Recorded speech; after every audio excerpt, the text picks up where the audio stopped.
We don't have any time to waste. Go? Where? Hey, it's up to us to take out Umbrella. That's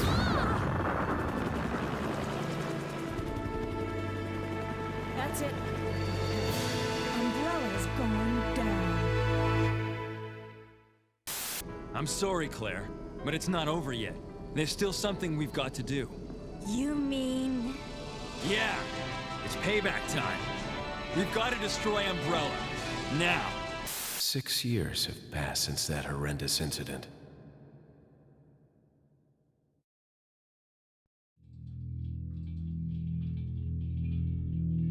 During the development of Resident Evil Code Veronica, the spin-off game Survivor, and another side game simply known as 1.9, another Resident Evil title had just started development, Resident Evil 3. Originally directed by Hideki Kamiya, this RE3 began its life as a mainline entry taking place on a ship stranded at sea. The main character would be Hunk from RE2, just after his Raccoon City escape. This RE3's development didn't last very long, and instead that 1.9 game would become what we all know as Resident Evil 3, Nemesis. Kamiya's team and the game they had been working on was now Resident Evil 4, which would shift to being developed for the upcoming PlayStation 2 console. Director Kamiya's vision for the future of Resident Evil would take a bold new direction. With a lot of encouragement from series producer Shinji Mikami, RE4 would lean more into action than previous titles. A very stylish type of action. With Kamiya's basic idea of creating a horror-themed action game starring a cool and confident protagonist, RE2 writer Nobuo Sugimura would step in to create the characters and story for Kamiya's thrilling new adventure. This title's story followed a brand new character, Tony, a seemingly invincible man with superhuman abilities. After reviewing Kamiya's progress on this new survival horror game, Mikami thought what Kamiya was making strayed too far off the mark for what Resident Evil should be. He didn't think this stylish action game was bad, therefore deciding maybe this should be its own series. With one RE4 concept completely rebooted as Devil May Cry, RE4 would get reworked multiple times before finally landing on an idea that would get the definitive green light from Mikami. With the majority of PlayStation and Sega-related titles being released, RE4's development would begin anew in 2001. At this time, one of Capcom's goals was moving the RE franchise to Nintendo's GameCube. Along with this exclusivity deal, Capcom's Production Studio 4 would also develop 4 other original titles for GameCube. Those games were Dead Phoenix, Beautiful Joe, PN3, and the legendary gaming masterpiece, Killer 7. After the release of Resident Evil Remake, RE4 would finally show itself. In this version of the game, we'd see Leon S. Kennedy, one of the protagonists from RE2, infiltrating and investigating an ancient Umbrella-owned castle. In this game, Leon would eventually become infected with the progenitor virus, and as the game would progress, Leon's arm would mutate. Very intriguing, very dark, very survival horror. 1 year later at E3 2003, another trailer was shown. This time we got lots of gameplay to sink our curious teeth into. This 5-minute look into what Resident Evil 4 was shaping up into was nothing short of breathtaking. We got to see Leon exploring the castle. We get tons of supernatural elements that at first glance might seem real, but turn out to be hallucinations. Leon's also pursued by the absolutely chilling and relentless Hookman, a ghostly figure that stalks Leon through the castle, only taking damage from sources of light. All of this was presented from both a fixed camera perspective and an all-new combat camera system, that being over-the-shoulder aiming. For the first time ever in a mainline Resident Evil game, your character would be able to accurately shoot a target. Wonderful trailer aside, we'd also get a few story details that sounded quite peculiar. Alongside Leon's castle investigation, deep underground, a young girl awakens. Accompanied by an enhanced BOW dog, this girl would also have to find her way out of this forgotten castle. A young girl in a castle with a dog as her only line of defense? Sounds really cool, almost too cool to be included in this RE title. This trailer, often referred to as RE 3.5, was also unfortunately scrapped. As you've probably figured out by now, the last story detail was completely adapted into its own game, Haunting Ground, one of my favorite survival horror video games. So far, RE4 has been one of the most generous video games of all time, handing out ideas and creating full games off of its discarded concepts. Sadly, it was also one of the most difficult and troubling games to make. Co-writer to Sugimura, Yasuhisa Kawamura, revealed that at this point in RE4's life, the game's budget was spiraling out of control. While he and Sugimura were hard at work at refining RE4's story and characters, the scope and ambition of this title's gameplay and presentation was growing far too large for what Capcom was expecting. Featuring state-of-the-art 3D graphics, multiple camera systems, those being fixed, over the shoulder, and first person, the vision of this title was all over the place. Couple all of that with half the dev team feeling generally burnt out on the classic Resident Evil formula, it was inevitably decided that RE4 would be going in a new direction, once again. Stepping in to direct, Shinji Mikami would bring his uncompromised vision and game design expertise to the forefront of Resident Evil once more. It's kind of unfortunate because Kawamura has gone on the record with being pretty upset about 3.5 never seeing the light of day. That original concept and trailer are still very popular. Tons of fans genuinely want that trailer to be a full game. So much so that multiple fan revival games have started development to try and recapture that game's vision. Now, I know this might sound crazy looking back on them, but I distinctly remember around RE0's release, a lot of people in the gaming press were starting to get fed up with the basic survival horror mold that this series was going for since 1996. I even remember in school, a lot of kids I would talk to were also done with Resident Evil's gameplay. The classic RE series are all games that are rightfully looked back on very fondly, but if you asked the average game fan what they thought about RE at the time, they'd most likely tell you that they wanted something new. I remember even around Remake's release, people were saying similar things, which, of course, I never held any of those beliefs, but I was also open-minded to changes as well. It's so crazy looking back on this game's release. I remember seeing all of that 3.5 stuff back in the day, and thinking it was the perfect evolution of the Resident Evil series at that time. But believe it or not, I wasn't really feeling all of the supernatural stuff, despite how cool it looked back then. By the way, I think it's awesome now. The last time I would ever see Resident Evil 4 before eventually playing it day one was in an issue of Game Informer magazine with this giant cover photo of Leon. That image is just burnt into my memory for all time. It was such a monumental occasion because the game kind of disappeared for a while, and just seeing it again, I was like, oh yeah, Resident Evil 4, like I can't wait to play it. It's my favorite series. On January 11th, 2005, I stepped into a mom and pop electronics store on 5th Avenue in Brooklyn, New York, after just getting my first paycheck for my very first real soul-crushing job. That being babysitting rich kids on 7th Avenue. I slapped my money down on the counter, got this here very same copy of Resident Evil 4, went home, started playing the game, and had my life changed forever. But before I tell you what happened next, I can't just be my regular old self for a Resident Evil retrospective. No, this is a special occasion. So let me change into something a little more appropriate. Ah, that's better. What, you didn't really think I was gonna wear that dress for this video, did you? No, I need something to secure the ballistics.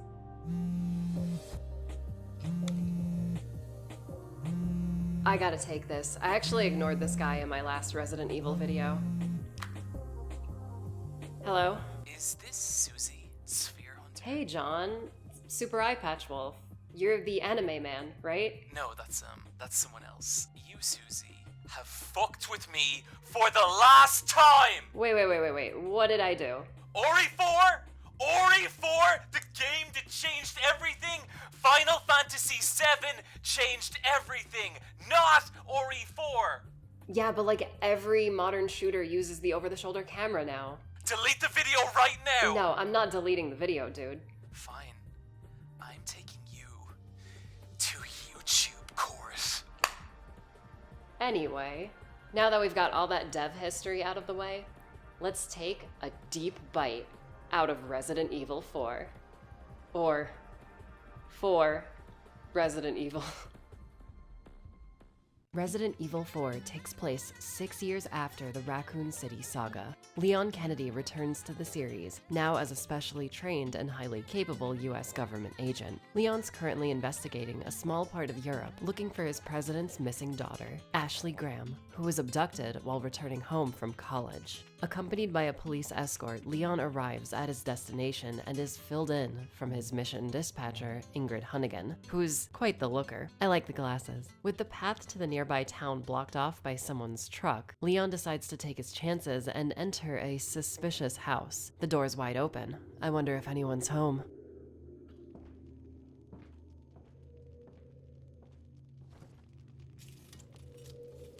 Excuse me. Sir?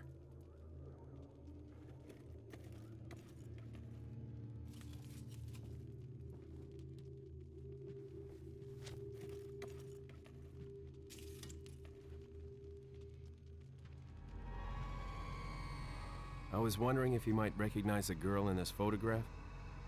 ¿Qué carajo estás haciendo aquí? ¡Lárgate, cabrón! Sorry to have bothered you.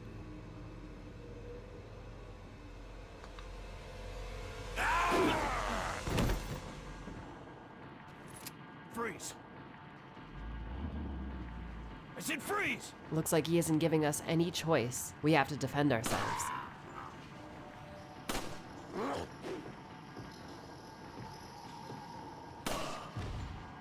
In a flash, gunfire can be heard outside. Leon is surrounded, and his police escort has been driven off the village's cliffside entrance. These very human-looking men aren't zombies, but they sure do act rather brainless. With no other options, we lock and load and stylishly exit the house. RE4's basic shooting combat is levels of polished not seen in any video game that came before it. The over-the-shoulder aiming mode quickly snaps in behind Leon, opening your camera's view to whatever's in front of you. Aiming is literally laser accurate. Firing at specific enemy limbs provides a variety of results. Shoot a runner and they'll topple over. Cap someone in the arm and they'll drop their weapon. Graze a dude's head or knee and that'll stun them, opening them up for a devastating but satisfying melee counter. After this intense 1v3, we gather up some dropped enemy items, ammo and money. Interesting. Before heading into town, Leon checks on the police transport.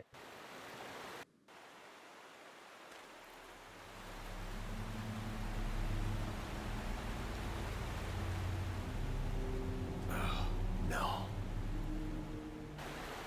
Looks like there aren't any survivors. With the path cleared, we can finally proceed to the village. On our way, we find a very familiar-looking dog. We free it from the bear trap it's stuck in. And yeah, not only is it very nice that we get to do this, but it also comes as a warning of a very low-to-the-ground threat. The villagers have also set up a few explosive tripwires for oblivious tourists. Ugh! You see what I mean? Getting to the village proper, Leon scopes out the area, spotting one of the police officers he came here with. He's staked on fire right in the center of town. None of the villagers seem fazed by this. Since it might not be the best idea to take the entire village head-on, we sneak around the side passage, exploring one of the houses. These villagers look like normal people, but judging by what we've seen so far and how they've been living, in utter filth and disarray, something is very wrong here. This stealth mission doesn't last long, as we're spotted in minutes. As the village collapses in on Leon, we make our way into another very open house. ¡Por allí! ¡No dejes que se escape!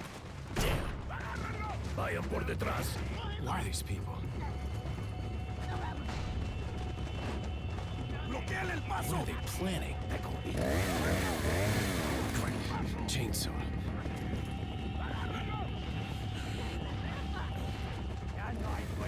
Shit. ¡Te voy a matar! Son of a...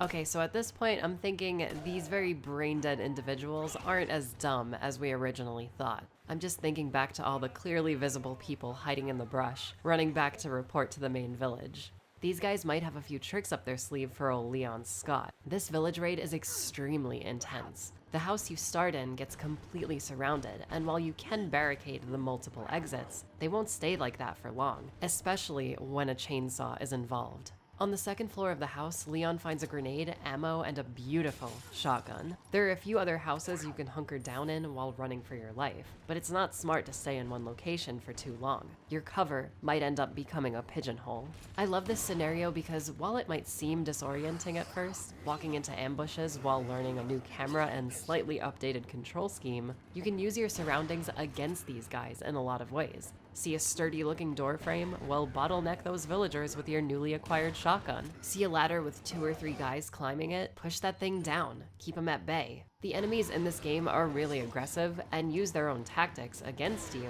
but as long as you're giving them that same energy right back, you can get through this. It's such a frantic, amazingly designed encounter that not only sets up this game's on-the-fly, backs-against-the-wall gameplay, but it's also really intense for a Resident Evil game. There was nothing like this in the titles that came before. When zombies began to gather up, it was easy to bypass them with a shotgun or grenade launcher. Due to those games being on weaker hardware, there weren't a ton of zombies in a horde all at once. Here, what seems like a very human threat is constantly keeping you on your toes, with large groups of enemies that you have to actively fight to keep away from you. It's an unpredictable enemy type that will exploit your weaknesses, as well as attack you in great numbers. There's no holding back for these villagers. With all of that said, a bell can be heard, ringing out in the distance. La campana. Es hora de rezar. Tenemos que irnos.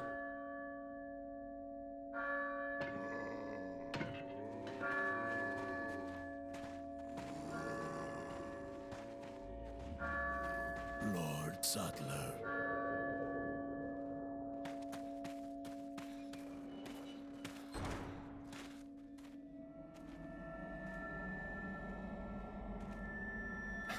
Where's everyone going?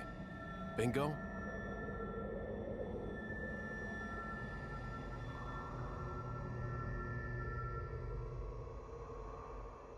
RE4 has probably the strongest opening for any action game. Right away the game is like, this ain't your pappy's Resident Evil. This is a new breed of high-octane action horror. The over-the-shoulder camera was obviously revolutionary. Almost every third-person shooter 17 years on is still using this camera system. I know we've been dealing with it for quite a while now, but this was monumental. Going from games that all basically looked like this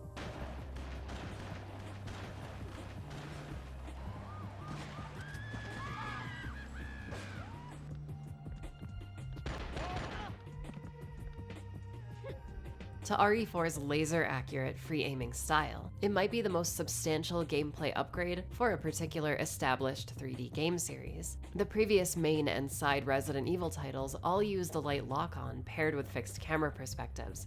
Well, except for Survivor. It was a huge risk taking such a drastic creative change in an established series like this, but it absolutely opened up a world of possibilities within every aspect of the game's combat. It totally worked in Capcom's favor. They literally created the blueprint for every action shooter to follow. So yeah, as you saw in the introduction, RE4 isn't exactly going for classic survival horror. This is a frantic style of play with enemies that aren't afraid to get in your face whether you're ready for them or not. RE4 still uses the same tank controls and button layout that you'd find in its predecessor titles, but free aiming offers a whole new level of control and capability. While Leon has free reign over where he can shoot enemies, he still can't move while aiming, which is a staple of Resident Evil, of course. I honestly think it wouldn't be good for this game. It would make combat encounters far too easy, being able to shoot while moving. We'll talk more about this in a second. Leon is a bit more mobile now in general, being able to vault over small obstacles and jump from large heights. This adds a layer of tension to fights. You're not just running away anymore, now you're clearing obstacles and frantically jumping out of windows. It's really exciting. RE4 is the first mainline game to have a heads-up display. You can see context-sensitive actions like vaulting, picking up items, and your HP and ammo. This is a massive change from the norm, but it's all in service to the game's new fast-paced direction.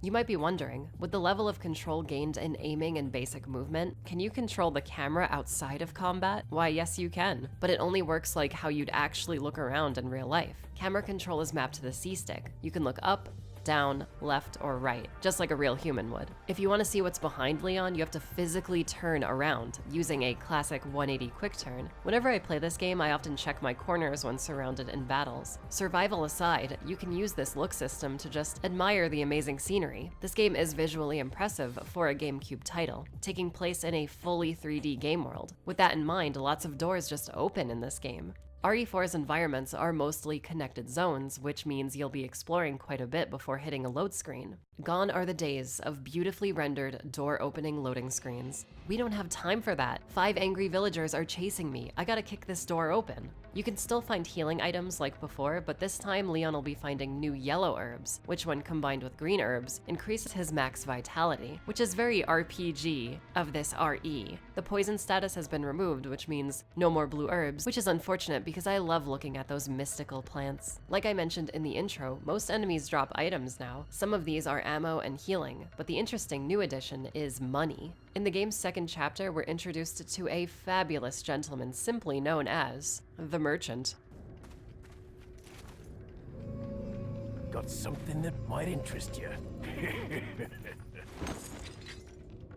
This guy can be found all over the game. He's got multiple shops set up in a variety of locations. His services include selling you items, weapons, upgrading said weapons, and buying stuff from Leon. Did I mention you can also find a lot of treasure hidden in the game world? As a veteran sphere hunter, I always have a lot of fun searching for these rare collectibles. Some treasures can even be combined with others and sold for way more cash. I absolutely love the treasure system in this game. Every single collectible is lovingly detailed, from the countless spinel crystals to all the gothic antiques you'll be finding and putting back together. It's so much fun spotting this stuff in the environment, collecting them, and then marveling at their shininess. Am I the only one that does that? You know, describing this game out loud, it really doesn't feel like I'm talking about Resident Evil, but here we are. RE4 isn't a survival horror game. It's a horror-themed action-adventure title. Listen to these item pickup sounds.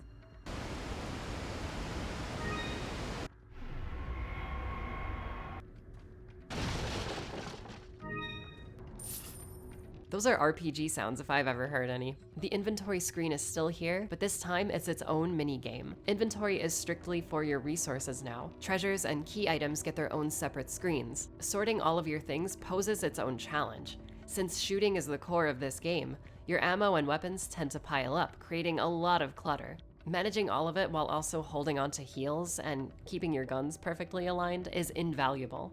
So the classic Resident Evil feeling of, oh, I have no space to pick this thing up, still occasionally rears its ugly head to halt your progress. While on the subject of space management, ink ribbons are no longer a thing, so saving at a typewriter is infinite now, which, yes, removes any penalty of death. But again, this being an action game, it's a change that works in RE4's favor. In previous entries, spacing in combat played a huge role in how you dealt with threats, whether that be creating enough distance between you and your adversary with weapon attacks, or carefully setting up an enemy animation to slip by them. In RE4, those things are still present, but now with the added aforementioned body awareness the villagers have, there are a plethora of body part reactions you can take advantage of. To go into it a bit more, if you had full control over Leon's movement while shooting, it would erase most of the challenge that comes with getting to a certain position, setting up a group of villagers in the right way, and using screen-clearing means like shotguns, grenades, or melee counters. Your immediate spacing and position plays a massive role in achieving skillful play.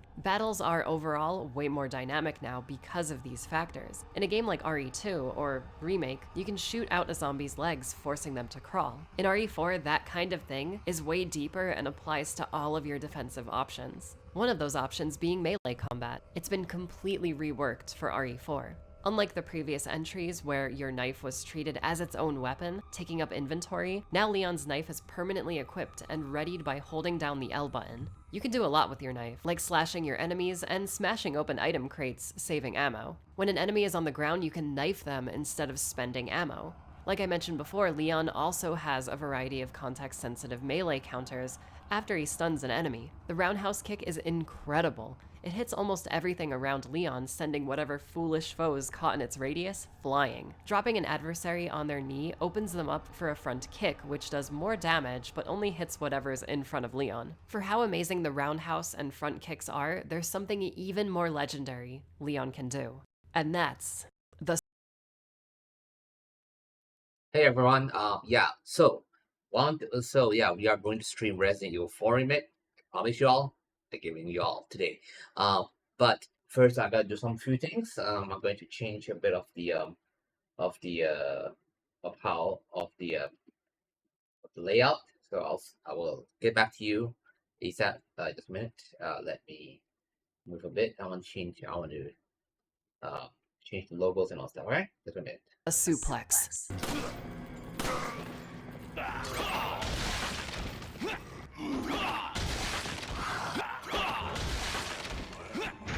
I never thought I'd be saying this, but taking these rural freaks to Suplex City works so well. Leon is apparently so strong, he can headshot crit enemies with kicks and suplexes. What the hell, man? Melee is just the icing on the cake for RE4's combat. The real meat of this game's battle system are its firearms. And holy crap, these guns are sick. The arsenal of weapons this title offers is huge. 5 pistols, 3 shotguns, 2 sniper rifles, 2 machine guns, and a collection of special weapons like single-use rocket launchers, and the mine thrower from RE3 makes its return. Fun fact, RE4 has not 1, not 2, but 3 Magnum firearms. One of those I have right here. The killer... The killer I'm sorry, my head hurts every time I try to say this gun's name out loud. I swear, this thing is cursed. Alright, so okay. So yeah. As you all seen, I'm using Susie Hunter's Resident Evil 4 video as a template for starting soon and build up and all that stuff. But you can watch all of them whenever I start video. Okay, so let's start with Resident Evil 9. All right. Woo!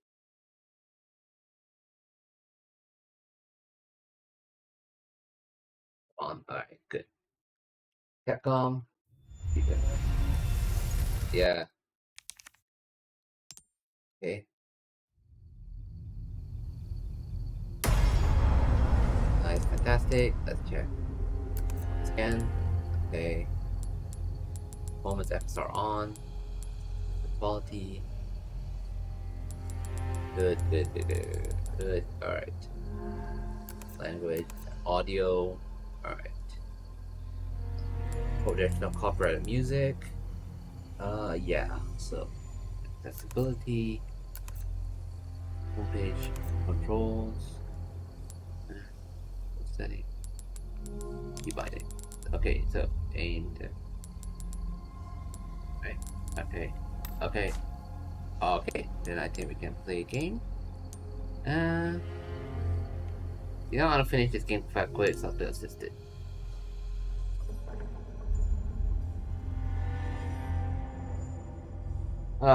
Been waiting for this day, man.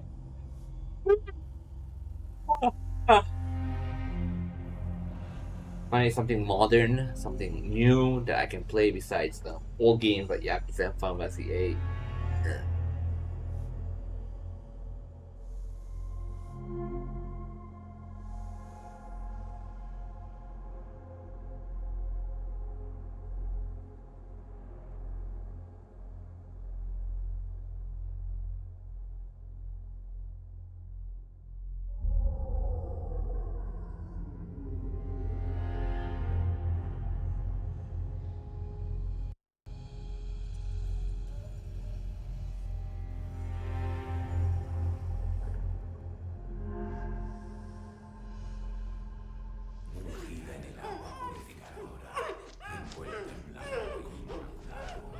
Y que aquí te ofrecemos, Señor, que la luz de tu gloria la ilumine hacia ti. Wait, it's okay.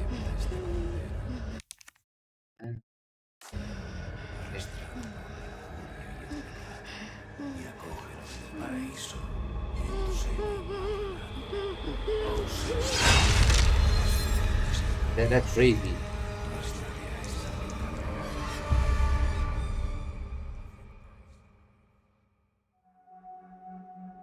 September 30th, 1998. It's a day I'll never forget. The cop inside me died that day. And that night, Raccoon City was wiped out, thanks to the bioweapons created by Umbrella. Somehow I made it out, but too many others weren't so lucky. I was asked later to join a top-secret government program. Not that I had a choice. The training, punishing missions, nearly killed me. But at least I kept my mind off everything.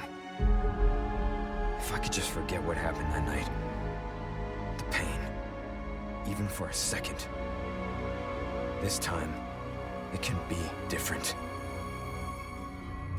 It has to.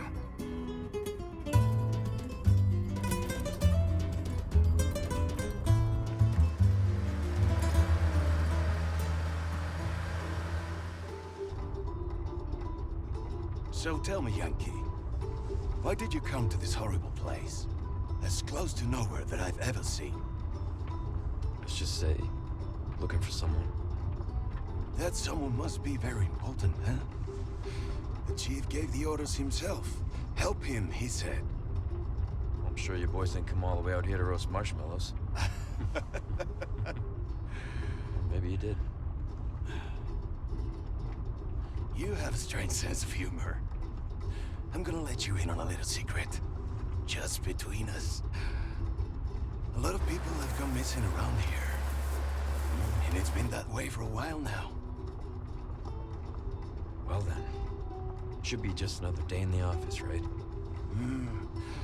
I mean, last week there was a search for some missing hikers. I'm sure you'll do your best to help me.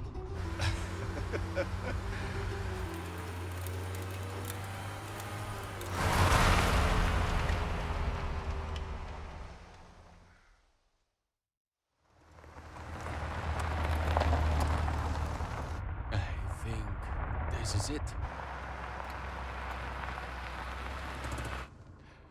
Nature calls, huh?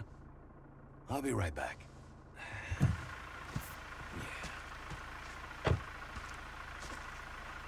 Qué frío. ¿Te has bebido el bar entero?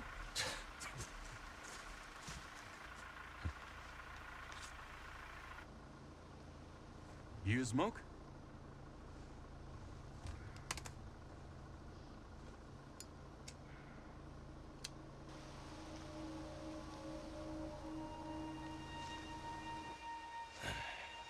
Vaya sitio más tétrico.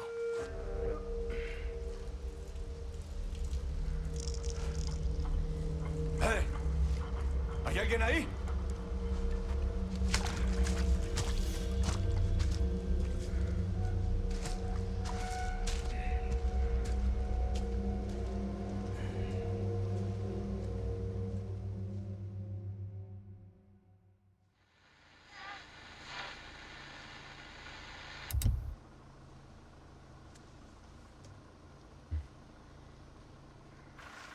He sure is taking his time. Did he fall in? Maybe you better go and take a look.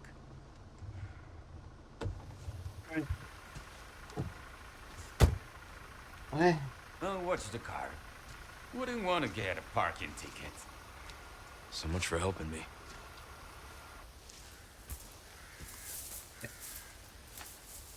Begin. Okay.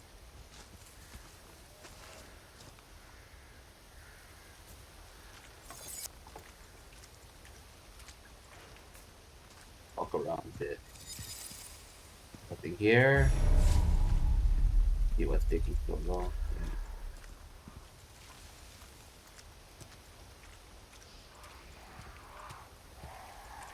Okay.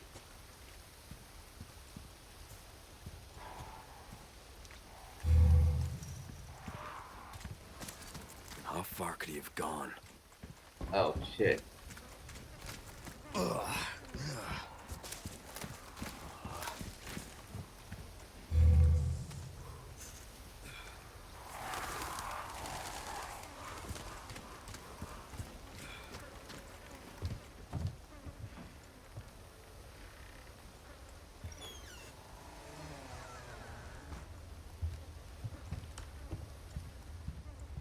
Anyone home? Yeah, I bet the average Spaniard can understand English. Let's see what this guy's cooking.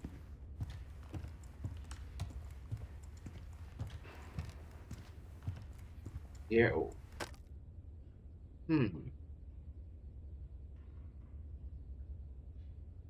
Okay. Okay. Judgment is nothing. Y acerra el juicio. Okay.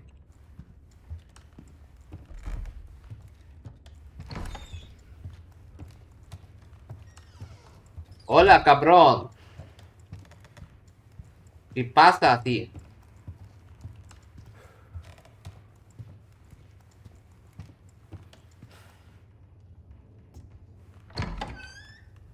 ¿Dónde está, hermano?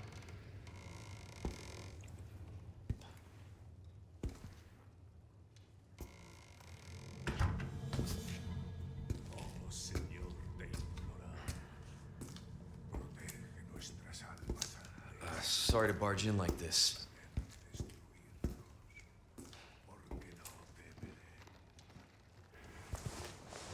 Busco a un policía. ¿Vino aquí?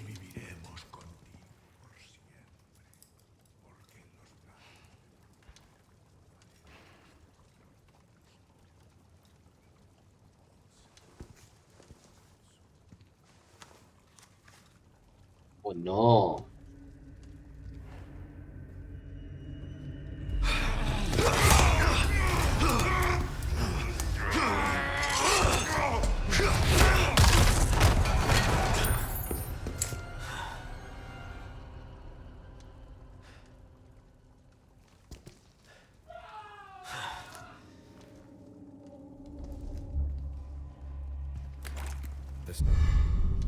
I'm just lost. Okay. Where are you? Man, that stinks. Okay, so there was this video. Apparently, some guy on Chinese TikTok, they discovered he went to the like this abandoned lab, and apparently when he went to the abandoned lab, right, there was a pool, and on the pool there's a bunch of like real dead babies. It reminds me of that.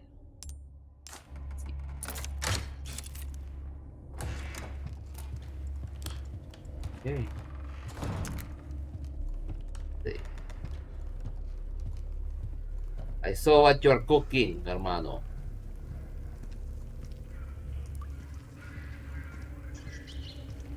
They say let it cook. I think. I don't think this is what we had.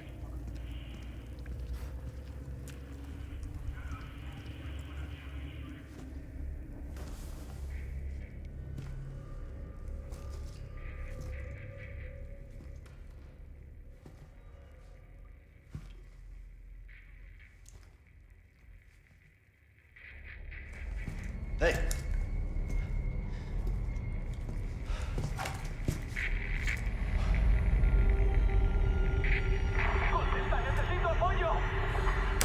I read you.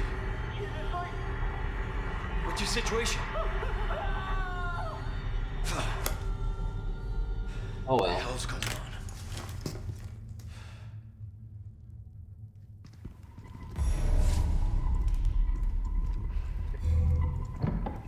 What was that?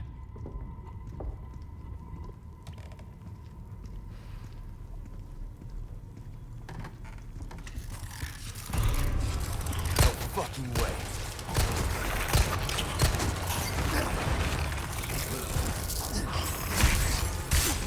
Jesus fuck. It just keeps getting worse.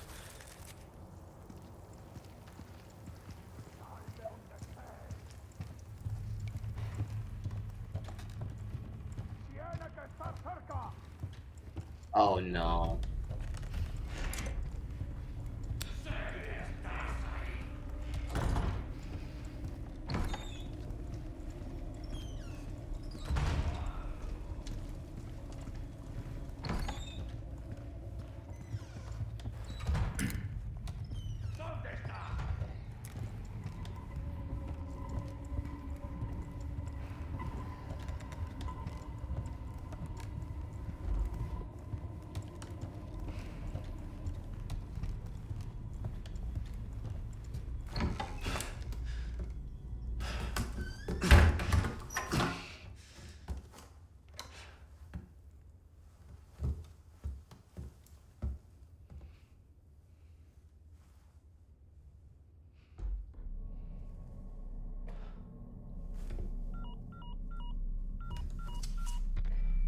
Bruce.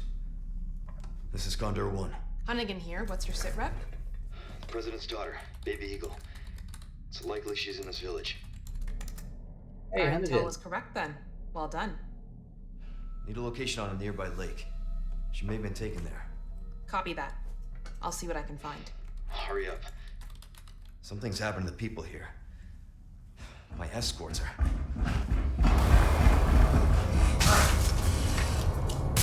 Gotta go. Talk later.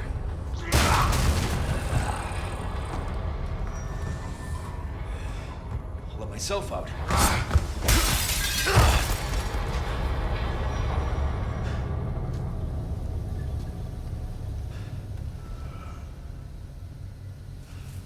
I was gonna say Oscar Isaac.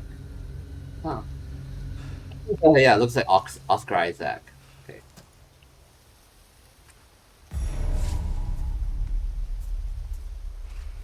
For the lake. Let's go to the lake.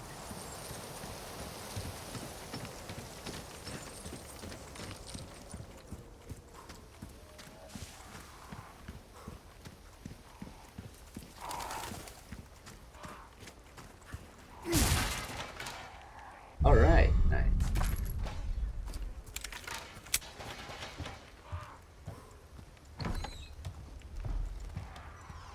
Finally safe. Yay.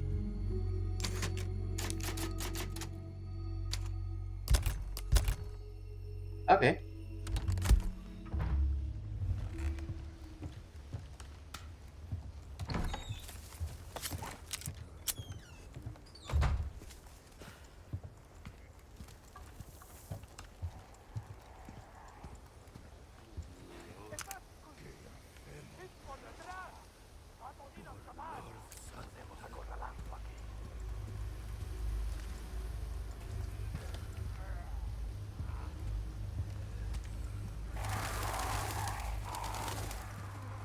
Oh no.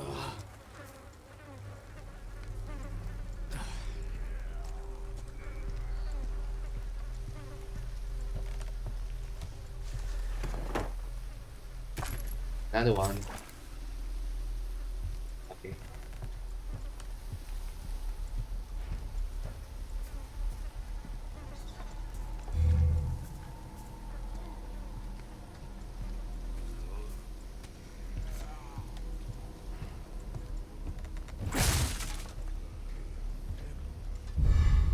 Okay, pesetas. Gracias.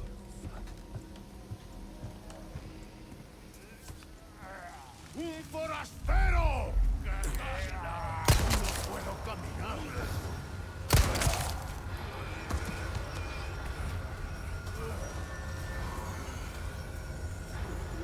Okay.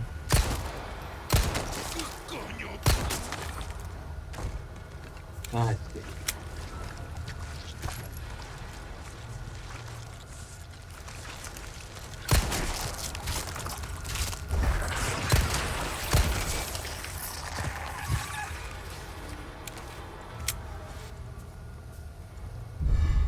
Nice.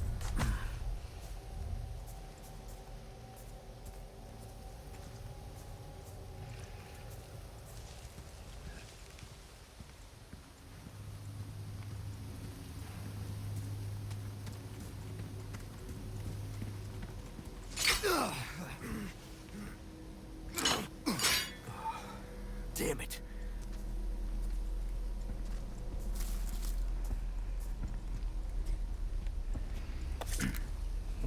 Agarradlo.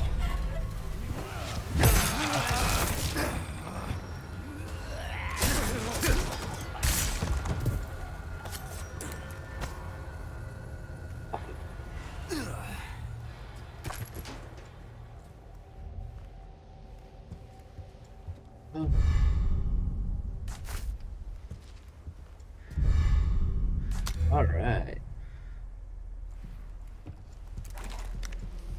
Okay, that's cool.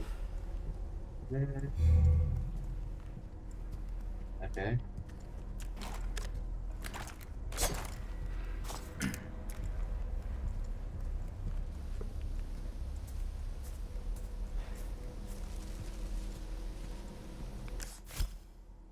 All right. Wow. So we're pretty far away from Compton. If I were... Okay.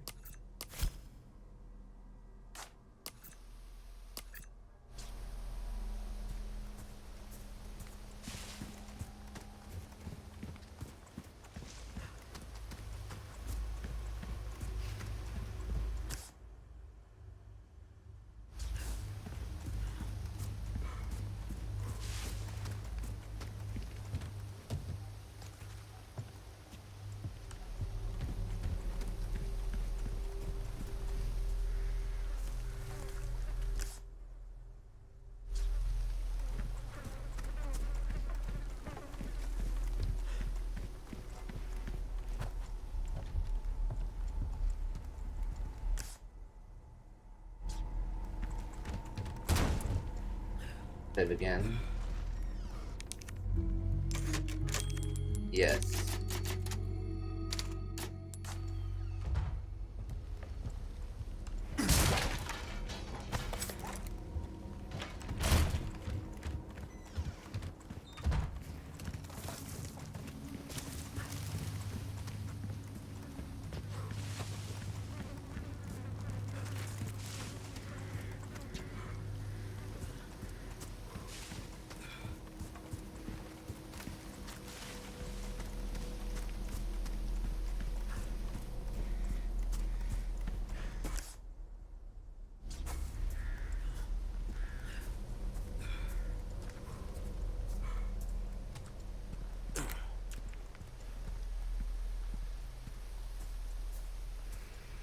Okay, let's see what's going on here.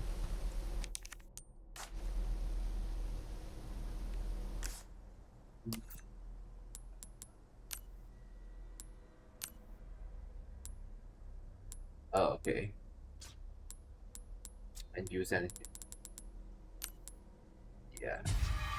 Alright.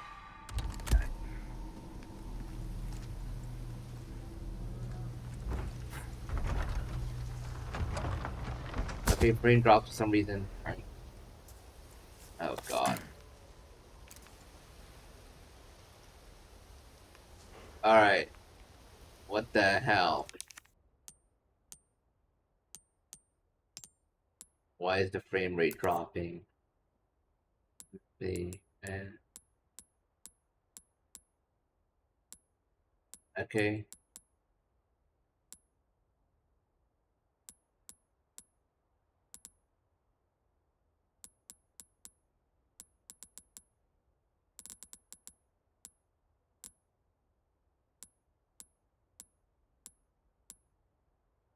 Okay.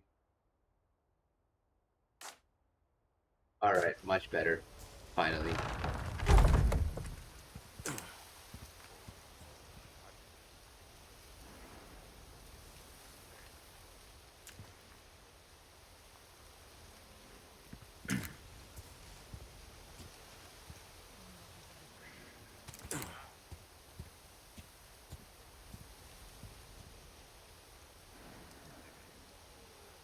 Okay, this is creepy. Oh.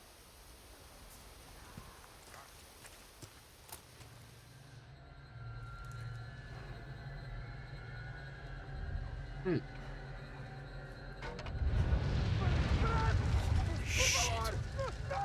No. Yeah. Oh shit,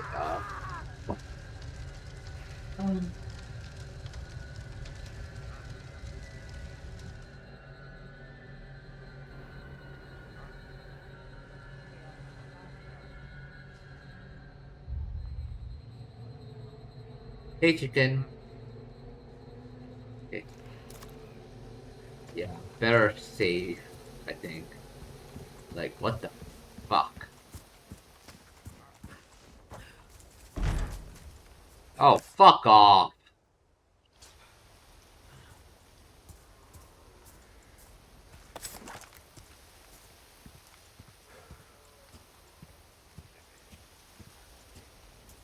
There has to be a way to go undetected. There we go. I don't want to.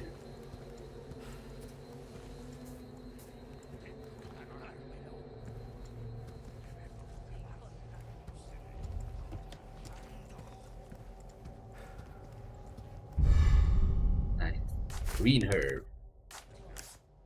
See what can we cook up. I'm pretty sure we can cook something up. There we go. Ta-da! There we go. It was almost 3 times much else once it cooked. Okay.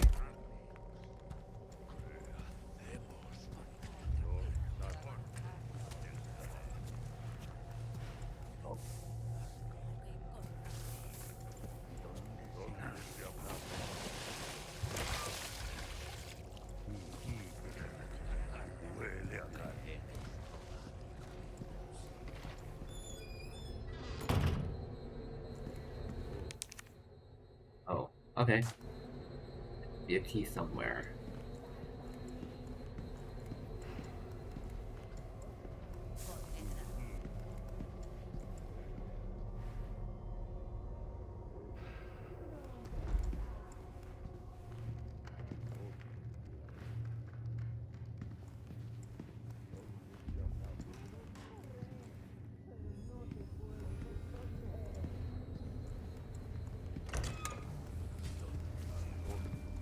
Great.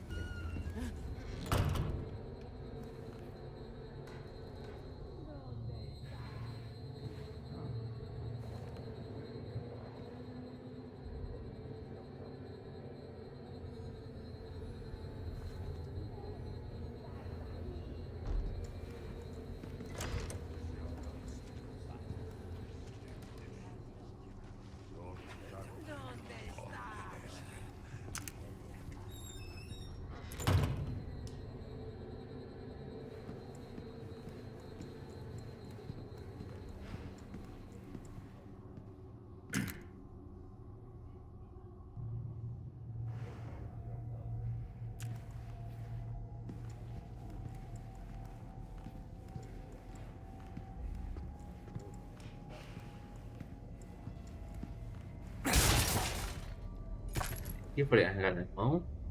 Right, that was appreciated. Oh, there was something more. Fucking that.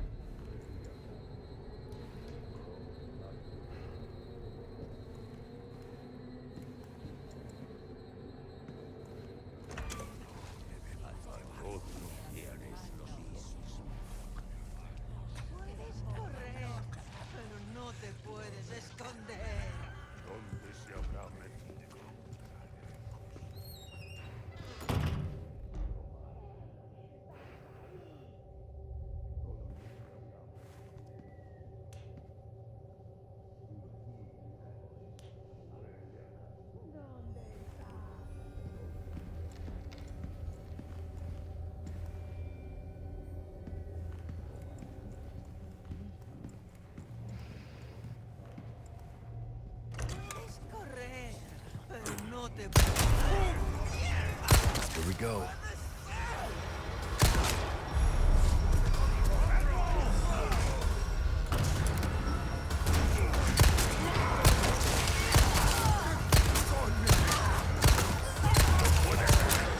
Shit.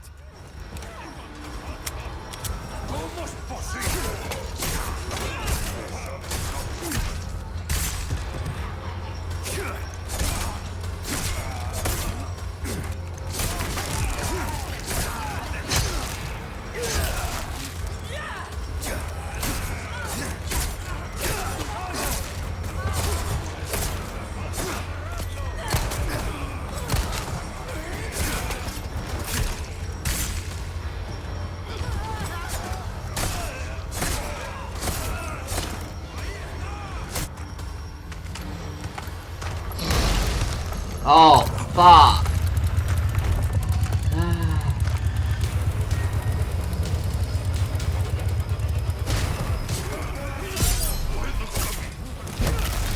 You gotta be kidding me.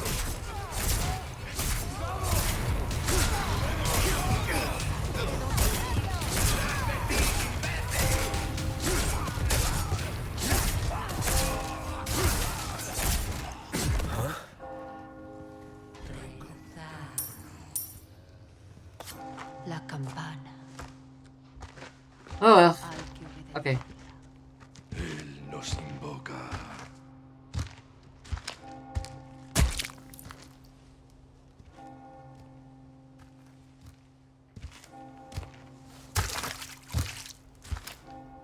Tenemos que servir.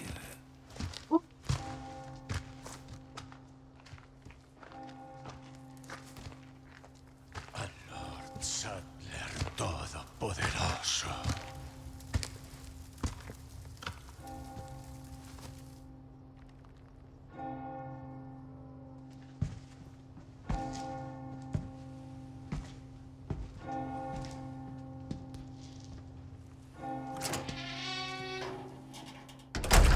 Well, okay.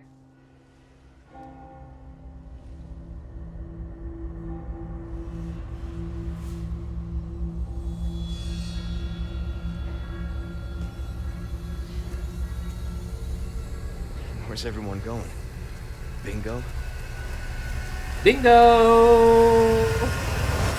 Yay! Rest. More.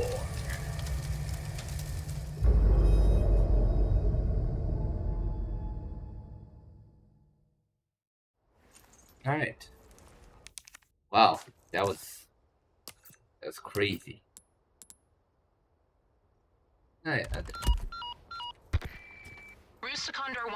I've identified a route to the lake. Look for a large windmill. There's a path on the far side of it. Windmill. Copy that. And be careful. Roost out.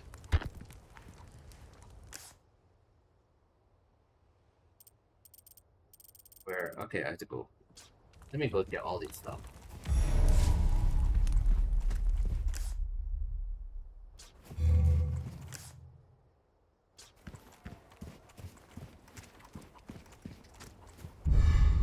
Okay, nice. Yeah. No good. They're good.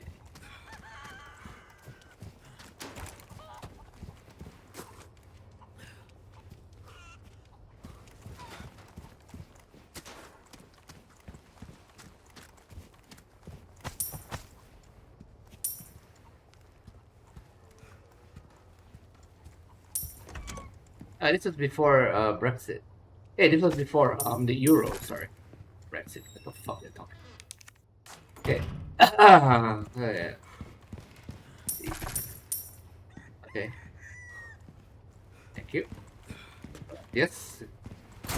Señoras y señoritas.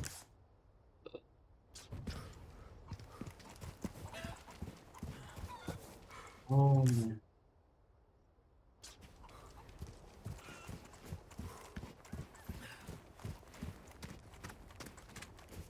Hola, ¿qué pasa?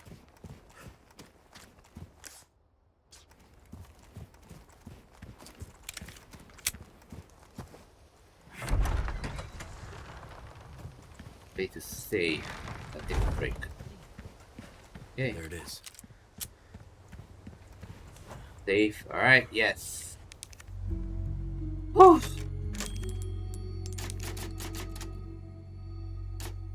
Okay. Right.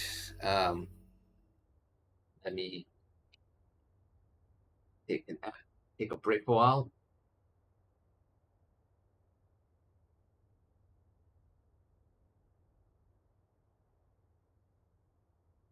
Be right back.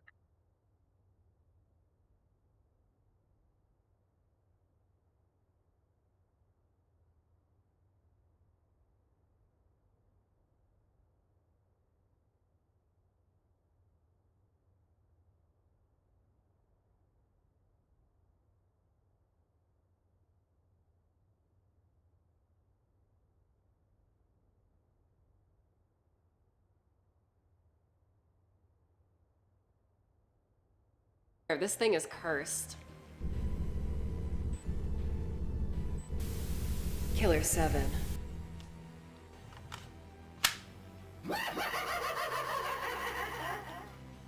They're almost here. I've got one hell of a surprise for them. I changed my makeup. Did you notice? Men. They never notice these kinds of things. Shit. Fuck it. Every weapon has a plethora of upgrades that really change up how they function. Damage output, rate of fire, reload speed, the amount of rounds a weapon holds, and a special exclusive upgrade that grants specific guns a super ability. This makes you feel stronger as you progress, but also adds an identity to each and every firearm. The upgrade system rewards your loyalty to particular guns. You can totally swap out to new pieces as you get through the story, but if you choose to settle down with Leon's starting handgun, for example, that thing will become quite the killing machine before credits roll. This is how I usually play my fresh save files in RE4, and that example is just one of many. The mine thrower gets heat-seeking mines when fully upgraded. I'm not kidding when I say by the end of this game, each piece of iron in your inventory will stand on its own and have a tangible place in combat. Functionality aside, the way Leon's tools of destruction look and sound are perfect. One of the goals when developing this game was to make the guns completely unique, but I think Capcom went full god mode when designing these beautiful life enders. Every, and I mean every gun in this game is memorable. It makes sense that this area of the game would get a lot of attention because shooting is mostly what you're doing. All of the guns have their own fan bases. There are arguments pretty regularly about which of the 5 pistols is the best. It's always Red 9 versus Blacktail, but I'll have you know that Leon's starting Silver Ghost is the best. That Frankenstein's monster of a mishmash gun is like the coolest video game pistol ever made. No one ever brings up the Punisher though. That thing's laser-like sound emphasizes its unique piercing power. It's so cool how they gave this gun a sound based on how it performs in gameplay. It's also pleasing to the ear. For real, look at the rifle's reload animation.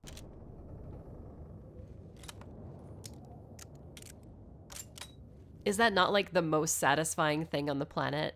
Now look at it upgraded.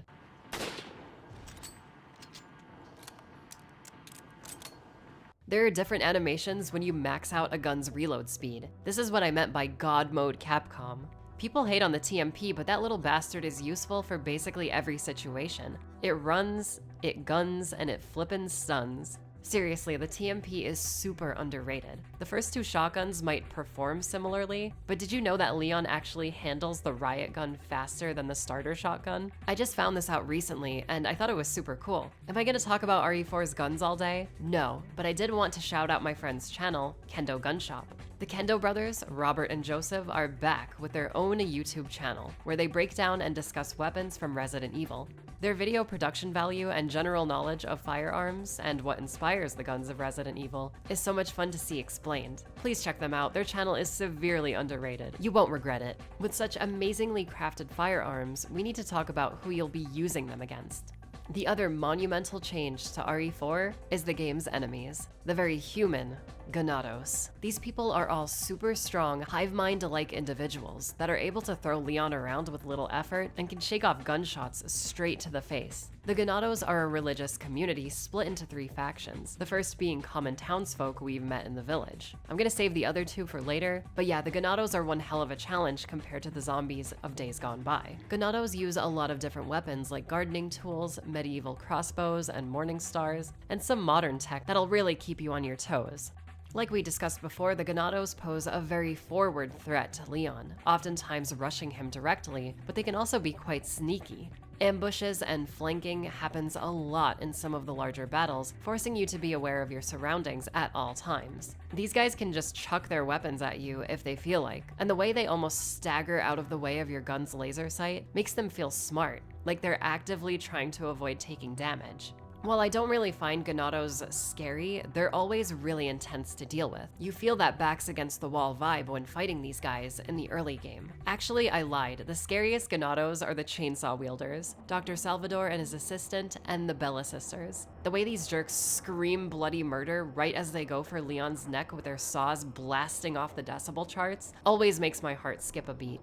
I probably shouldn't say this, but chainsaws kinda scare me. Whoever invented them should be put in jail forever. When I was younger, I may have watched Texas Chainsaw Massacre when I wasn't supposed to. Maybe after that fateful night, I may have been looking over my shoulder for about a week, expecting some big idiot with a saw to be right behind me. When I went up against Dr. Salvador the first time and this happened,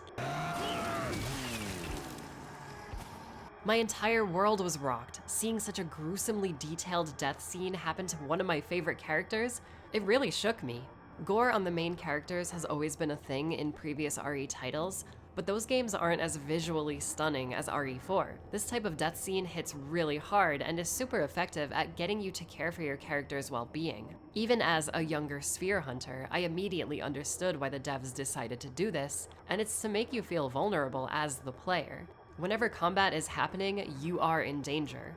At any moment, Leon can bite the dust hard. The basic villagers pack quite the punch when they land hits on Leon. Getting eviscerated isn't exclusive to them. You have to be careful too.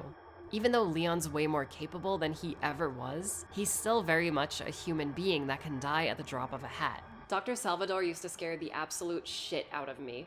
When I first played RE4 and I saw the Leon chainsaw death scene, I remember being so overwhelmed with fear and anxiety. I actually dropped my controller and covered my eyes with my hands. That's how freaked out I was by seeing Leon get decapitated. It was so fucked up. I couldn't handle it back then. It took me a while to get over my fear of chainsaws, but once I did, well, you can see what happened.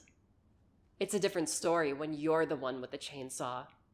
There are tons of other enemies in RE4, including at least 2 handfuls of actual monsters, with their own insanely polished death scenes.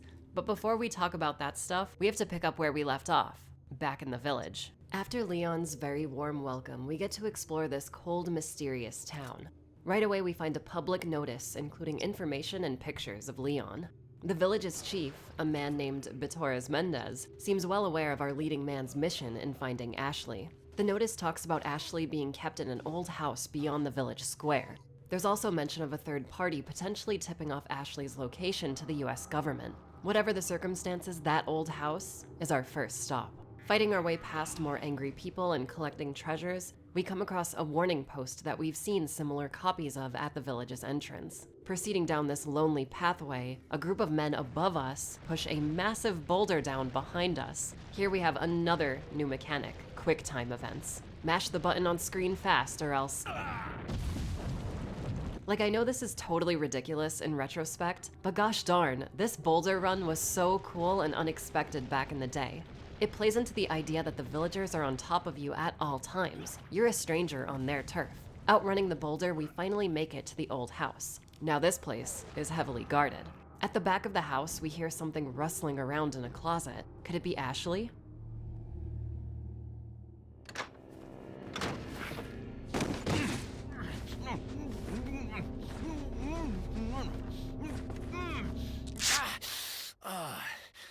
Little rough, don't you think? This is Luis Serra, a resident of this village who seems relatively normal. Before Leon could get any info out of him, the village chief makes his grand entrance. The big cheese. What?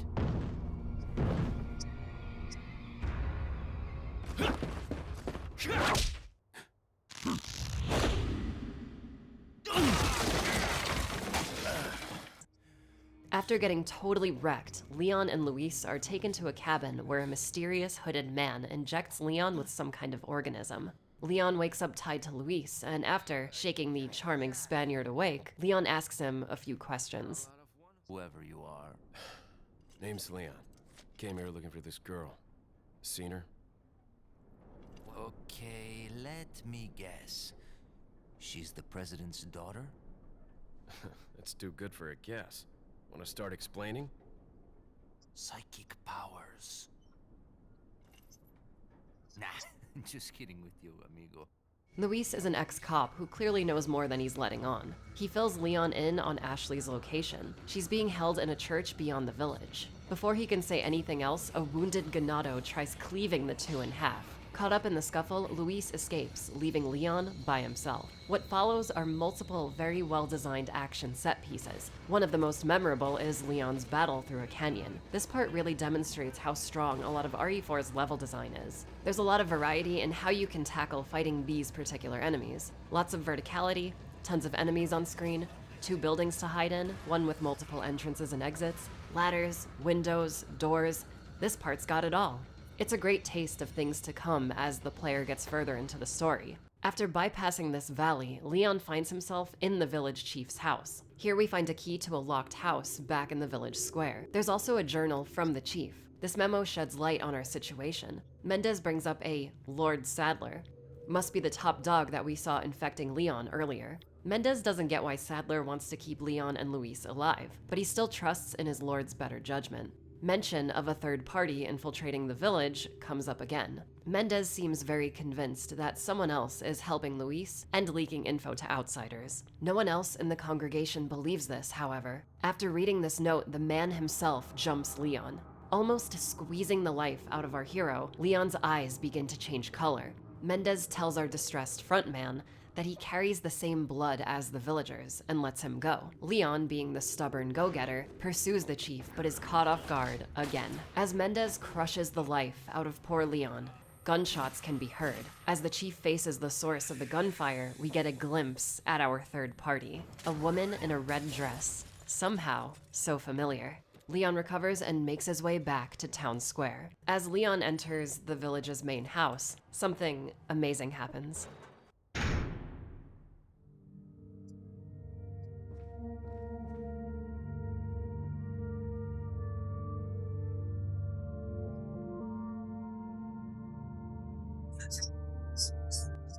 When I first got to this room and heard this track, I felt a genuine wave of relief wash over me. This is Serenity, one of RE4's save room themes. This track is not only one of my favorites in the entire series, but it was the first moment in this game where I paused and thought to myself, oh yeah, this is Resident Evil. I used to listen to this song on my CD player with a burnt disc that I had made of relaxing video game music. I used to sit on the steps of St. Patrick's Cathedral in Manhattan, New York, listening to this track. It's a very heartwarming memory for me. And every time I play RE4 and get to this particular moment, I usually think back to those times, when times were simpler. Sorry about that. I didn't mean to go down memory lane. RE4 just does that to me. As we make our way under the house's secret walkway, we emerge into a graveyard with the village's church overlooking the scene. The church is well guarded and the doors are locked, of course with a very Resident Evil looking lock. The pathway leading outside of the village is suspended by a walkway above a large body of water. An ominous body of water. In one of the shacks on this path, we find yet another notice from the village chief. It explains how Luis is now public enemy #1 for stealing something very valuable to this cult. The note also confirms that Ashley is in fact in the church, but Mendez doesn't seem too bothered about Leon making any further progress. He brings up Leon having the same blood as the villagers again, and is confident that he will join them. There's also mention of something called Del Lago being awoken in the lake. Continuing onward, we find ourselves in a massive arena of sorts, where very deep growling can be heard just beyond a giant set of doors. I'm sure it's nothing. Dodging another massive boulder and trekking through a swamp filled with ganados, Leon finds himself at the aforementioned lake. Peering into the water, we spot some men dumping the body of the other police officer we came into town with. The officer is gobbled up by a creature roughly the size of the Empire State Building. With no other options, Leon makes his way across the water in the ricketiest little boat I have ever seen.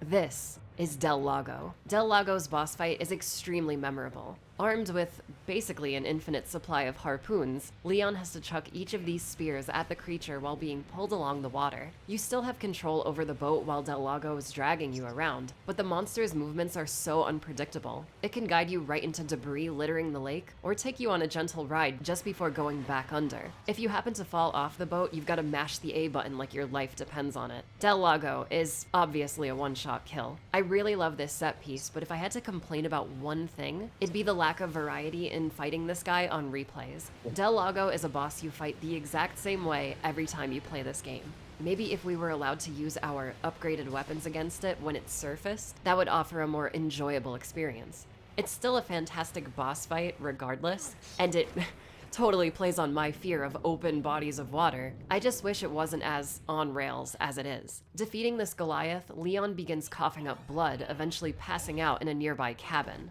As Leon awakens, he begins to mutate.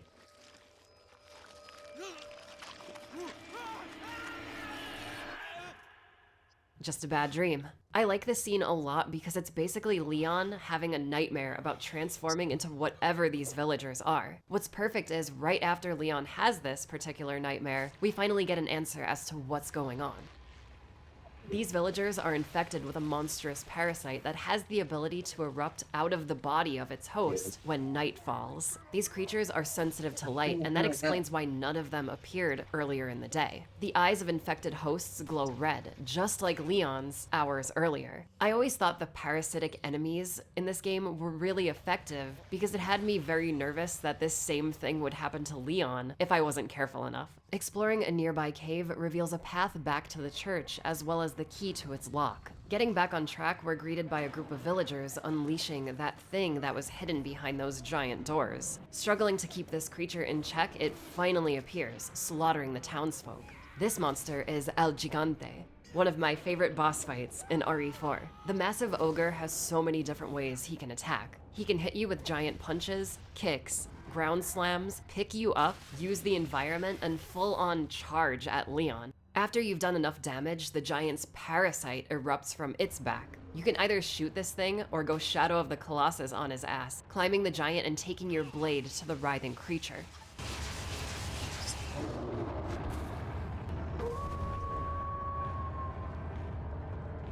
Hey, it's that dog. Look, guys, Huey's back. I wonder if this poor pup's PTSD kicked in seeing a human getting bullied by a giant ogre. Huey, being the best puppy in the world, helps distract this massive creature while you deal damage. Taking this giant out opens the path. Mysteriously, Huey vanishes after this battle. Unlike Del Lago, I really love this fight because it can play out in so many different ways. Want to take the giant out in style? Cut that parasite off its back. Want to play it safe? Keep your distance and shoot him. Want to stomp him out? Fire a frickin' rocket at him. Lots of depth, lots of fun. Making our way back to the church and heading inside, we finally meet Ashley.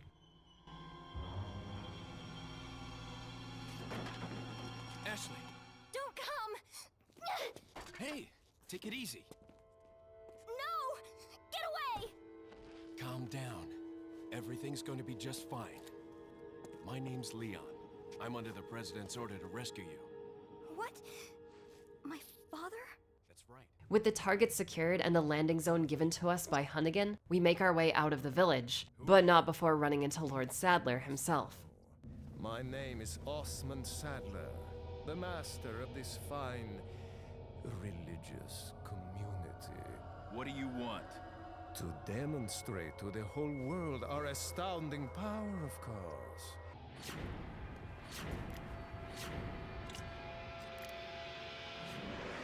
Leon, I think they shot something in my neck. What did you do to her? We just planted her a little gift. Oh, there's going to be one hell of a party when she returns home to her loving father. Oh, I believe I forgot to tell you that we gave you the same gift. When I was unconscious. You will become my puppets. Involuntarily, you'll do as I say. I'll have total control over your minds. Don't you think this is a revolutionary way to promulgate one's faith? Sounds more like an alien invasion if you ask me.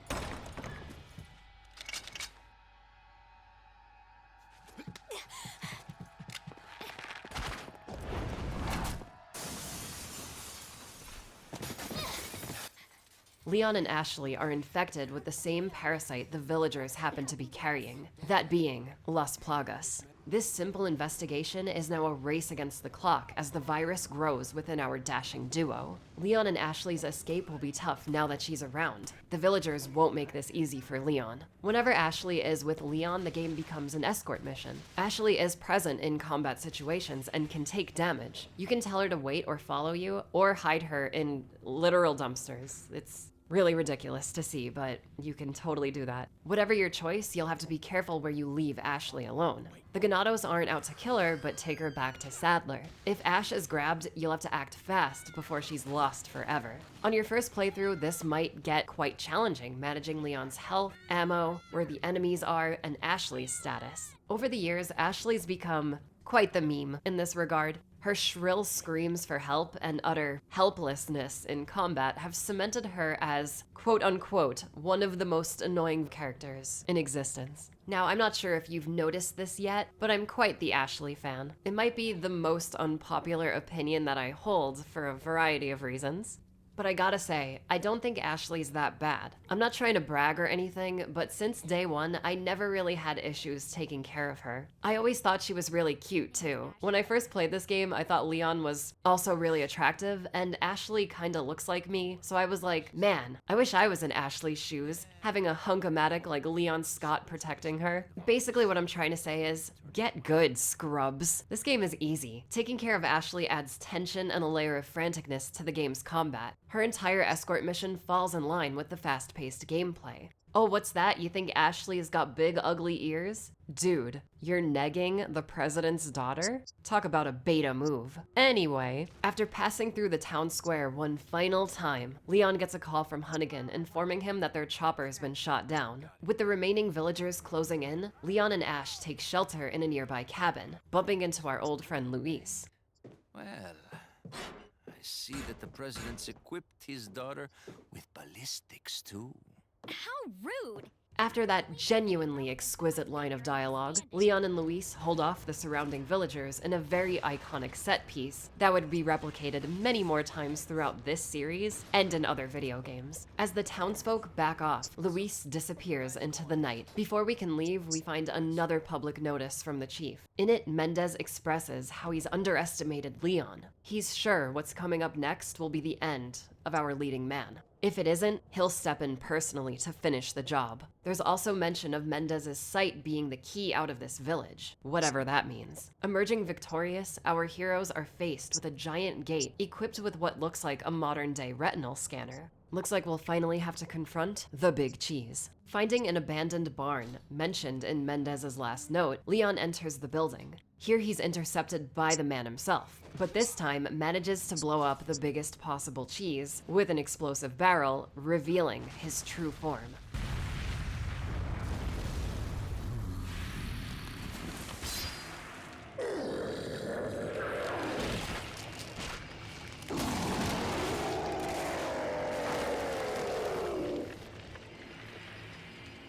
Gotta say, was not expecting anything like that. This fight is fantastic and multifaceted. There's some great verticality with the barn's second floor, but Leon can also be dragged down with Mendez's tentacles. Doing enough damage to the chief's spine breaks the mutated creature in half. From here, he swings around like a frickin' maniac. In this form, you're not safe anywhere standing still. I love just using a rocket launcher on him in this phase, blasting him into the stratosphere and ending the fight quickly. Because honestly, if you don't have flash grenades or the TMP, this fight can be admittedly kind of a slog. After finally taking out our head honcho, his eyeball falls out of his head. It's a false eye. Using it on the scanner gets us out of the village, but it's here where the nightmare truly begins. With nowhere to go and the remaining bulk of villagers hot on their trail, Leon and Ash take cover inside the village's ancient castle. Even though these castle walls might seem secure, the people inside them are much worse than the common townsfolk we've been fighting thus far. This is the second faction of Ganado, a cult by the name of Los Illuminados. The cultists are more zombie-like, droning forward, even muttering the word, brains. These cultists also have a few mutations of their own, like a full head-eating plaga and an acid-spitting spider. Disgusting. Getting into the castle, Leon and Ash meet up with Luis. He's brought our pair a viral suppressant drug. Oh wait, he dropped it. Good one, Luis. I guess it's the thought that counts. Entering the castle proper, we hear sinister laughter.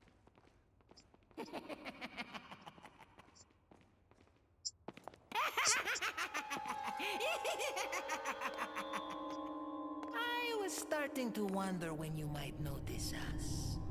Who are you?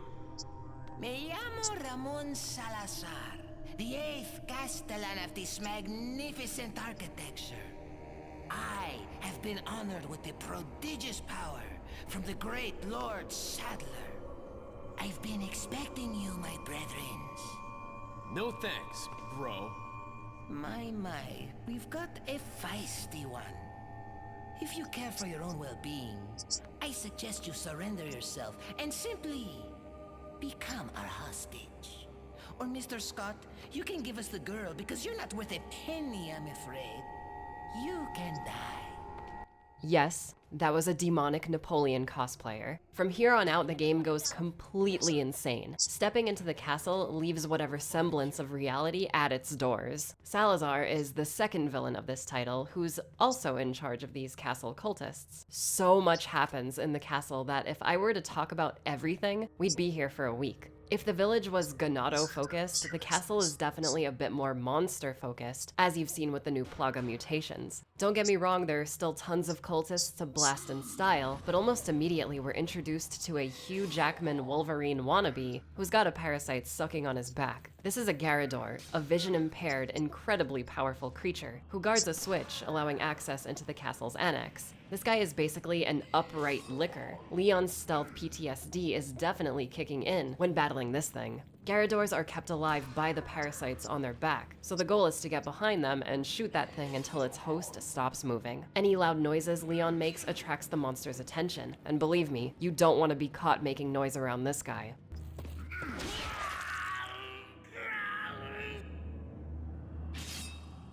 Using parts of the environment and strategically running can alert the creature in ways that help you exploit its weak vision, giving you moments to land powerful shots on its parasite. Taking out the clawed beast, we enter RE4's most iconic room, Water Hall. This room sees cultists endlessly funneling in. Depending on how well you've been doing up to this point in the game, this room will either be more or less difficult, adding in certain enemies like crossbow snipers in the rafters, or removing guys if you bite the dust too many times. The goal is to get to the door at the back of the room. To do this, you have to pass a wall of cultists, activate 2 switches, crank this 1 lever while guys are attacking you, dodge a few scythe-wielding psychos, boost Ashley up to this platform so she can crank 2 additional levers that raise platforms to escape the room, while you cover her with sniper fire and also protect yourself from cultists on the ground. It's a lot, and many players struggle big time with this gauntlet of stress. I know I used to find this room extremely tough. On the harder difficulty, this room is always set to its hardest version. Dying a few times and rebalancing the room's difficulty cannot help you here. For as insane as it is, Water Hall is a genius design. It's kind of like a deciding factor if you're capable enough to keep playing. It tests everything you've learned up to this point with combat, spacing, and managing Ashley's well-being. I love and hate this room so much. Getting past this nightmare, Ashley has a Plaga-induced panic attack and is separated from Leon. Salazar is so crazy that he's installed special trap hallways that can perfectly ensnare people and take them to different rooms. Like, what kind of Cartoon Network bullshit is this? I love it. By the way, old Sal has hacked into Leon's personal communicator, so you'll be getting calls from him taunting you for the rest of your castle visit. Like I said, Cartoon Network. The next set piece sees Leon trudging through the dungeon of the castle. Here he's jumped by an invisible threat, the Novistadors. These acid-vomiting roaches from hell will melt your face right off.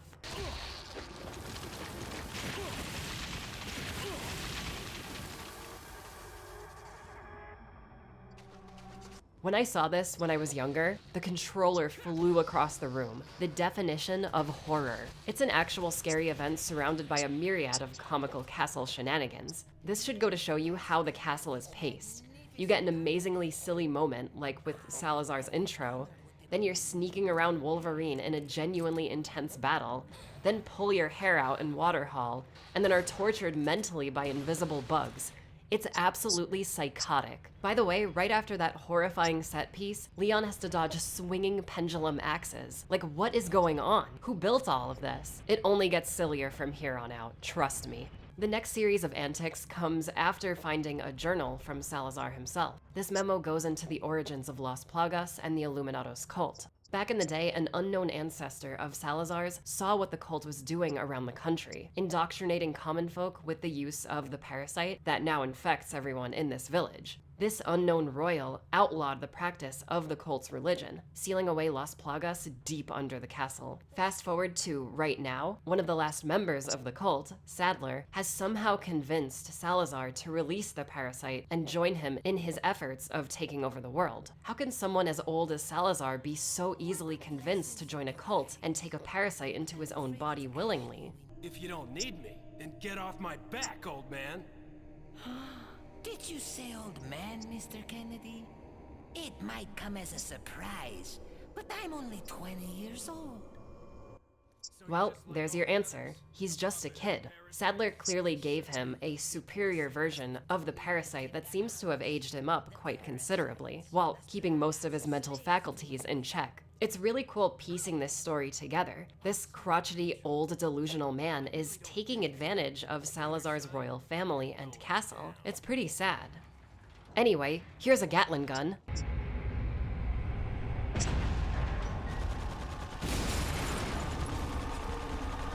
Eventually, Leon finds himself outside of the castle, and after surviving a hedge maze of death, we finally find out who the mysterious third party is, and are reintroduced to a familiar face. Put your hands where I can see them.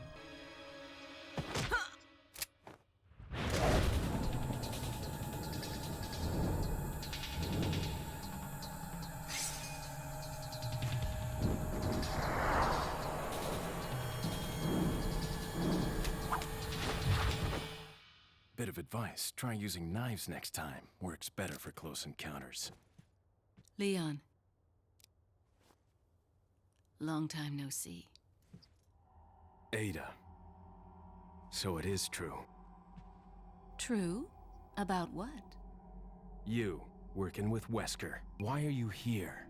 Why'd you show up like this?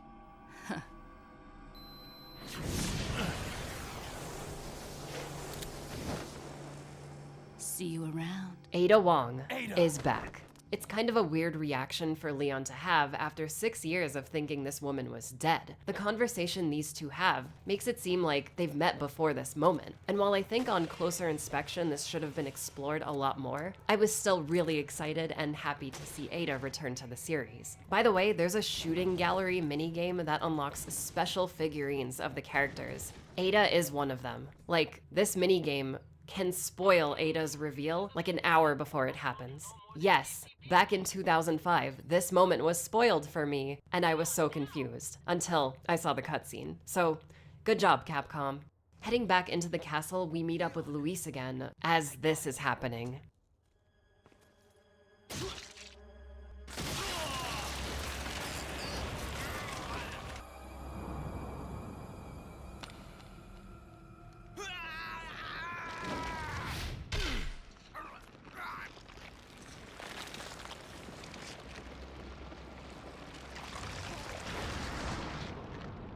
Luis gets totally impaled by Sadler's appendage. Gross. Sadler makes off with Luis's stolen Plaga sample. Luis finally lifts the curtain on who he is in his last moments. Stay with me, Louis. I am a researcher, hired by Sadler. He found out what I was up to. Don't talk. Here. It should suppress growth of the parasite. The sample. Sadler took it. You have to get it back. Louis! Louis! After this very depressing moment, Ashley wakes up. That's right, Luis's death, all of that commotion was happening in the same room that Ashley was being held in. It's kind of funny. Freeing Ash from her binds and taking down a few cultists starts one of the standout moments of this game for me personally. It's Ashley's time to shine. The playable Ashley segment, what was a pretty flawless horror action adventure fest up until now, returns to being a survival horror game for just a few moments. As Ashley, you have to avoid cultists while doing some light puzzle solving, hitting the cranks pretty hard, finding puzzle pieces, and doing a very difficult slide puzzle.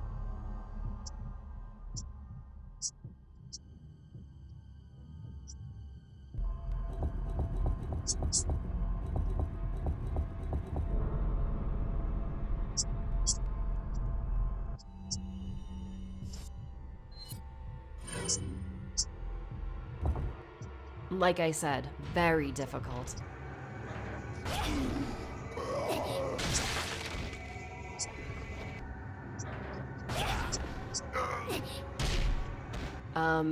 Why does she need Leon's help again? Could she do that the whole time? A small detail about this section that I love so much is that we get to see a painting of an uninfected Salazar.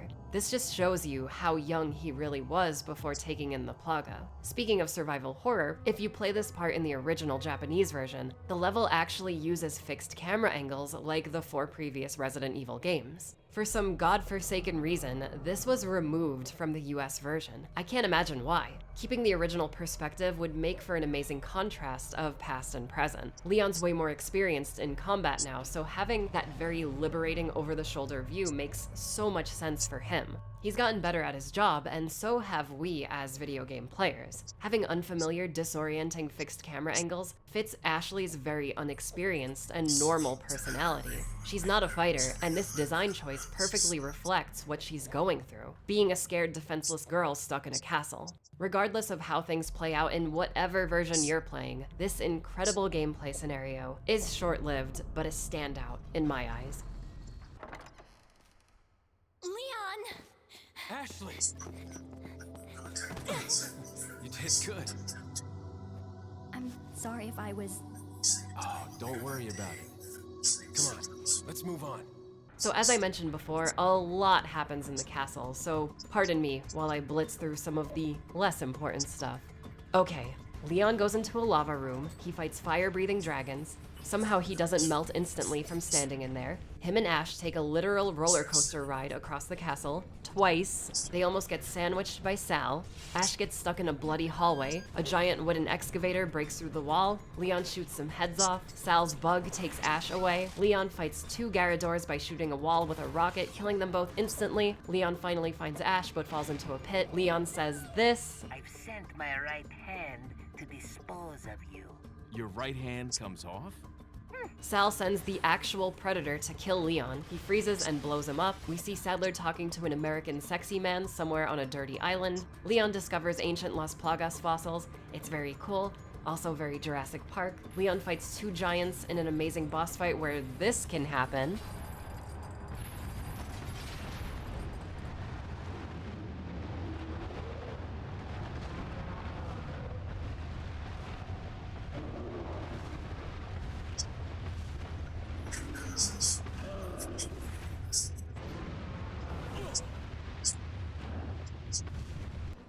We go on a minecart roller coaster ride from hell with multiple chainsaw men. It's very scary. We find the Pride of Lion door and key item from Devil May Cry 1, and finally make it to the last level of the castle section of RE4. You will not believe what happens next. Somehow in this rural-ass part of Spain, this little guy commissioned, or maybe forced the people of this village to build not only a giant statue of himself, but a fucking robot that can move at an ungodly speed for its size. There is a Gundam in RE4. What is happening? It chases you and then falls into an abyss. What are the costs and logistics of creating this thing? Was it all worth it, seeing it fall into the infinite unknown? This moment has lived in my mind ever since 2005. I can't wrap my head around how any of this works, or how it even got here. Getting into Salazar's Tower of Death, the little guy explains how Ashley's been taken away to the Illuminados base on a remote island very far away. Leon is like the cheekiest RE protagonist ever at this point, as he interrupts Sadler by doing this. It's terrorism. Isn't that a popular word these days? Not to worry. We've prepared a special ritual for you.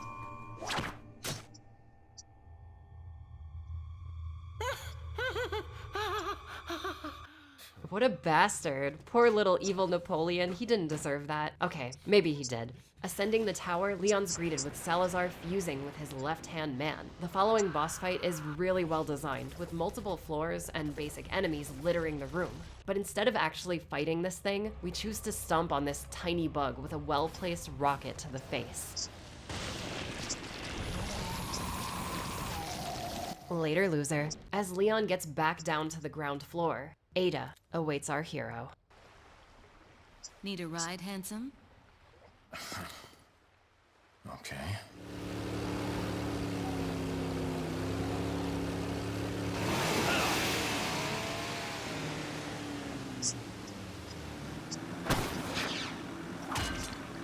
Got some business to take care of. See you later.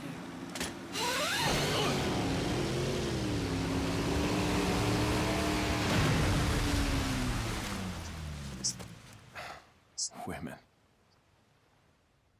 On the island, the horror aspect of RE4 completely vanishes. Well, except for one part. You know how most early RE titles borrow visuals from classic action movies like Top Gun, Rambo, or Commando? Well, the island is just Commando. Leon has to hold nothing back in this place. The third and final faction of Ganado are the soldiers of Sadler's private army.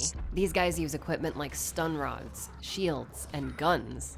You'll be fighting a lot of Mad Max rejects on this very disgusting island. Sadler also communicates with Leon directly now, which is great because he often insults the old fucker right to his face. Just because you killed my small-time subordinate.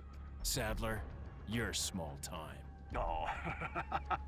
What? After breaking through the island's line of defense, Leon enters a building housing a very makeshift-looking lab. Pretty quickly, we find Ashley being held in a prison cell via security camera. Heading deeper into the lab, we come across something very dark. As soon as I entered this room and noticed the camera was really tight behind Leon, I knew something was up. Through a window, we can see a horrifying creature laid out. Picking up a security card, a loud bang and heavy breathing can be heard behind us.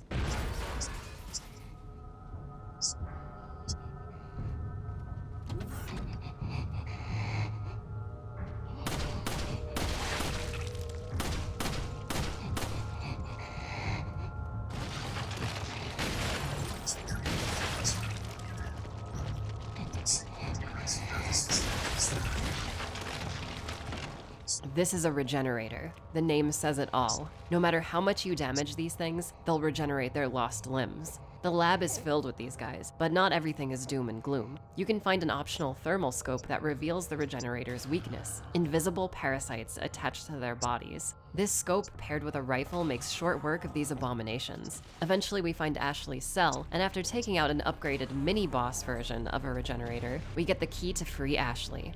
Reunited, the two explore the lab, dodging more regenerators and taking out hordes of soldiers. Finding a massive bulldozer, Ashley decides to drive this thing in an awesome on-rails set piece. I guess Ash was moonlighting as a construction worker from Brooklyn, New York before she was kidnapped.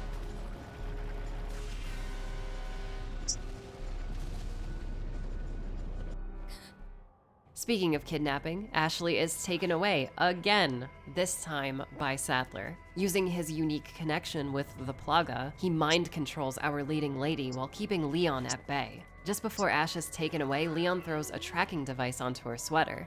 Once Leon recovers, he finds a memo written by Sadler. In it, the Lord talks about being worried about his grand plan of world domination failing. He's underestimated Leon at every turn. We've got this guy on the back foot now. We're almost there. Sadler's final gauntlet of challenges will be the ultimate test of Leon's abilities. With that said, we're being watched.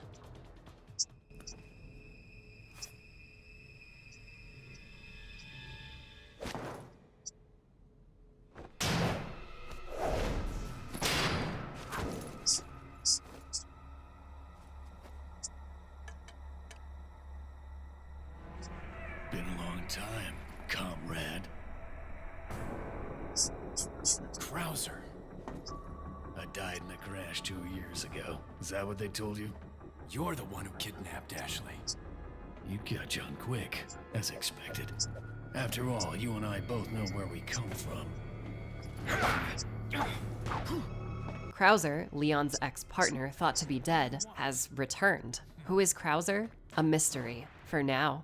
Leave Ashley out of this! Oh, I needed her to buy Sadler's trust in me. Like you, I'm American.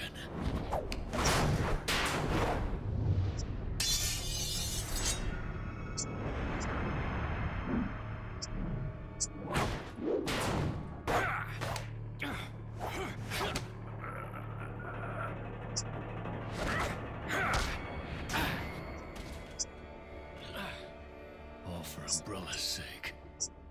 Umbrella? Enough talk. Die, comrade!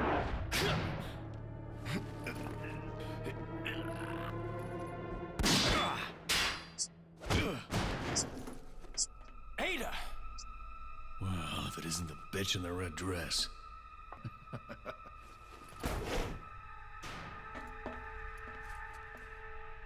You may be able to prolong your life, but it's not like you can escape your inevitable death, is it? So now we've got to watch our backs for a super powered version of Leon. What happens after this incredible knife fight is Resident Evil, the game series, for the first time ever referencing Resident Evil, the movie series. Leon has to make it through a laser-filled corridor, and if you watch the first movie, you know this won't be easy.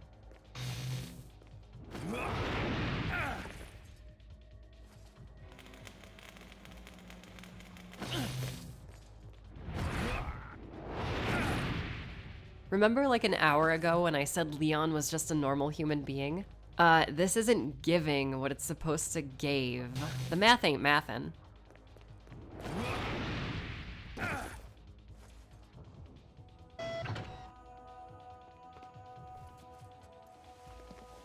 Oh yeah, okay Leon, you're so cool.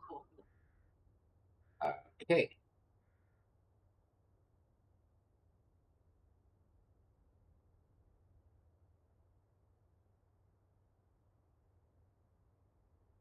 Wrong with my. Okay. And we're back. All right.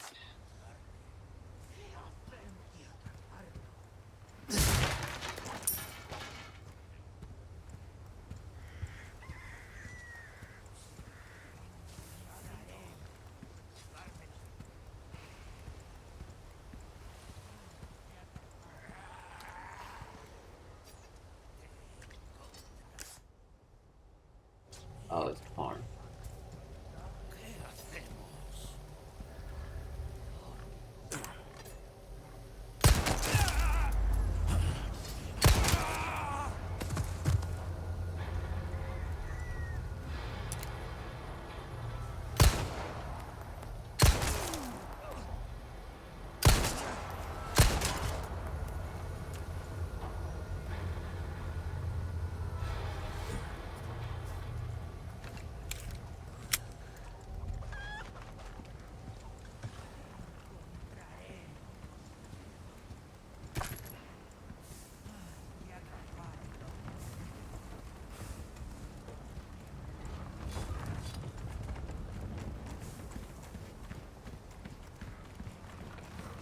Hey cows. Hey boy. Hey piggies.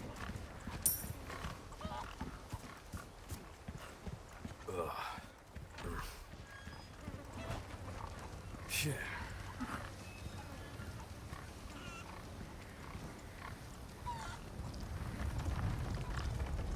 Oh, hey piggies.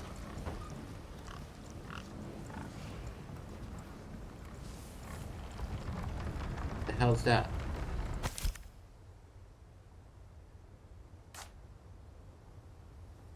I've got some people put me there so we can go. Okay.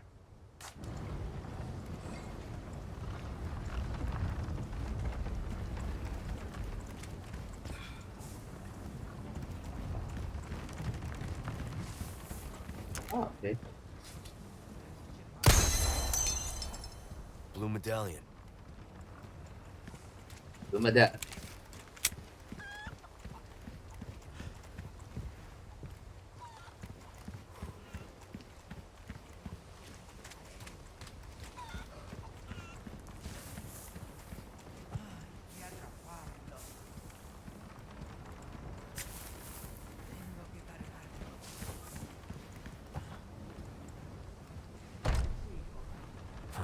Won't open.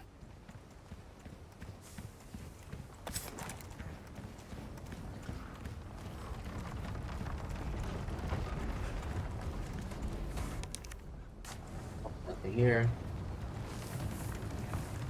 Find it in there.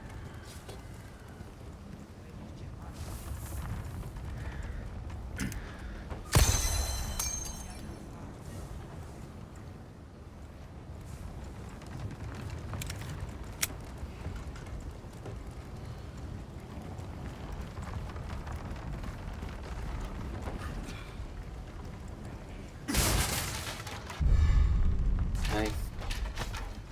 Powder.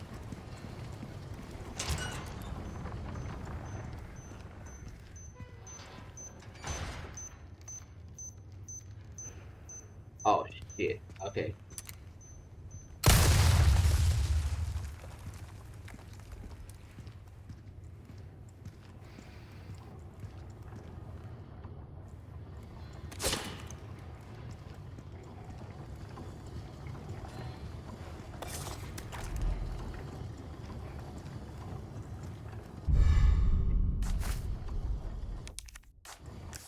Okay, so let's wait.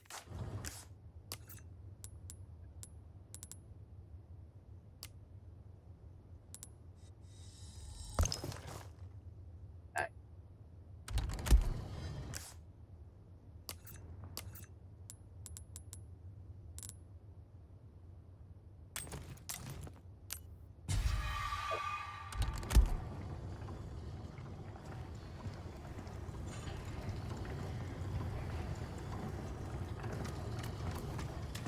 Okay.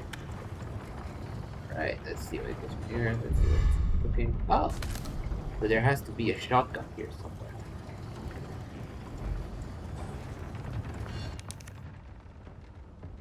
Gotta fix everything myself.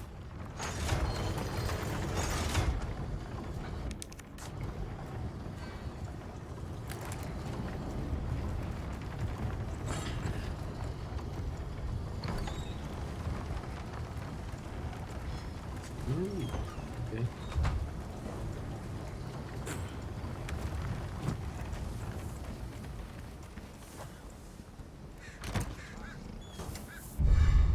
Okay.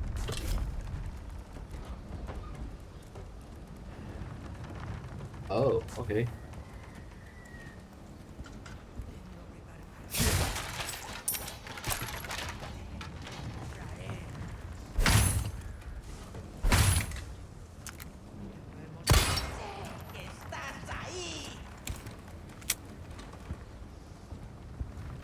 Active.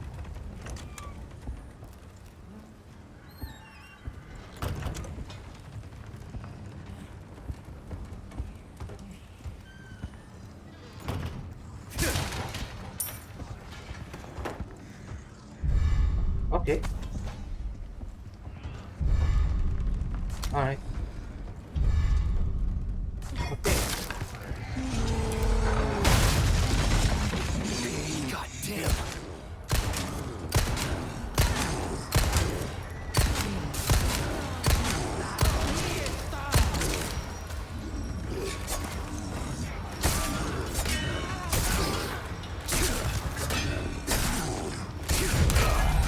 Damn it, I blew the can.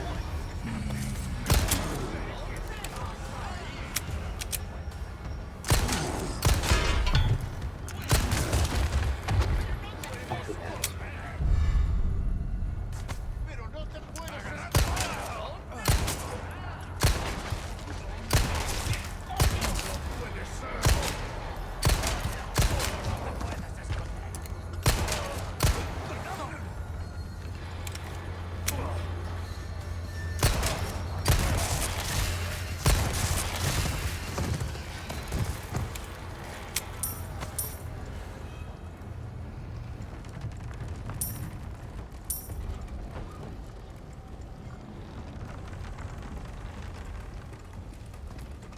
Go back up.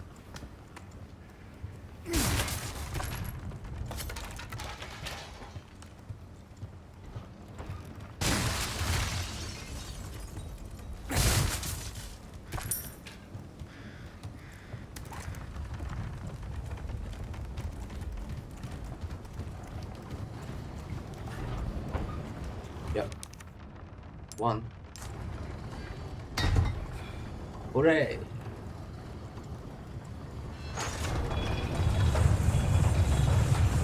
Finalmente. I don't think it's Spanish, but yeah, sure.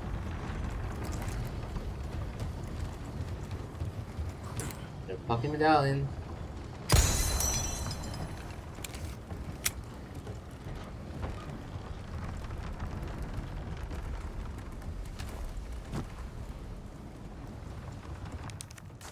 Yeah, that's it, much here.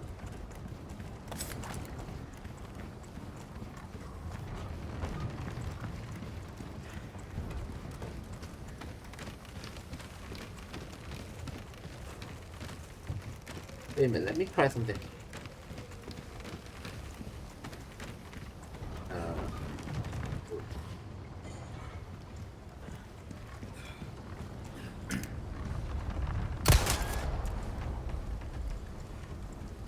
God damn it.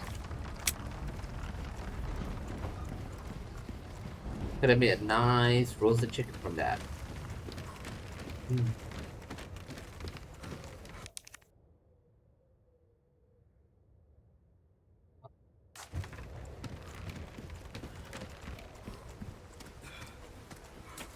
Wait a minute.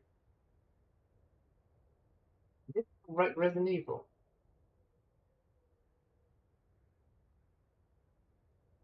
Yeah. Okay.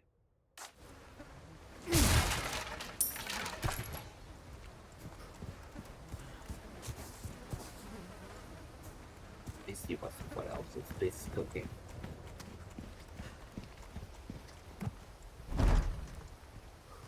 No. You don't let me cook. I saw something. Lago. Hey. Okay. Lake's gotta be this way.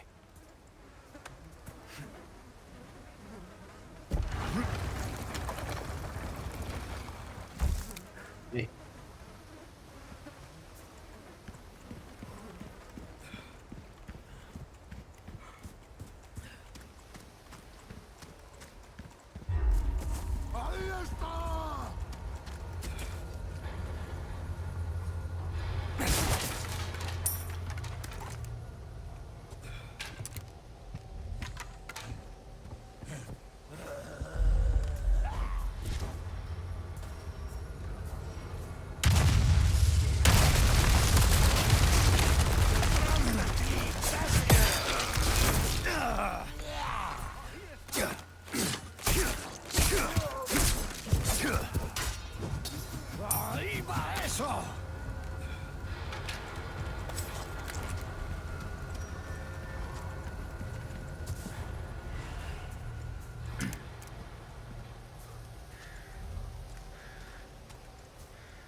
Next. Fucking hostile.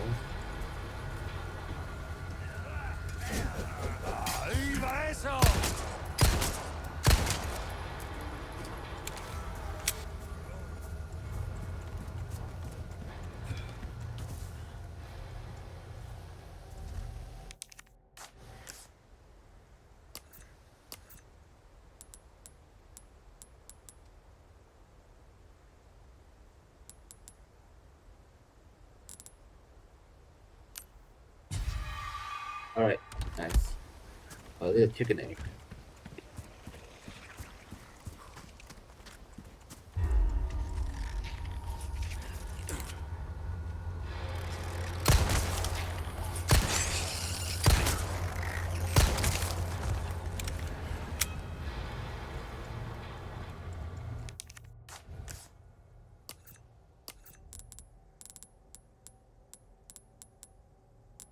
Gunpowder, right?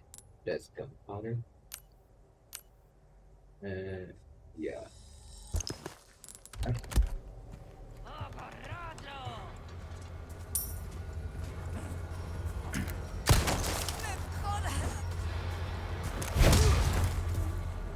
we go.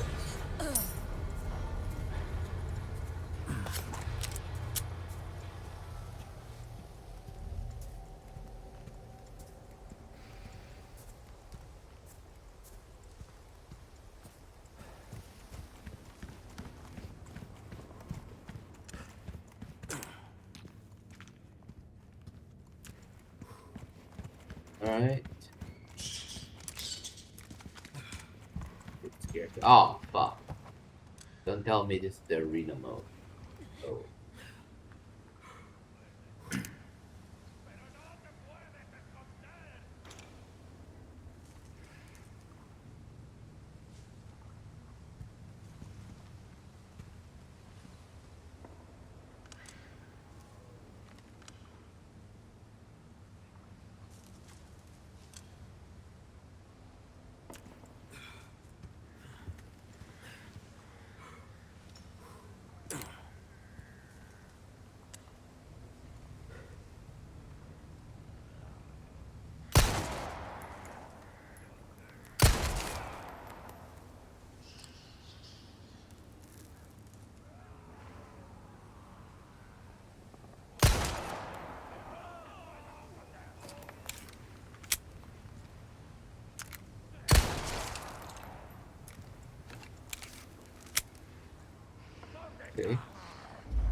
break already.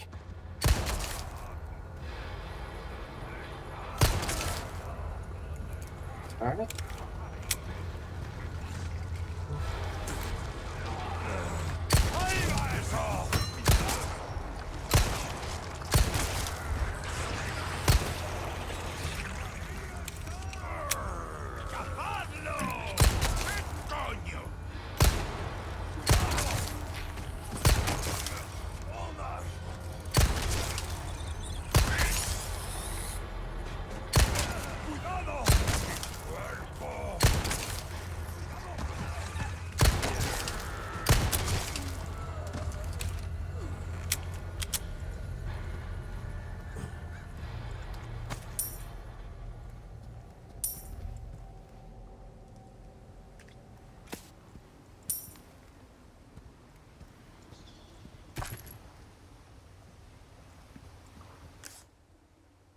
Okay.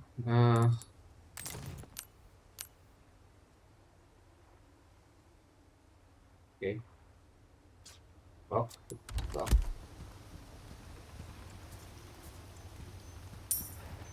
Okay.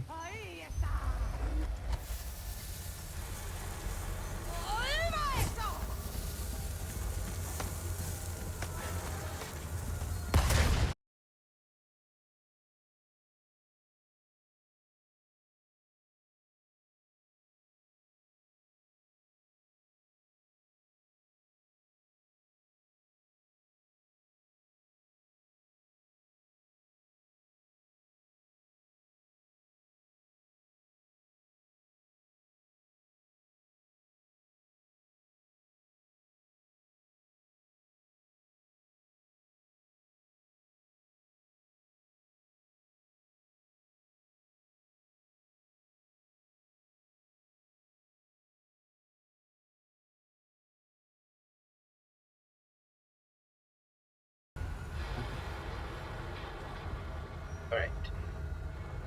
Let's go.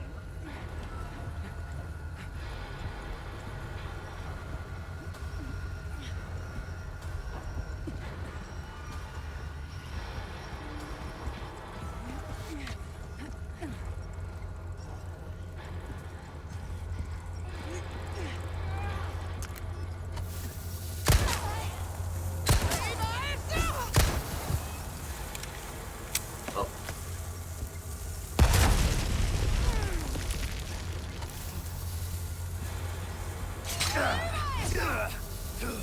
Come on. What the fuck? Go through this shit.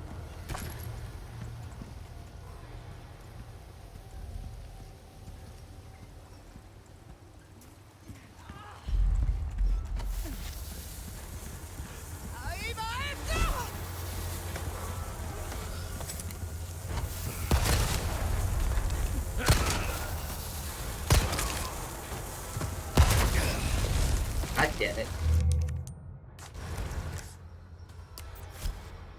Okay.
What's that noise?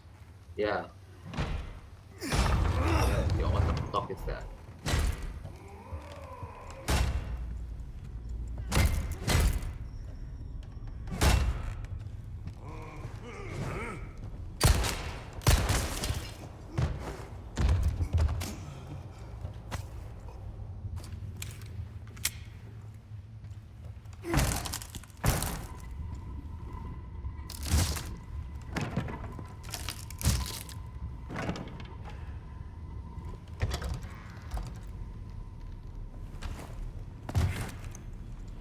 Oh god. Yeah.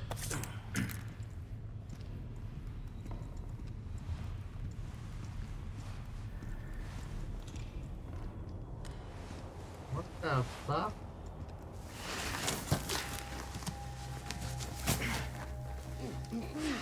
Hey. That hurts, you know? Seemed like you really wanted to talk. How observant, senor. Now, say, you got a smoke? You know, those things will kill you. Oh, well, maybe just untie me then, huh? Joder, not this guy! Who are you? Okay, stop right there!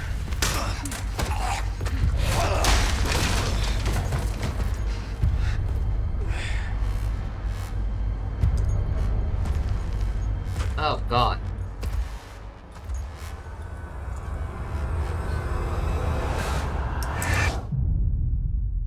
Okay. Alright. It's...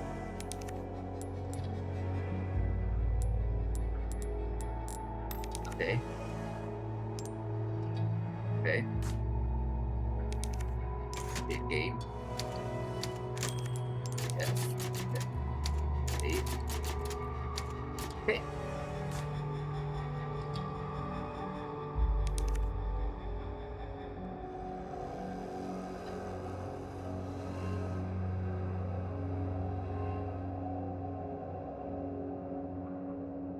We're gonna go for another chapter at the end.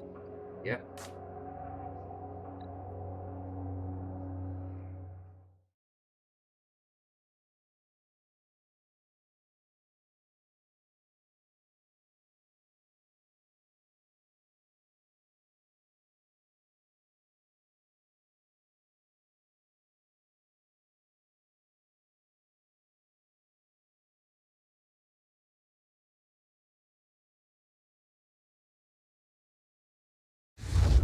Sacrificial lamb, you will receive our most sacred body. It begins now.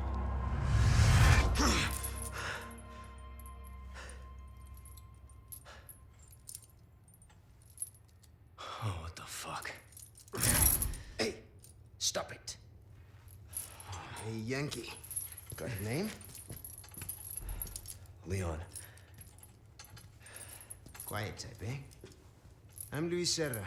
Guess you, me, picked the wrongest spot to vacation, eh? Hey! Stop it! You move, I move.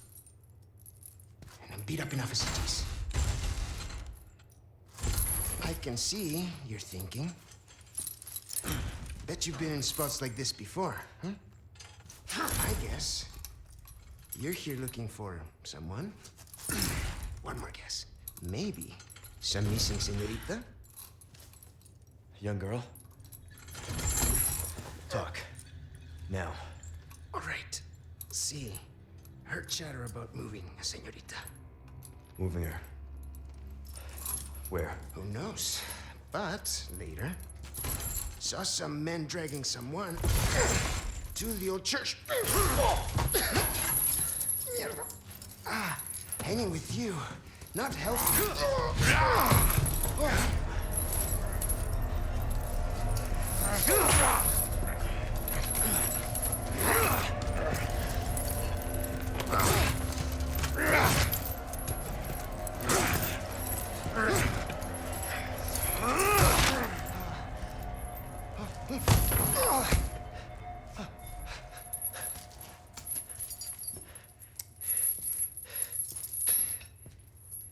Hey, we're not done here!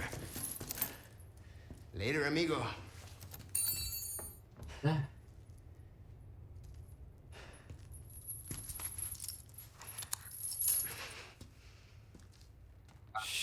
They took my gear. Yeah. Okay.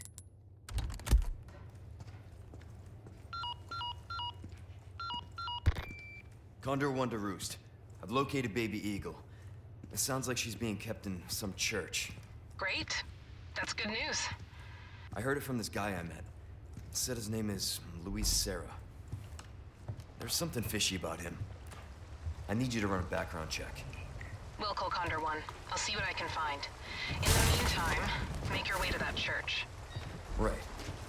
I'm probably due for confession anyway. Condor 1, out. Okay.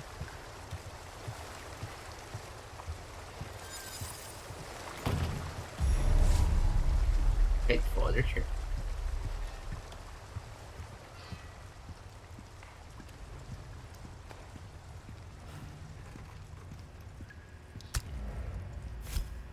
Okay.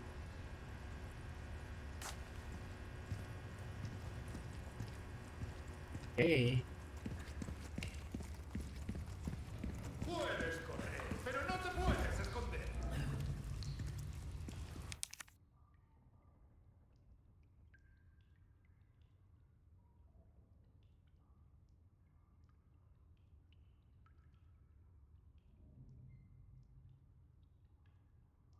You know, it's obvious they didn't his game is like vanished because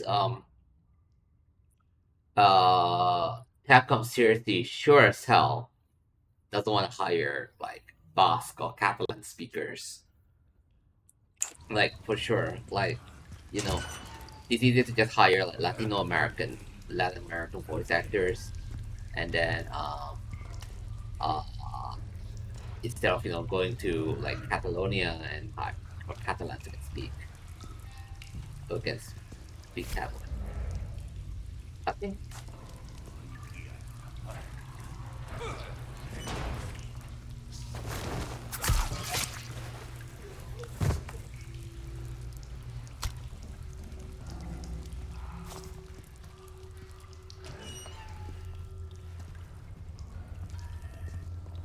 ¡Un forastero!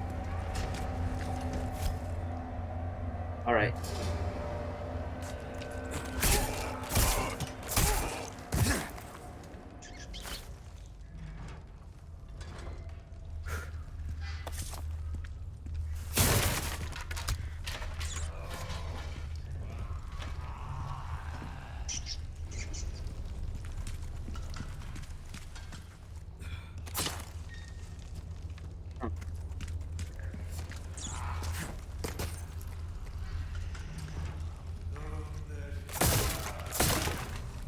Nothing.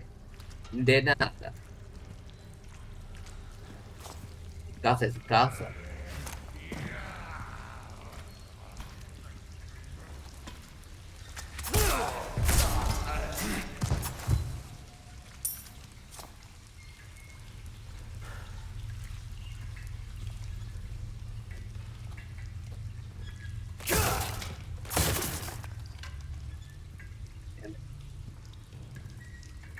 There.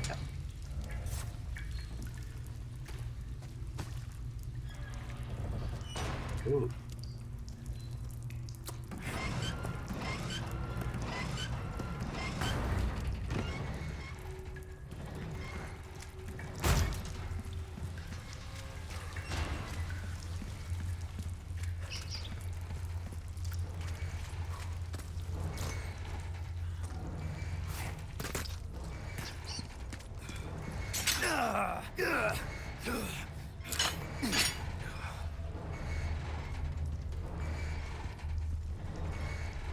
Fucking hell.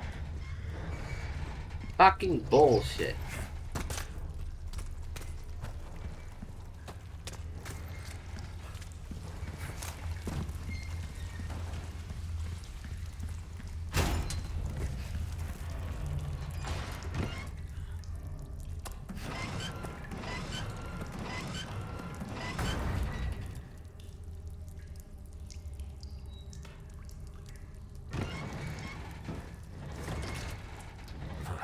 Won't open.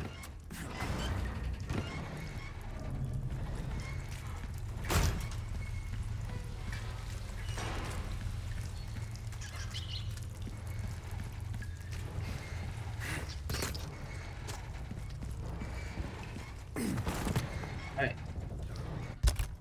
Nice. I found my whole stuff back. I'll be taking these back. Oh, wait.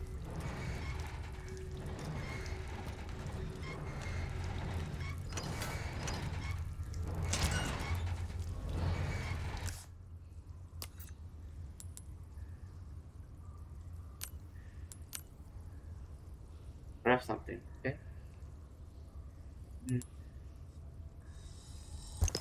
Right, okay.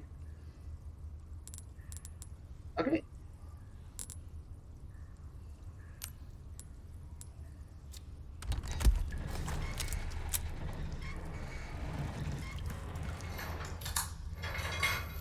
Oh. Over here, stranger. Oi! I've got stuff to sell you, mate! Yeah, just like... Some business then. Hey, let's do some business, right? Hey! You got some guns in it? Yeah, makes sense. In Spanish, you're gonna see a businessman, it has to be a British man. An Englishman, that's what it was. I've got something new for you, mate. I've got something new for you, mate. You know? Yep.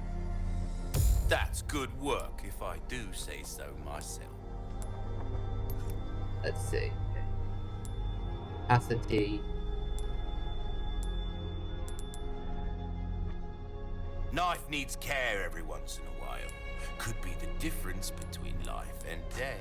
Came into some other bits and bobs too, mate. What you see is what I've got.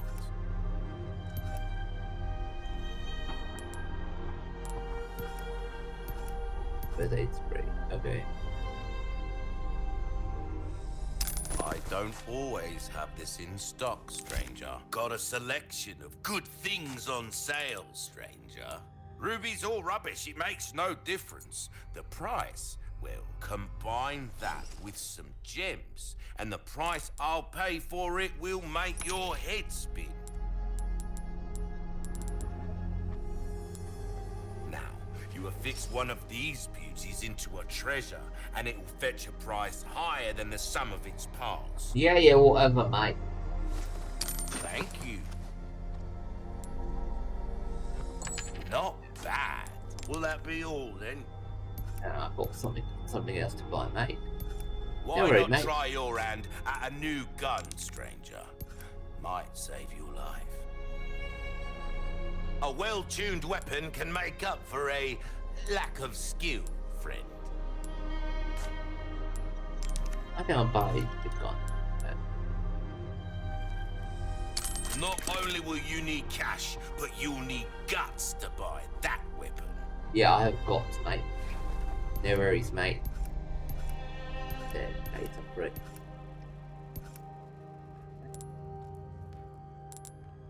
Got a selection of good things on sale, stranger. Yeah, I don't need that. Well, well. I can certainly do something with this. Alright. I think it's fine now. Right. Me. Oh, my back is killing me. Oh. Years haven't been kind, so come back anytime.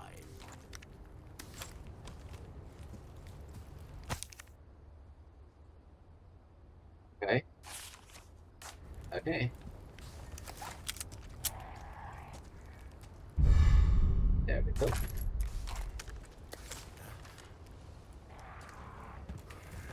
Welcome. Ooh, what you buying? See, I didn't have.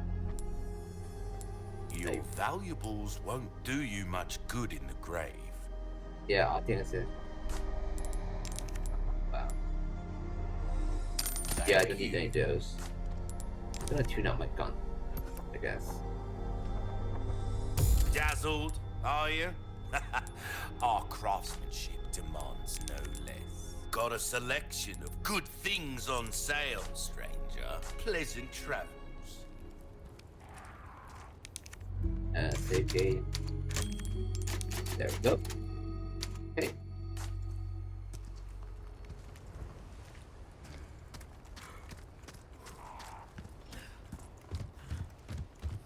am I?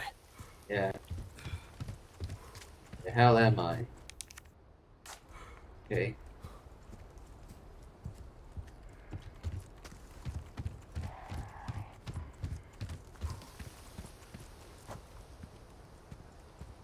¿Dónde está? ¡Agarradlo! Puedo caminar. Yep, that's powerful, right?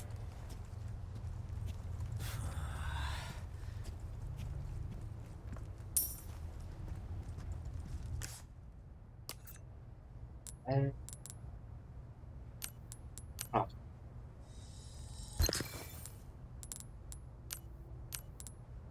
I need one of those. Sweet. What the hell is that? Okay.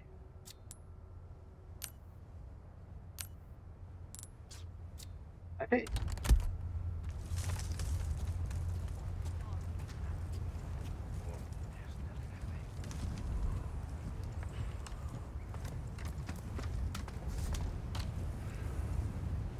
Oh, Jesus Christ.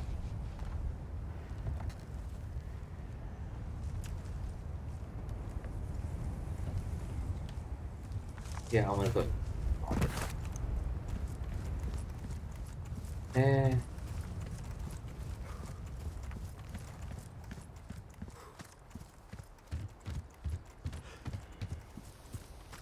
Let me on about more. Hello, stranger. Welcome. Ooh, what you buying? Oh, what buying? Ruby's all rubbish. It makes no difference. The price, well, that's our choice to make. Well, increase ammo. Your weapons are in good hands, mate. Hard times, mate. Yeah.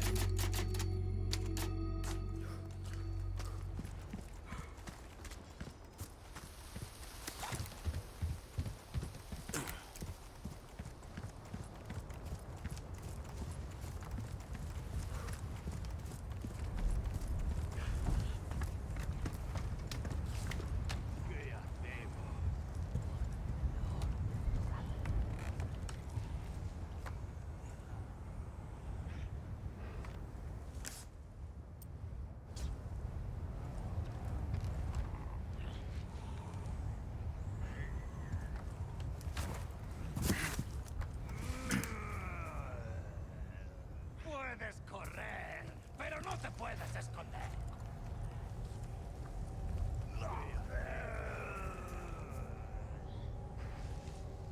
¿Dónde estás?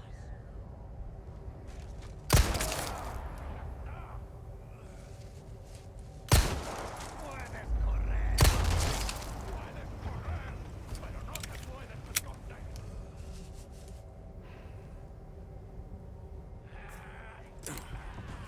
Yeah, the fucking well we need, right?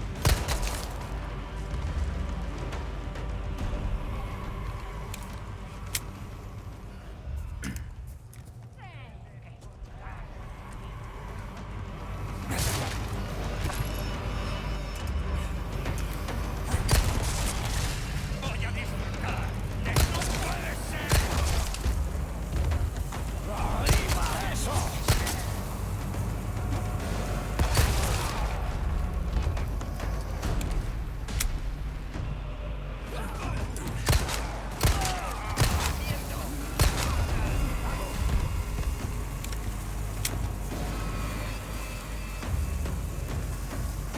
¡Ahí va eso!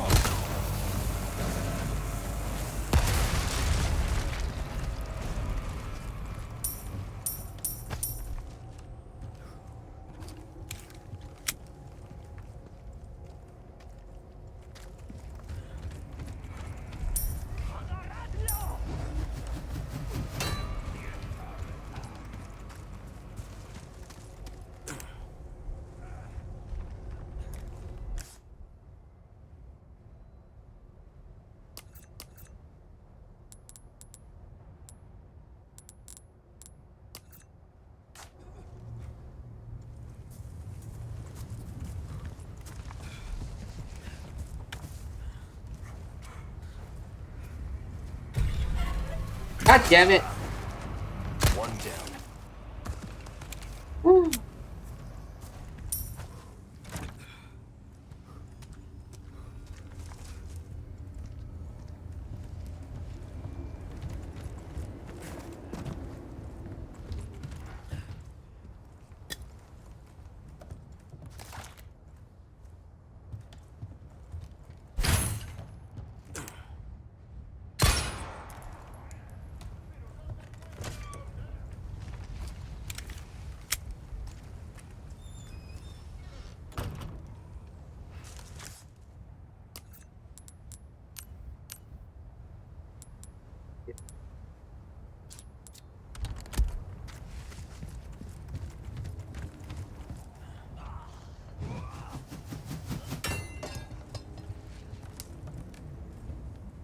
Exclusive. You,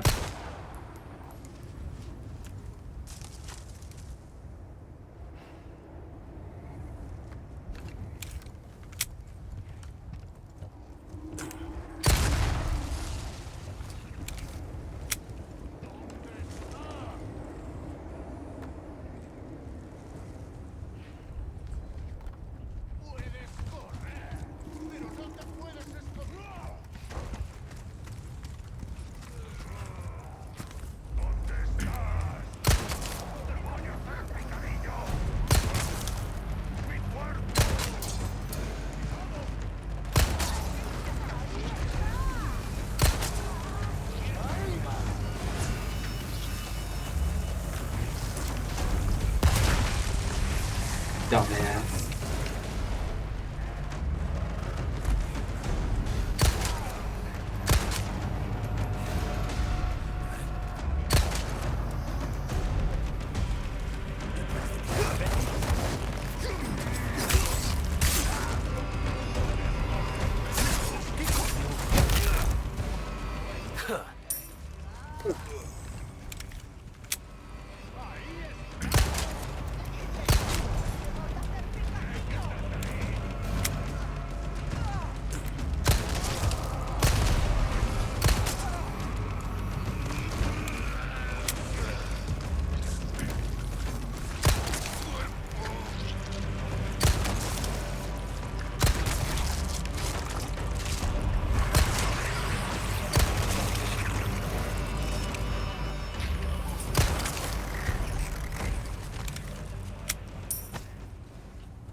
Nice, finally.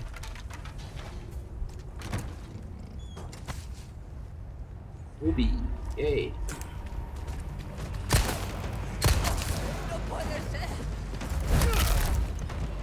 Sorry, must have slipped. Oops.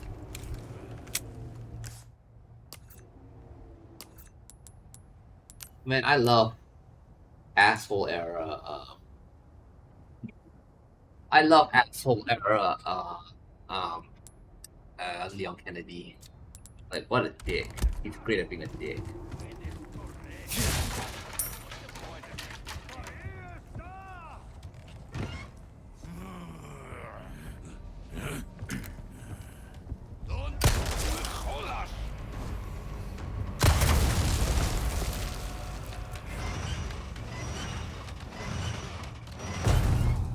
Go back.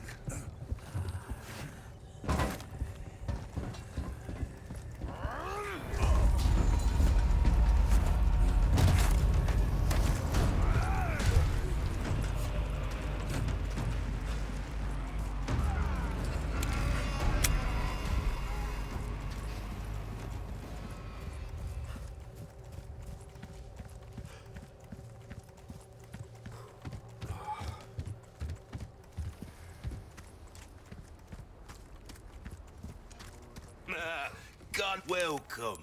Well then, what can I do you for? Okay, so buy some more ammos. What you see is what I've got.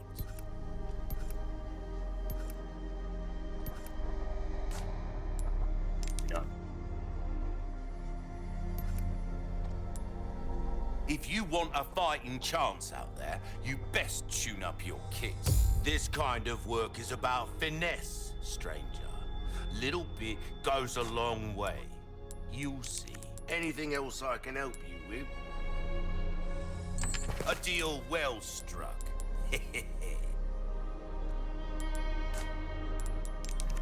Almost up. You'll get some bang for your buck. I guarantee it. Okay. Well then, what can I do you for? Come back anytime.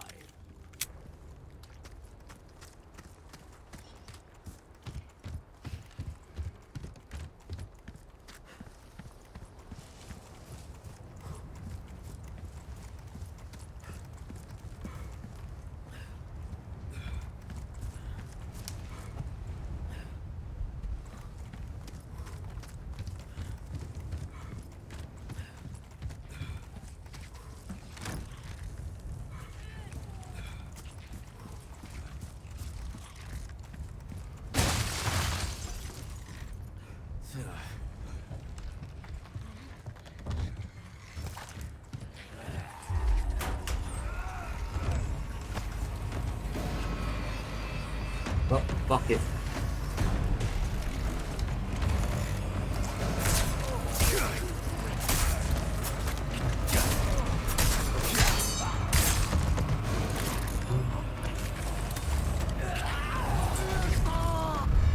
Yeah.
Not bad, right?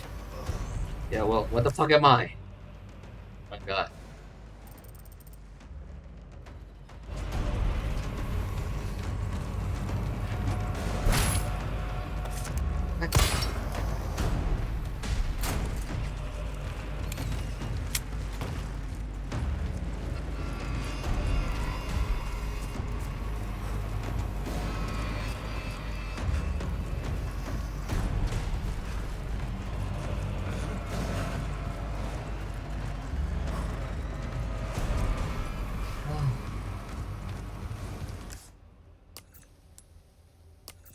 Yeah.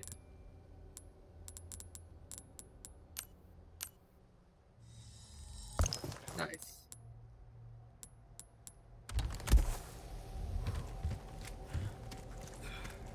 Oh, nothing but the Welcome. Got a selection of good things on sale, stranger. All my wares are in tip-top shape, I assure you.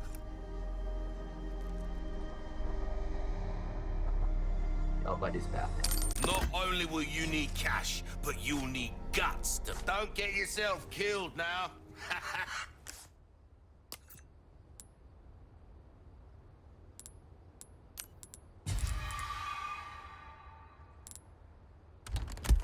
Now the place is on. Welcome. What can I interest you in?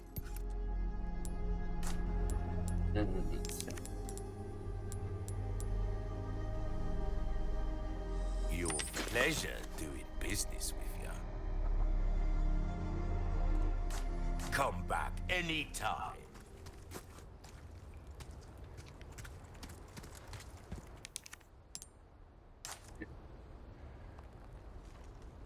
Okay.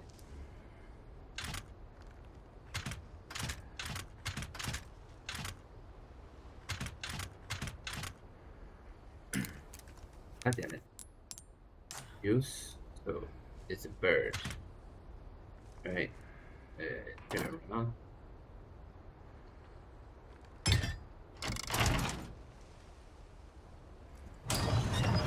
Alright.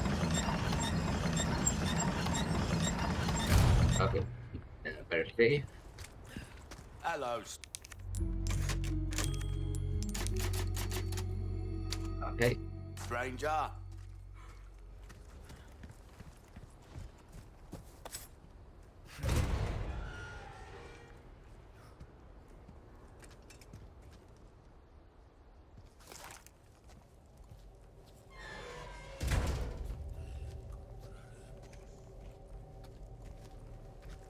¿Dónde estás?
rhymes with fun.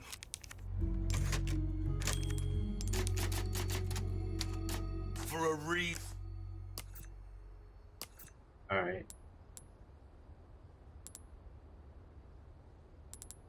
Listen, stranger.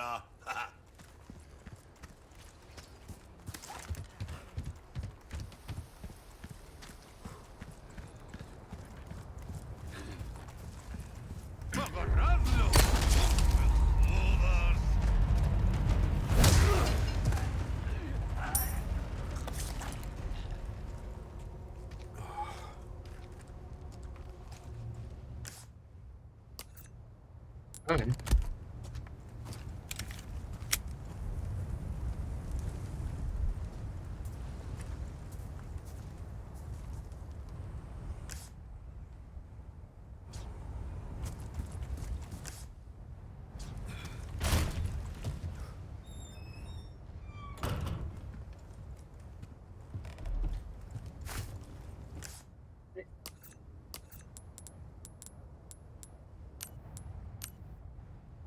Okay, then. Need a green herb.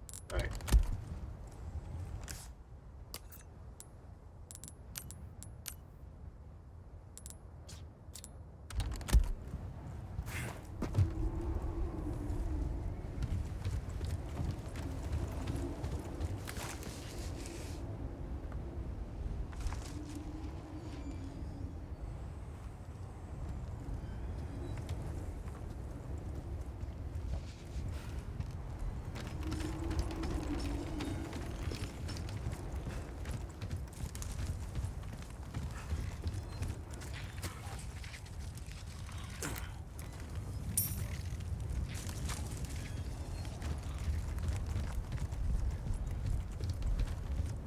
Ah.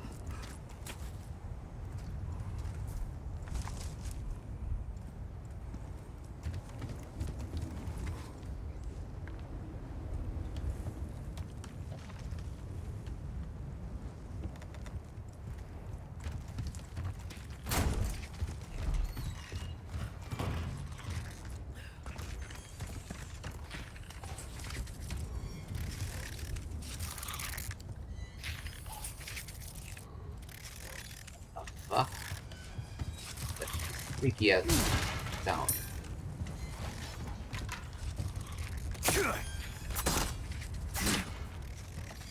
Okay.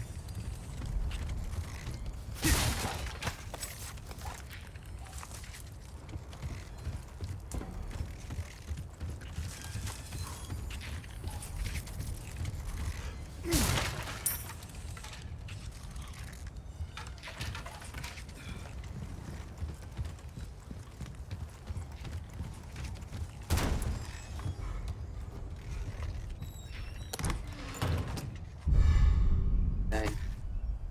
Go where though?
I didn't think anyone else to go here or not. I guess I killed every single massacre, every single villager there. Alright. Okay, now I'm wrong. Well.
On.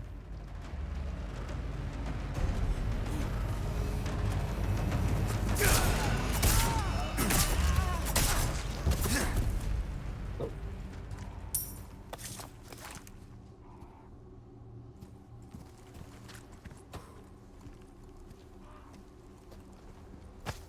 Nice. Oh, okay.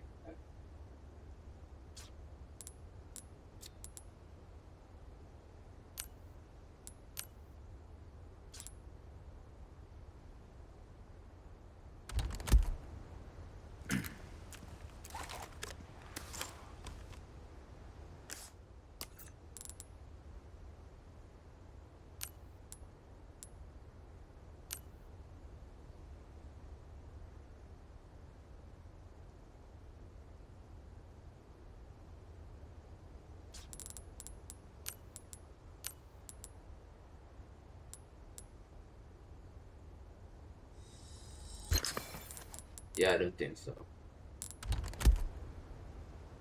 Wait a minute. I got this thing.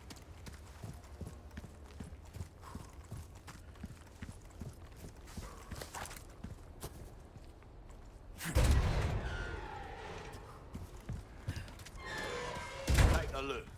Welcome. Well then, what can I do you for? Ruby's all rubbish, it makes no difference. The price, well, that's our choice to make. Thank you. Know how to make quotes. Okay. It's a few what more you dollars. see is what I've got. Alright. Gotta don't get yourself killed now.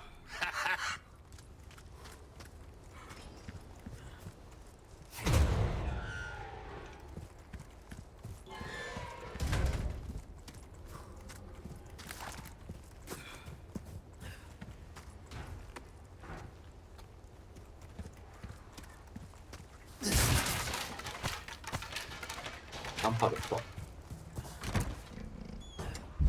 Alright. Oh, okay. I think it's those rubies and sapphires.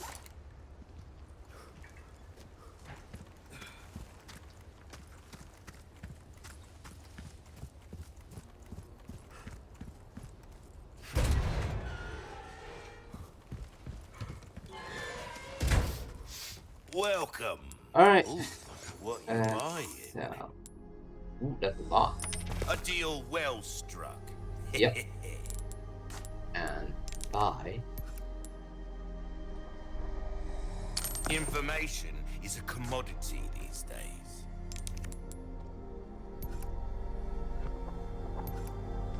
Your weapons are in good hands, mate. I'll see you right.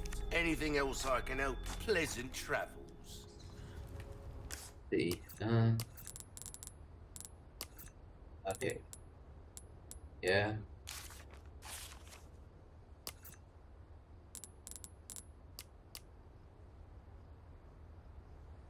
Art materials.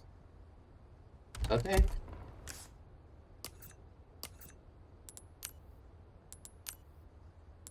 Cool.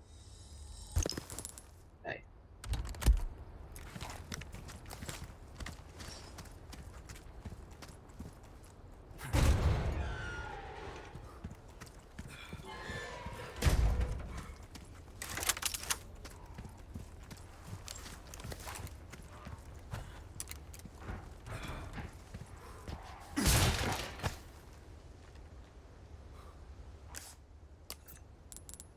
Huh?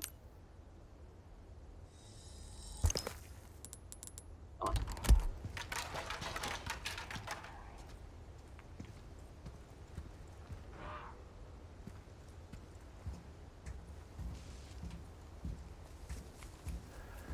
Okay.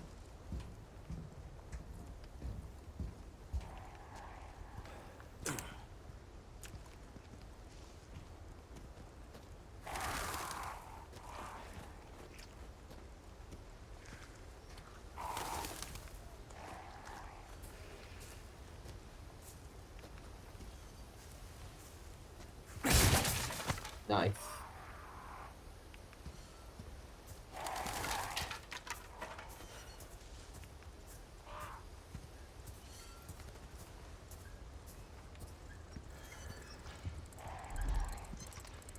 Okay.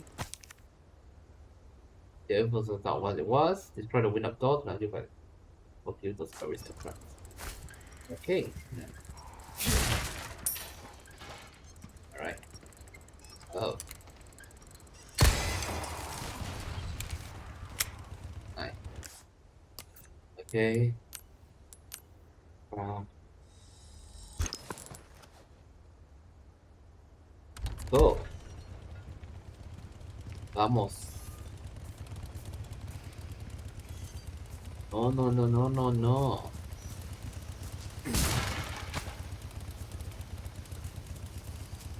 Ew.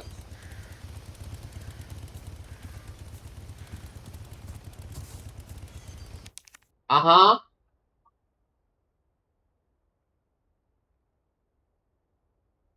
Alright. Oh. Oh.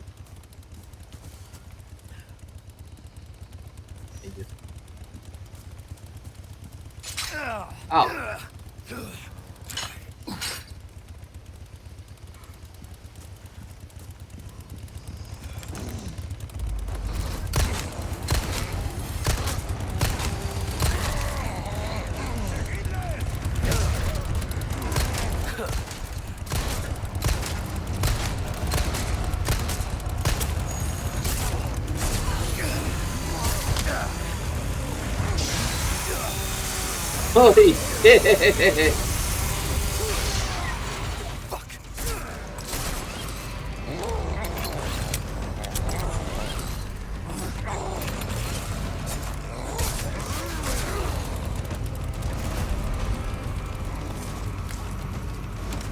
Jesus Christ.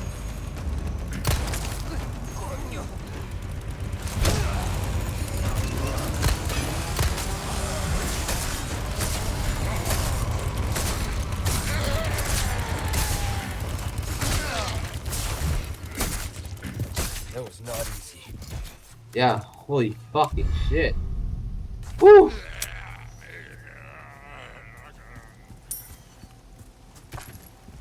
Jesus. Jesus. What the hell is this? Oh, it's nothing.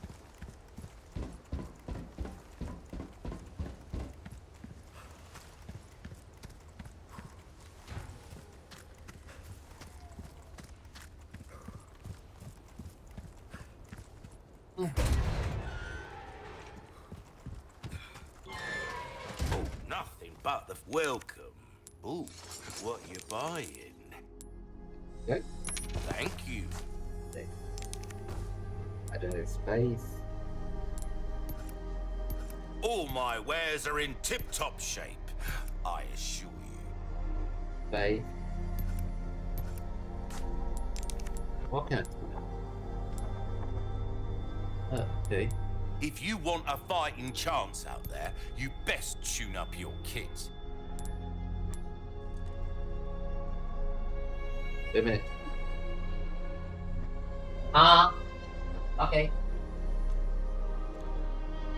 Got a soak it? Alright, just a minute.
Oh, that's cool.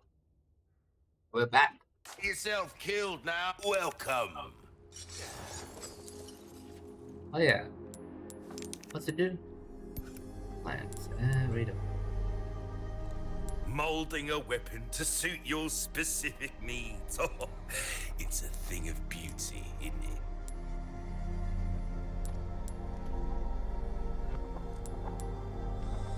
There you are, as you wished. Okay. Well then, come back anytime.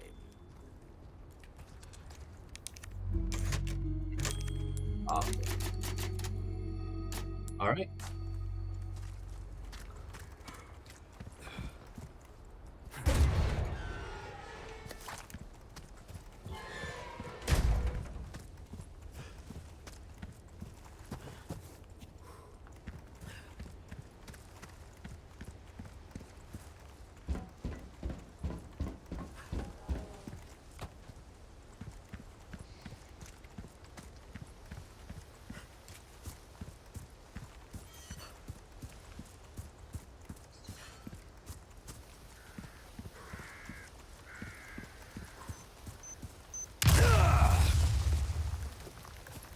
Oh, didn't notice that.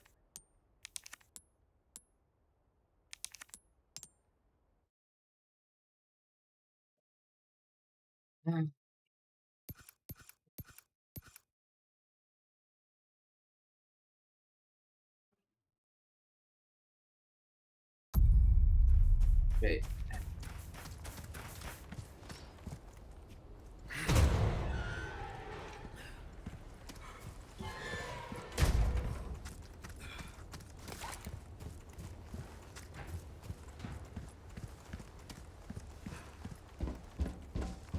Let's see. Um.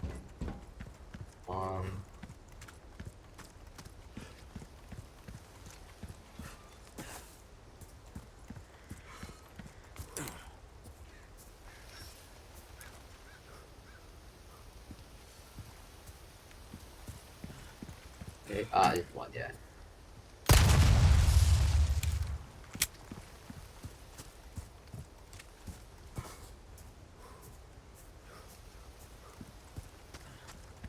What the fuck? House. It's locked. Well, yep.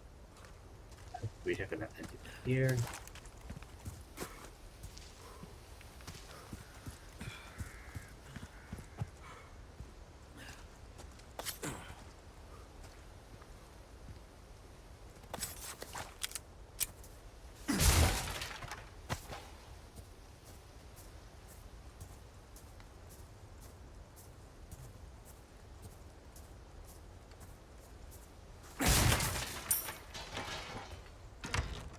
Okay. Oh, what a nice.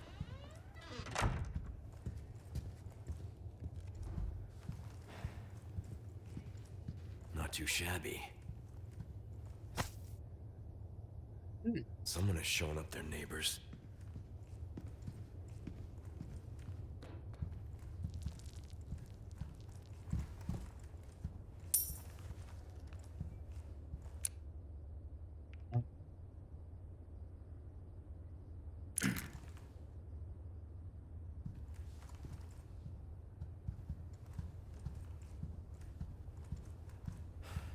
Okay.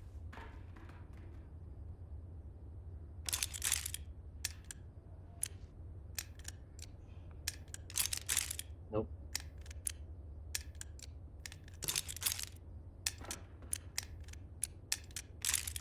Nope.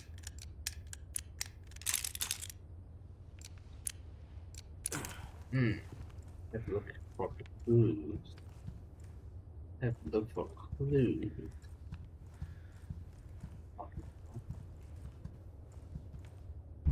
Oh, you gracias.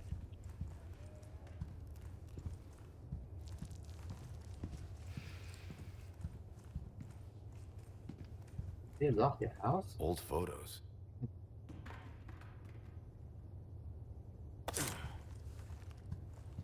Of the Franco-Spain era.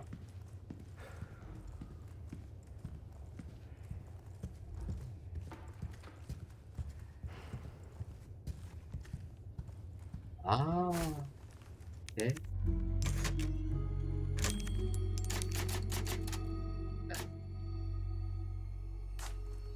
Okay.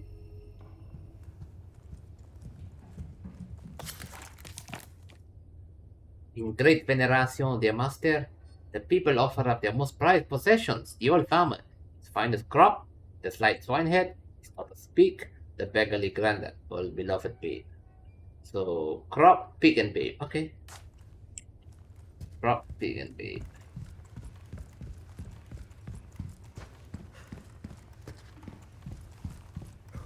No, not this one. Crop, pig, and babe. So, crop, pig, and babe. That. Ooh, it's a marble. Hey.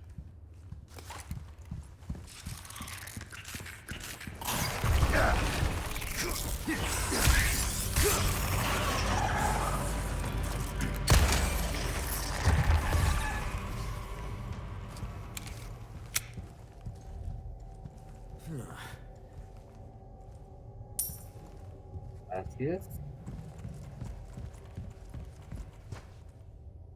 Let me roam around a bit.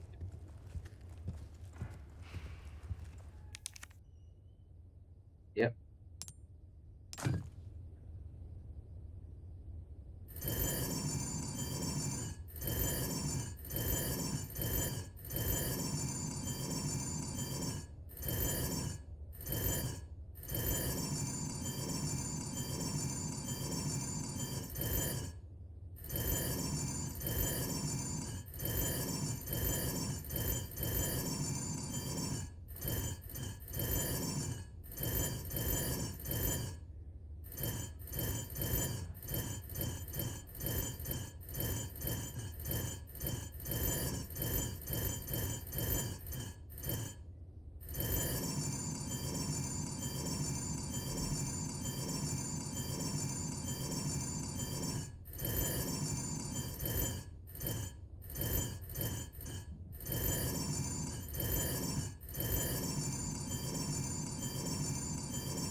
Oh, okay.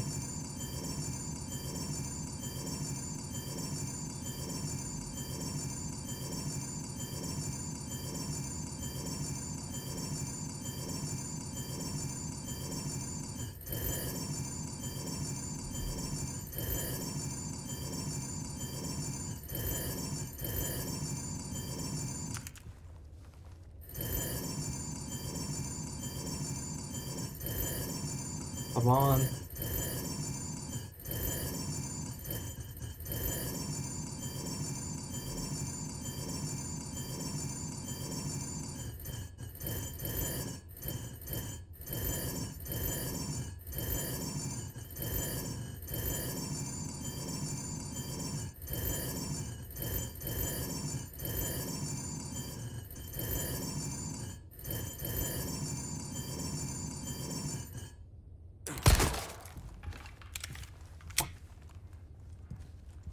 I don't know how to work this.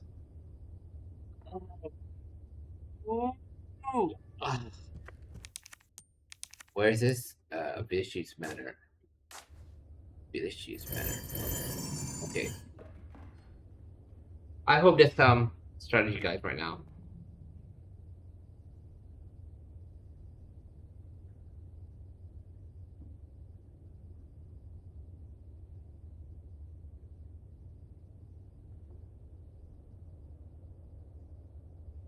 Okay. Village Chiefs Manor puzzle.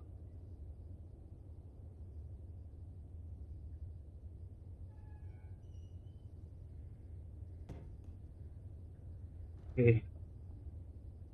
Okay. Combination lock.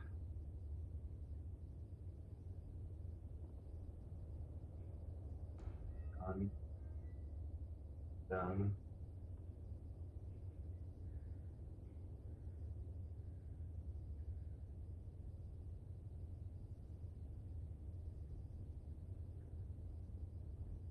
Okay, side lock.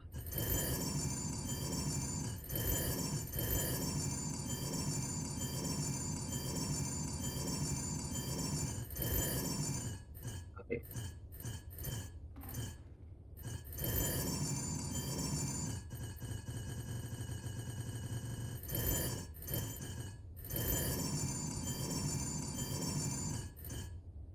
Okay.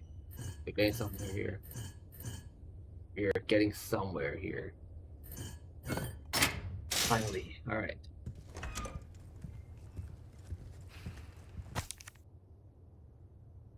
The weather has been strange late the week, whether the clouds put in. There's a sign of famine. It's true, we lack the things world feel a lot of thoughts. 30 people stopped to death, 5 cows were slaughtered. The patriarchs gathered and cut lot, 6 more children were sadly. They wow, to this wanted to village, we took them to altars for the ritual, not to castle today, okay?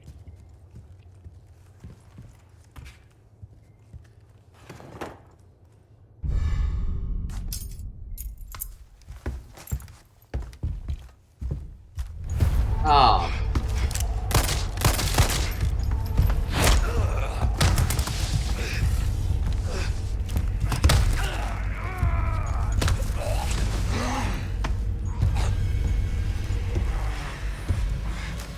Mi señor accepted the gift.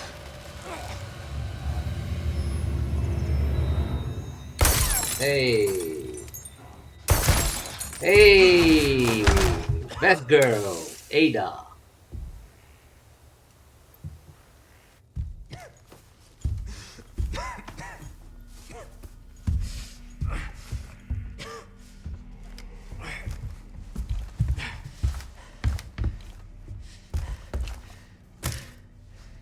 Gift? My blood?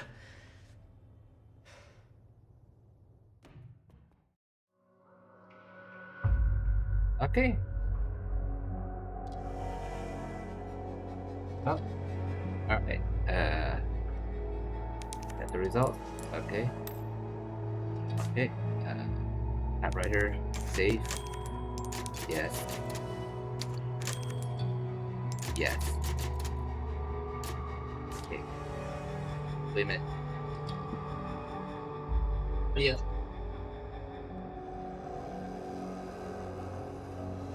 You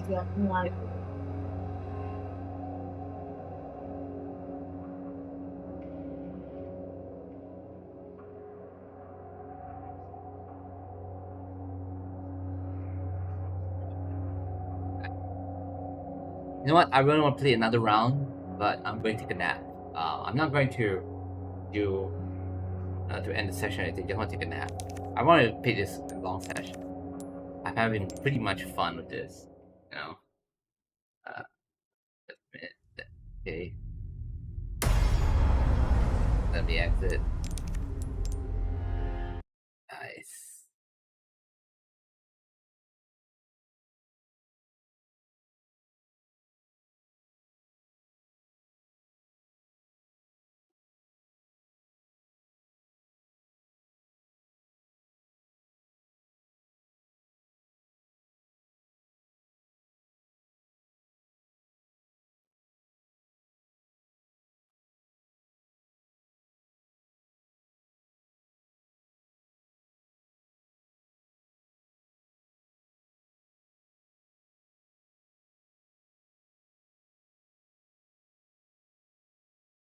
Yeah, let's continue with this.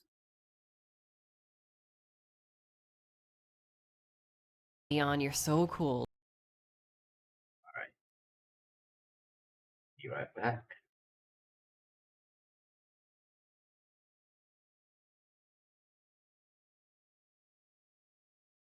Dude, who am I kidding? He's amazing. As we dig deeper into this island, Leon finds a bizarre system of hanging storage containers. We also find Ashley's tracking device. In a split second, a monster breaks through a nearby wall, sending Leon flying. This creature is U3, a powerful parasitic beast locked away deep underground. This boss fight might be the scariest in the entire game. Separated into different sections, you have to hit a series of switches in the section that you're currently in of this weird container maze to open the escape hatch to get to the next area. You do this while U3 is tracking your every move. Your surroundings aren't the most spacious either. Once you reach the final area, the real monster shows itself. A giant bladed parasite erupts from its back. Escaping the cage and actually fighting the boss is great. Your target is the bladed monster, but this thing can burrow underground and cut Leon in half whenever it feels like. When we finally eliminate the creature, Leon emerges in an old forgotten ruin. He also runs into Krauser again, this time very shirtless, posing a challenge to our hero. That being, find 3 key items to escape these ruins. Krauser stalks you on your key hunt. The strangest but also coolest thing about this fight is that Krauser is very resistant to bullets, but your knife does so much damage. Only in this one fight though. The game wants you to have a knife fight with this legitimate commando. Even when Krauser mutates, the game is still like, nah, get that knife out. The Krauser boss fight is the ultimate test of the game's new mechanics, using your knife to deal damage and quick-time events to avoid Krauser's killer blades. All throughout the game, the set pieces have been throwing QTEs at you. When you meet Krauser, it's this weird QTE cutscene. And then when you finally fight him, it's a mixture of QTE and real-time gameplay. Fantastic design that combines old and new mechanics to give you a genuine challenge. With Krauser defeated, Leon makes his way to the final lab area. Ada reveals herself once again, but Leon isn't having a good time right now. As he chokes the life out of Ada, she gets the upper hand on him, knocking him out of his infected, delusional state. Ada lets Leon know that he doesn't have much time till the parasite takes over his mind completely. As the two separate, Leon finally finds Ashley and frees her, but Sadler shows up to stop them. Thankfully, Ada's here to stop him. Leon and Ashley find a giant piece of machinery that helps remove the parasites within them, with help from a file left behind by Louise. This man is seriously saving the day from beyond the grave.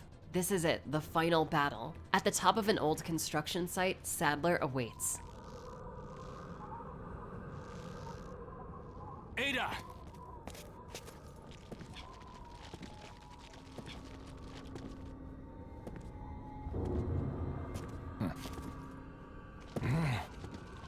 Better try a new trick, as that one's getting old. The American prevailing is a cliche that only happens in your Hollywood movies. Oh, Mr. Kennedy, you entertain me. To show my appreciation, I will help you awaken from your world of cliches. I'm gonna be honest, Sadler's real form is kinda disappointing, unfortunately. I'm not the biggest fan of this boss fight, which totally sucks because the build up to this moment is burning hot levels of hype. But the fight ain't really doing it for me. Spider Sadler stomps around with exposed eyeball legs that you have to shoot in order to stun him. You can use other explosives and parts of the environment, which admittedly make the battle feel very cinematic. I just don't really like how this fight plays out. It's cool and all, but I don't know. It doesn't really hold a candle to some of the final bosses of the previous games. As Sadler recoils in pain, Ada shows up just as she did 6 years ago to deliver one final present.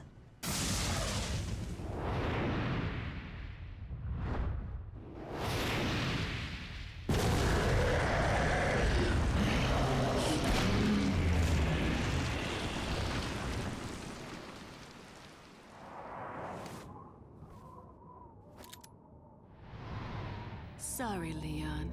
Hand it over. Ada, you do know what this is.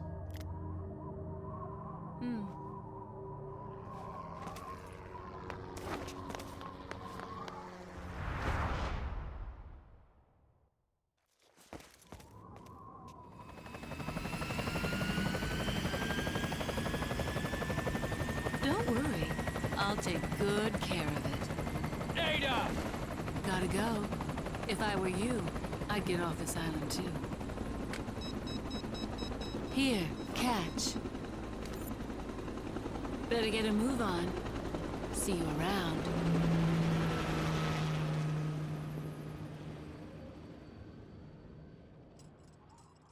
Very cute.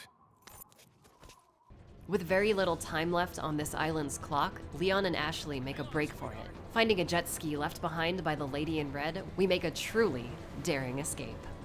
Dude, look at Leon's sick flips. If you're wondering, the answer is yes. This is the same ending as DMC1. You can really tell that that game was spawned from this one.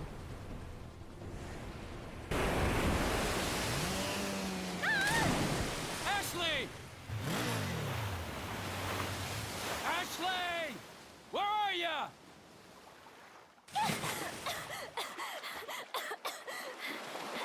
Leon! Come on. Let's go home. So, after you take me back to my place, how about we do some, overtime? Sorry. Oh, come on, Leon.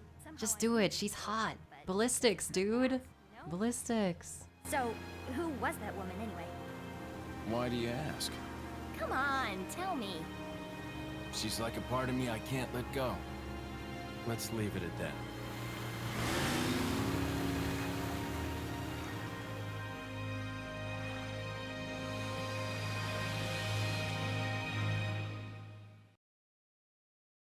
RE4 has the weirdest story yet. What starts as a simple rescue mission turns into a psychotic roller coaster ride with larger-than-life characters that throw giant robots, parasites, bugmen, and Rambo tier set pieces at our iconic rookie RPD officer turned super soldier. I love everything about the village section. I feel it's perfectly paced for what's there, but I also would have loved to see more of it. I enjoy the early dynamics of Leon meeting all of these characters as the mystery as to what's going on in this village itself builds up before our eyes. The castle is my favorite part of the game, but it does feel a bit bloated.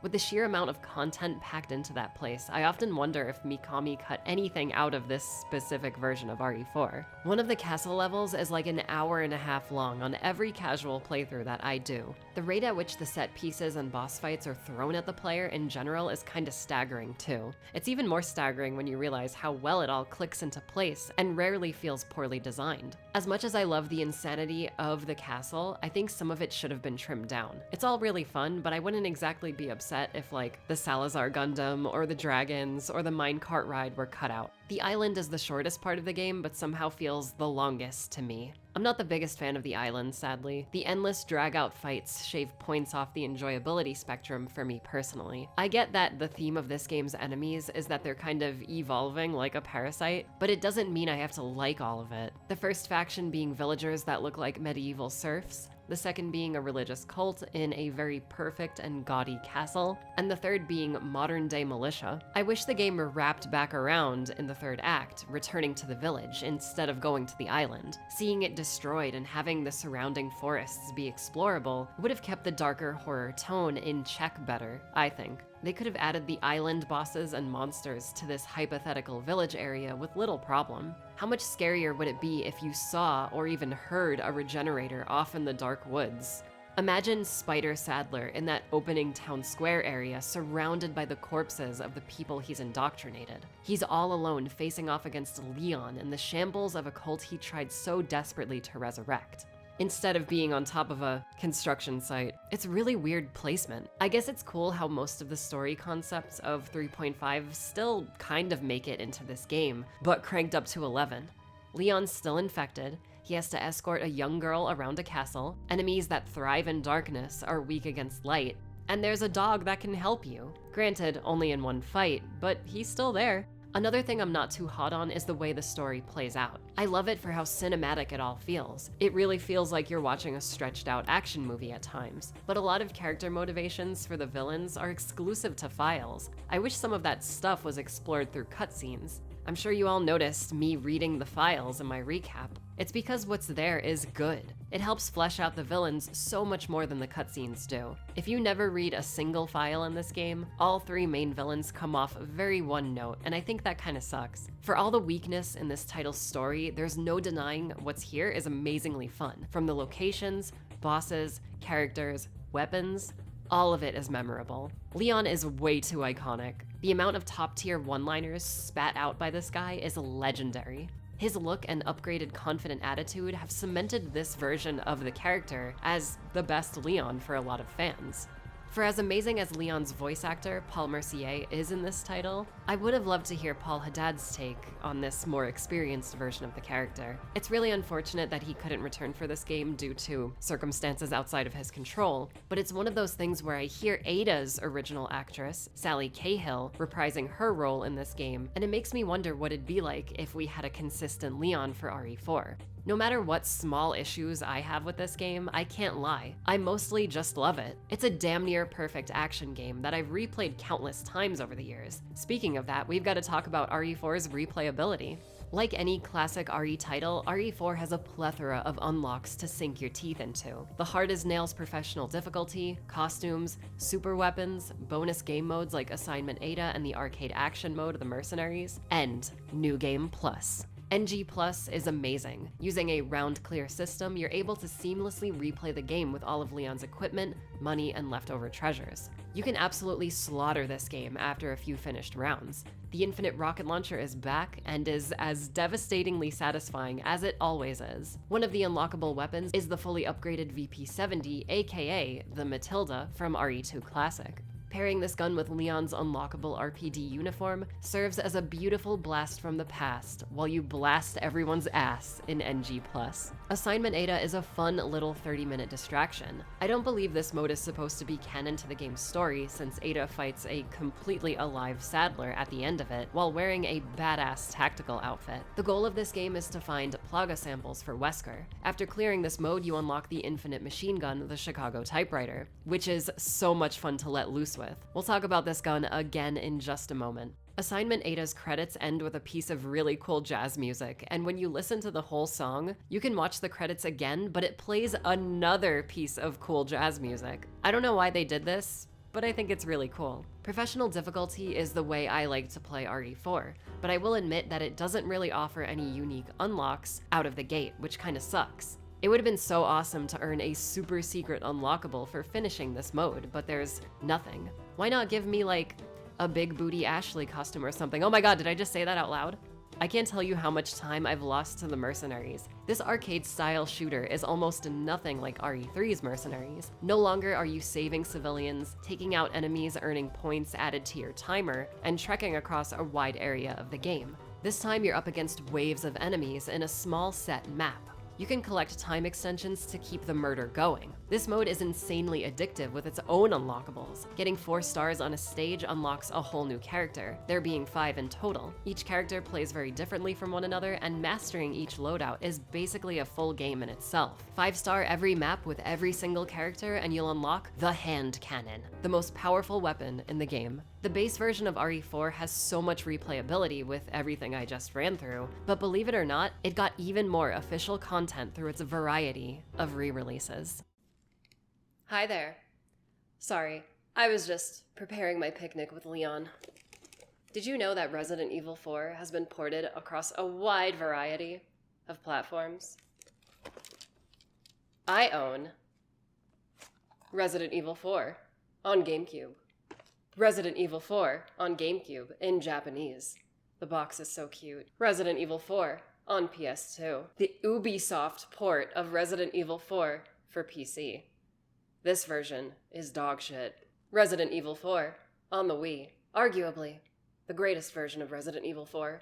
Resident Evil 4 on the Wii in Japanese. Still, arguably the greatest port of Resident Evil 4. The PS3 version of Resident Evil 4, which I happen to like a lot. I'm kind of biased when it comes to the DualShock 3. I love that little controller. Resident Evil 4 on PS4 is a little janky. We'll talk about it. Resident Evil 4 on PS4 in Japanese is a little less janky. But yeah, we'll talk about it. I even own Resident Evil 4 on Xbox One. Fun fact, I do not own an Xbox One. I've also got Resident Evil 4 on the Switch. Look at Leon, he's so cute. Oh my god, he's saving me. That's me right there, saving me. I'm not too proud about this one, guys.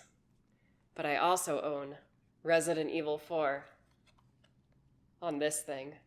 It's amazing. Take my Zuckbucks. I don't care anymore. Only 9 months after RE4's initial GameCube release is when we'd get RE4 PS2, a heavily downgraded but feature-rich version of the game.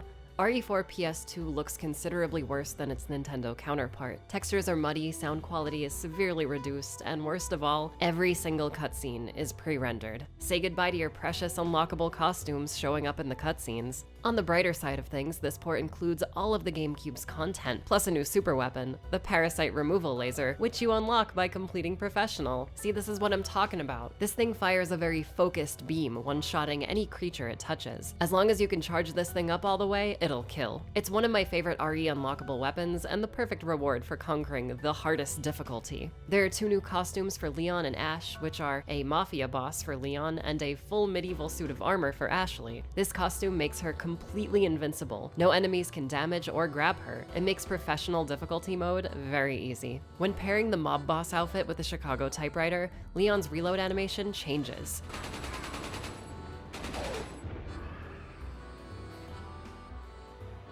If you do this 5 different times in a single battle, Leon will do this.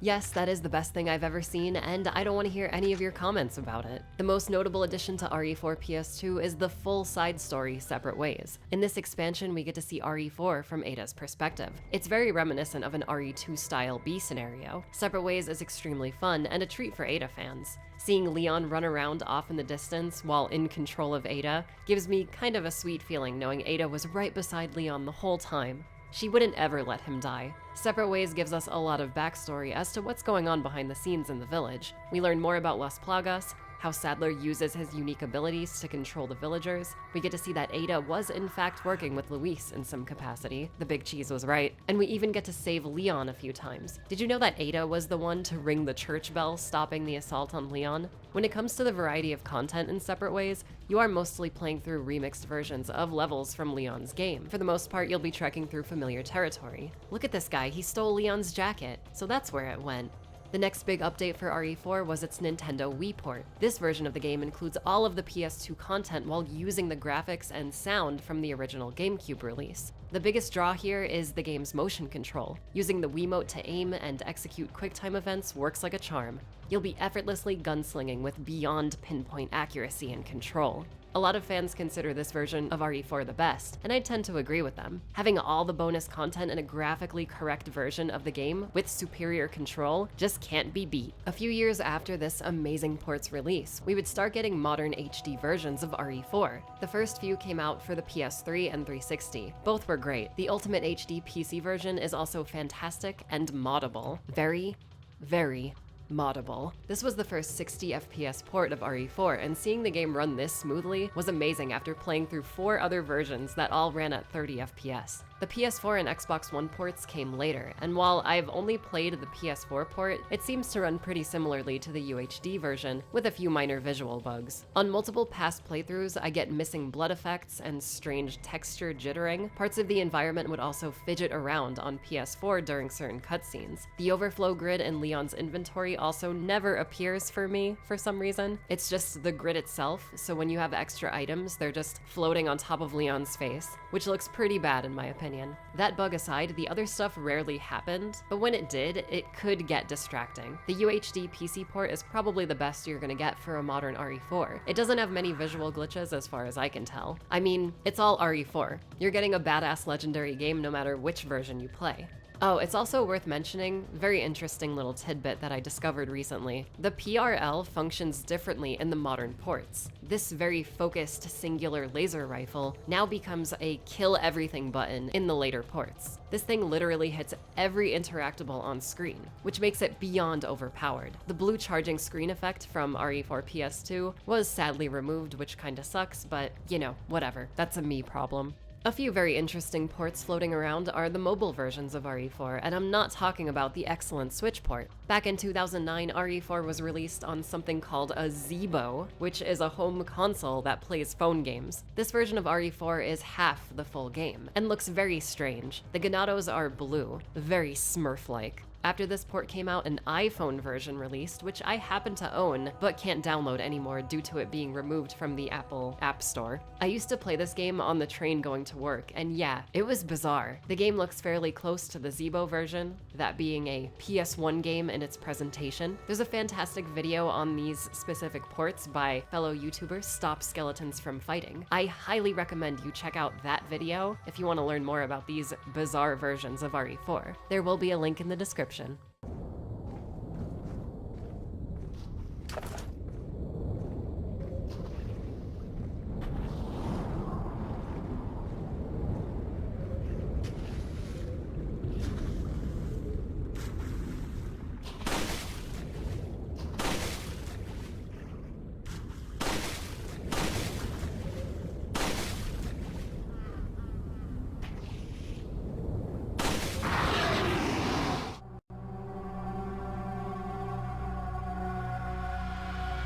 The latest and greatest version of RE4 is its phenomenal VR port. I was kind of a hater of this game when I found out it was locked behind a Facebook Oculus paywall.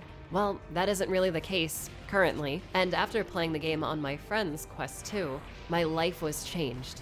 Again. As someone who's played RE4 1.5 million times, I never thought I'd be inside the world of RE4. RE4 VR is the entire Leon campaign from start to finish. Every single area of the game is lovingly recreated. Thousands of textures were repainted, and parts of levels have been adjusted for VR use. A lot of puzzles were redesigned to take advantage of this new perspective. Having to physically move things around with your hands was something I wasn't ready for.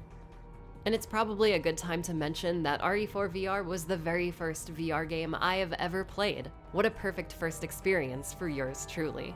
In VR, you can push RE4 to boundaries never thought possible in the base game or any of the previous ports. Want to accurately aim down the sights of the Silver Ghost instead of using the laser sighting? Do it. Want to feel what it's like to face down Dr. Salvador at eye level? You can do that too, I don't know why. I'll keep my distance. Want to dual wield the pistol and TMP like it's mother flippin' Halo 3? The power is yours. Just don't put your hands anywhere near Ashley or you'll lose them. Literally. I was a little too excited meeting Ashley in the virtual world for the first time.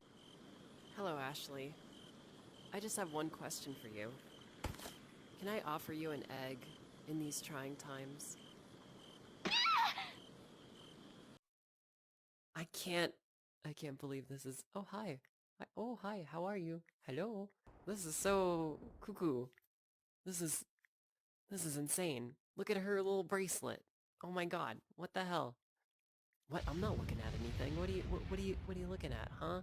The Ashley chapter in VR elevated this short scenario to heights I wasn't expecting. It was fantastic having to actually grab your flashlight and aim it around in the darkness. So much atmosphere and immersion added to this little set piece. Fighting guys like Verdugo and the Giants are noticeable upgrades in the tension and horror departments, but nothing comes close to how well Del Lago's fight was redesigned here. This time you use a harpoon gun instead of throwing the spears by hand. You could do crazy stuff, like speed loading the spears into the gun, and also shooting Del Lago while it's submerged. It's so innovative and fun to experience. RE4 VR feels like a new game. It's insane. If you haven't played any VR games yet, try this one out. It's a perfect starting point in my opinion, and an amazing way to play RE4.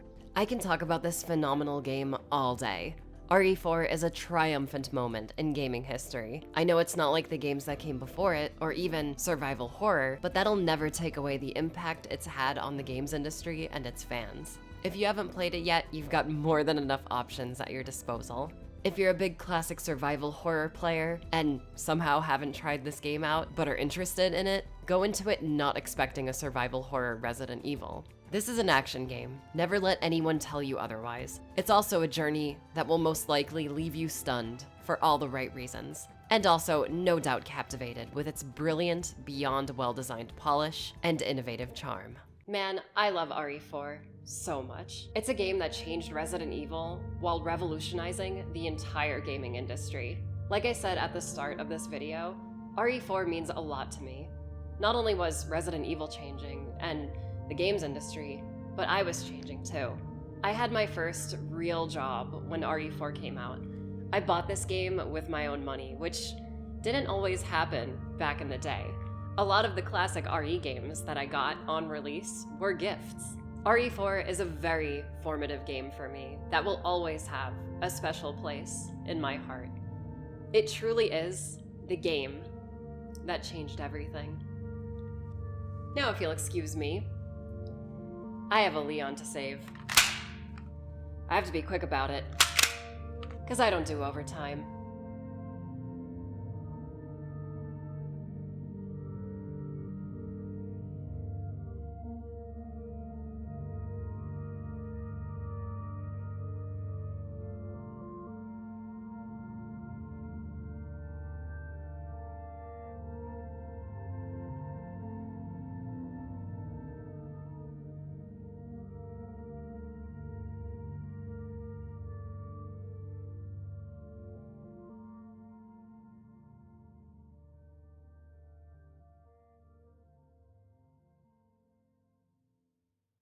Sheesh, that was one hell of a video.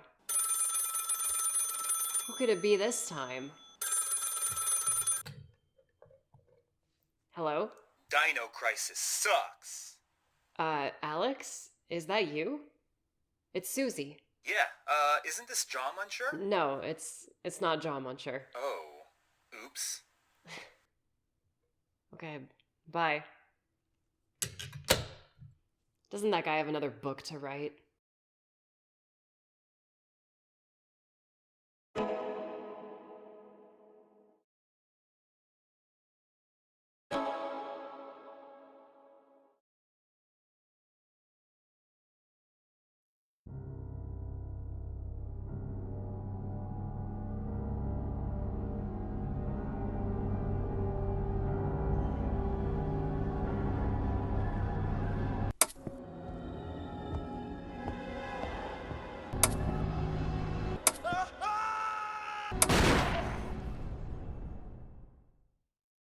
Are the faint sounds of footsteps those of survivors?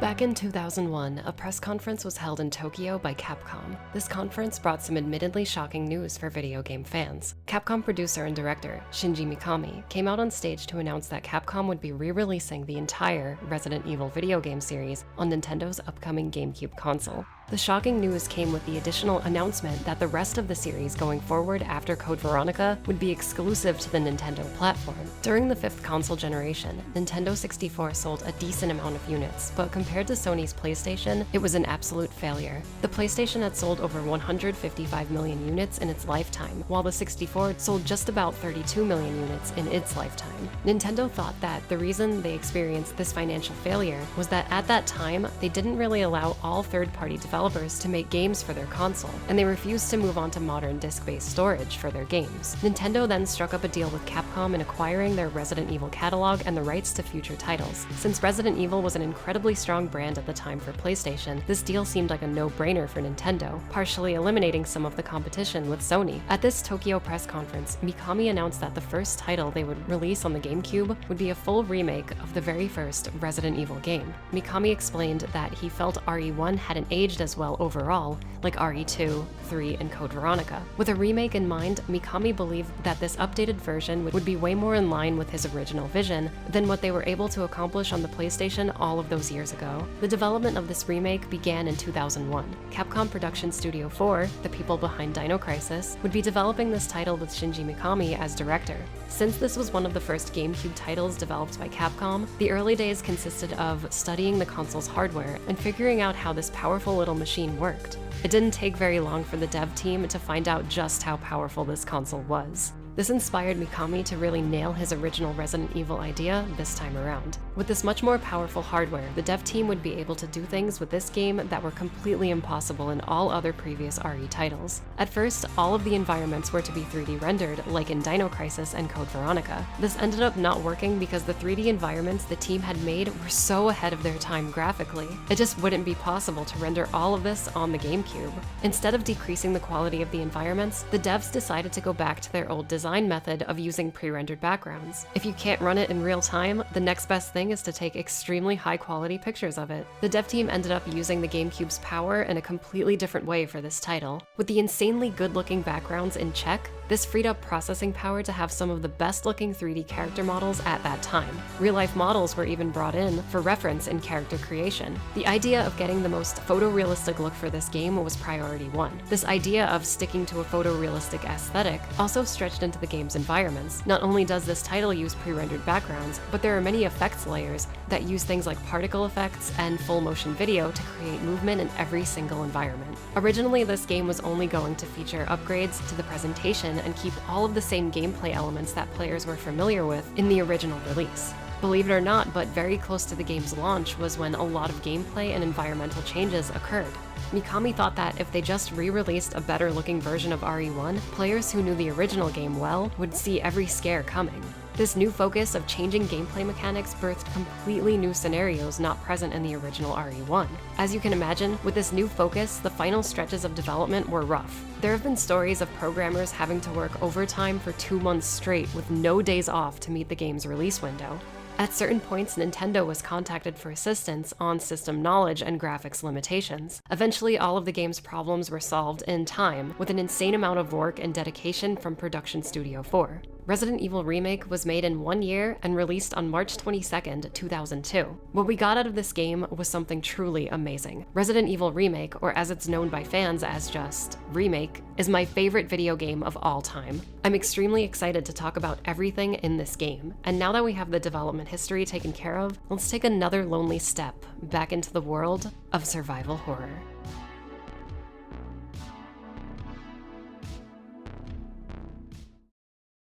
Before we talk about this game, I have to get something out of the way very quickly. When talking about Resident Evil Remake, I will simply refer to it as Remake, and the original I will call RE1 and RE96. Okay, let's get to it. So Remake features basically everything we got out of RE1 through Code Veronica, gameplay-wise. The game still uses tank controls, fixed camera angles, and as I mentioned earlier, pre-rendered backgrounds. There are a few features that didn't make the cut this time, like emergency evade and having the ability to use green herbs on pickup. Those small exclusions don't hurt this game at all. Remake retains the revolutionary 180 quick turn introduced in Dino Crisis and RE3, and has a very responsive control scheme. The light lock-on aiming is still here, and things like save rooms with item boxes and typewriters are still here too.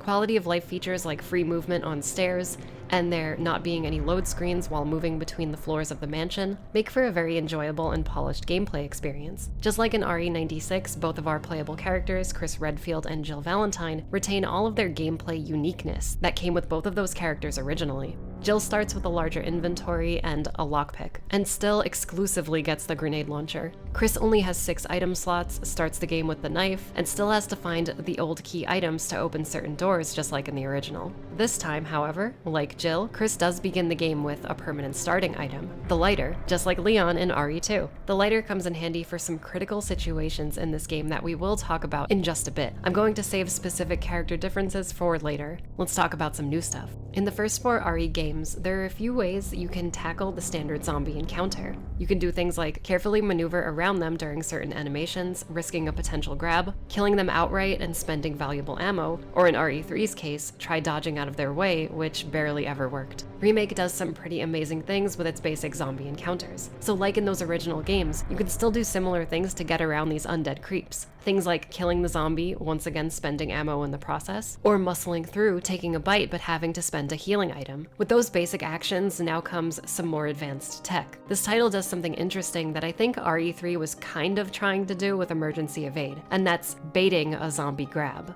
Every zombie grab is telegraphed with a very clear lunging animation. If you're quick enough and have the reflexes for it, moving backward at the right moment during a lunge will make the zombie miss you completely, giving you a brief window to run past them. If mastered, this tactic becomes extremely useful for getting around zombies untouched and saving ammo in a big way. By the way, I do not recommend relying on this move if you aren't that skilled at this game. This is definitely a more advanced move that I recommend only doing if you're feeling confident or in a second playthrough. What I will recommend you do is use Remake's fourth zombie maneuvering strategy, that being the defense item. Defense items are new to Remake. As you explore the mansion and its surrounding environments, you'll be finding these sub-weapons lying around. These items allow you to break free from an enemy grab. Notice how I didn't say zombie grab. Defense items work against all enemies that grab hold of you. Both characters will find defensive daggers, and I should mention that daggers will not kill an enemy outright. They're best used to stun whatever enemy you're fighting and then slip past them. Each character gets their own type of defense item too. Jill has a taser that uses single-use batteries. The taser is powerful, but it won't kill a zombie with one charge, much like the daggers. Chris gets flash grenades, and these are probably the most useful out of all of the other sub-weapons. Chris will lodge a grenade into a zombie's mouth, giving you the opportunity to either let the grenade go off on its own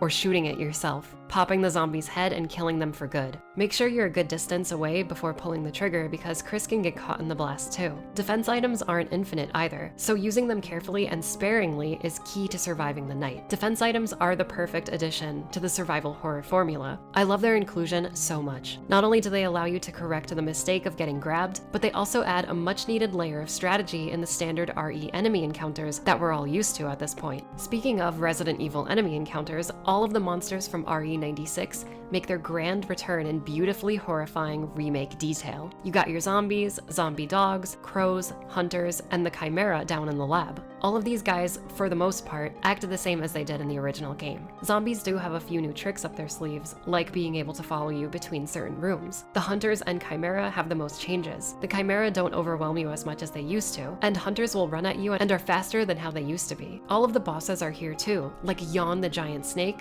Neptune the shark, Plant 42, the cave spider Black Tiger, and some new ones I'll be talking about later. The enemy design is great because it's mostly kept the same, but with a few very small balance and much needed gameplay changes. No enemy is annoying to fight against, and they're all terrifying in exactly the right ways. When I first played this game back in 2002, I noticed something strange about the zombies. After I killed one, left the room, and came back, I noticed that the bodies would still be there. This never happened before in the other games. I thought, oh, maybe dead enemies don't disappear anymore. You know, like an immersion thing. But dead zombie dogs did disappear. And about halfway through my first mansion visit is when I discovered something horrifying. Just after getting the imitation armor key, this happened.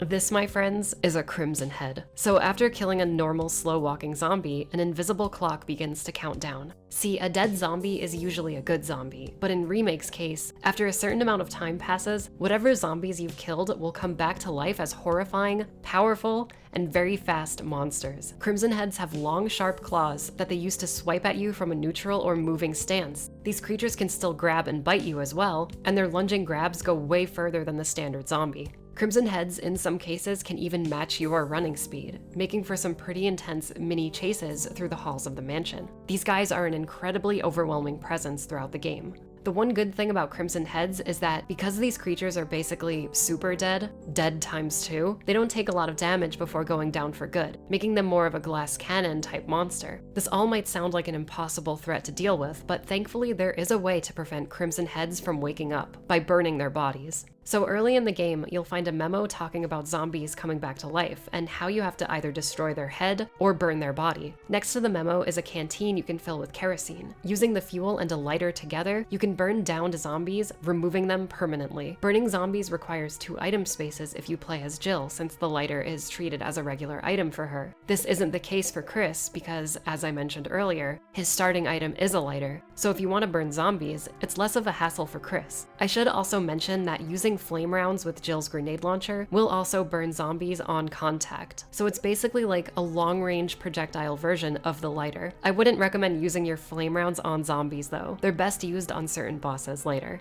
Crimson Heads are brilliant. They're both challenging to deal with and really scary. It's another perfect gameplay addition that I really appreciate. Like, you can't just kill zombies recklessly anymore. They'll come back way stronger and much angrier. It's just another reason to get you to play carefully and conservatively. It's amazing. This game is so good, and I'm not even halfway through the video yet. It only gets better too. Besides general gameplay and the new basic item and enemy additions, Remake also reinvents most of RE96's original puzzles, and in some cases redesigns entire areas of the game. There are also completely new environments added in for returning players. I'll be doing things a little differently for this video. First, I'll be covering all of the new stuff gameplay-wise without going into the story. We'll cover the story and its changes after we analyze Remake from a gameplay perspective. So let's get to it. At the very start of the game, after investigating the dining room and encountering the first zombie, if you explore under the main hall staircase, you'll find a small set of stairs leading to an iron gate.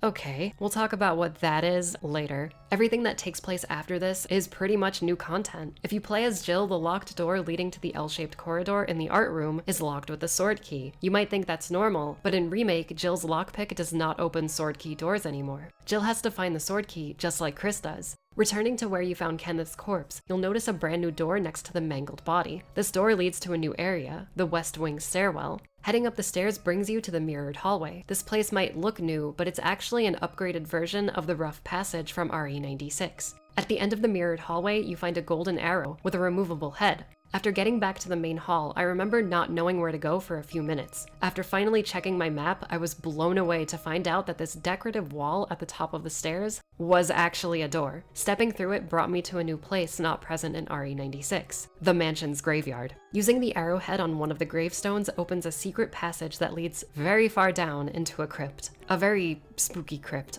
On one of the walls is a set of 4 disfigured faces. Across from these faces is a steel coffin suspended from the ceiling. Under the coffin, you find a book with a key embedded on the back cover. It's the sword key. So this is how you gain access to the first few areas of the mansion. This is so incredible for returning players. You come into this game expecting to know exactly what to do, and then you're led down this entirely new and way more interesting path to get the first mansion key. It also perfectly sets up this game's new grounded and serious tone. You're not dealing with something entirely familiar anymore. You have to keep your guard up. As you explore more of the house, you'll discover a few more surprises. Walking down the L-shaped corridor, this happens. No doggies. After reaching the East Wing and exploring the small library on the second floor, you find a few items that weren't here before, a dog whistle and a crumpled up memo. The file explains how one of the mansion's residents hid an item inside of a dog's collar around the West Wing's balcony. Heading over there, we explore the new outdoors balcony. Blowing the whistle summons 2 dogs, one of which has a collar containing a false key. This key is used in a room called Death's Passage, a brand new puzzle where if you take the armor key from this pedestal, a nightmare suit of armor with spinning blades comes hurtling towards you. Replacing the real key with the imitation key nets us the familiar armor key. Once again, a much better and more interesting way to get another one of the mansion's keys. At this point in the game, it's funny thinking back to RE96 and how basic a lot of that game was with how you acquired certain key items. I'm not saying it's bad, but it really feels like Remake was the true vision they were going for originally. After using the armor key and getting into the greenhouse, we use the chemical to destroy the mutated plant monster blocking our progress, just like in RE96. Here we find one of 4 death masks. So instead of finding 4 crests to get into the courtyard, we have to find 4 death masks that fit one of each of those faces in the crypt, which by the way, this happens when you slot in each mask. I played this game recently with a friend who isn't into Resident Evil, and they legit thought that there was going to be a vampire in the coffin. Very good guess. Getting each death mask is the same process as getting each crest in the original game, so completing those specific puzzles and fighting Yon the giant snake. The portrait puzzle is almost exactly the same, but this time activating each portrait opens a shortcut into the graveyard and nets us another death mask. The armor room puzzle is a lot better too. You actually push the armor sets in the right order to open the wall to get another death mask. By the way, as both characters, Richard no longer dies when you get the serum for him, just before the first Yon fight. He actually lives and becomes more of a character. In Jill's campaign, Richard even helps you fight Yon with his own signature shotgun. After doing enough damage though, Richard sacrifices himself and pushes Jill out of the way of Yon's death bite. Hey, at least you got Richard's really good shotgun out of it, right? Poor Richard. Interestingly enough, this doesn't happen when you're playing as Chris. Anyway, once you get all of the death masks and release the coffin, an ancient zombie awakens from probably a very long slumber. This is the Crimson Head Elder. The Elder is just a Crimson Head with more HP. It's a pretty straightforward boss fight. In the coffin, you find a crest that finally leads us to the courtyard. Heading through the roofed passage and into the garden shed, we discover a very different room from RE1's shed. This time, there's an alternate path that leads to an outdoor forest area. I will talk more about this in the story section of the video. Let's jump ahead a bit. Remake's guardhouse is very similar to RE1's. You explore each room that will either contain a few zombies or giant spiders. The most notable change here is the new and improved Aqua Ring. This is where we encounter Neptune and its baby sharks. And yeah, just look at this place. It's way better than RE1's water tank room. If you play as Chris, this is where Richard dies. He once again jumps in front of the mouth of a giant monster, saving Chris's life. Down here, we have to do this pretty intense puzzle where we have to drain the aqua ring, but Neptune is trying to smash through the glass of the control room that we're currently in. Hitting the switches and resetting the room's pressure in the right order finally drains the outside ring. This part is very intense. The robotic voice constantly reminding you how much pressure the room can take before collapsing in on you, while a nightmare shark is trying to get at you, is extremely nerve-wracking. It is honestly amazing what they did with this incredibly basic area from the original game. It's 100% redesigned. The only things the two areas have in common are the shark and the water. After draining the aqua ring, we head down to its bottom level. Here, amongst the chaotic and cluttered scenery, we have to pick up a key that is dangerously close to Neptune. As we try to grab the key, Neptune springs back to life and slams into the platform we're standing on, dropping the key into the water right next to the creature. Hitting the platform's generator switch overloads the generator itself.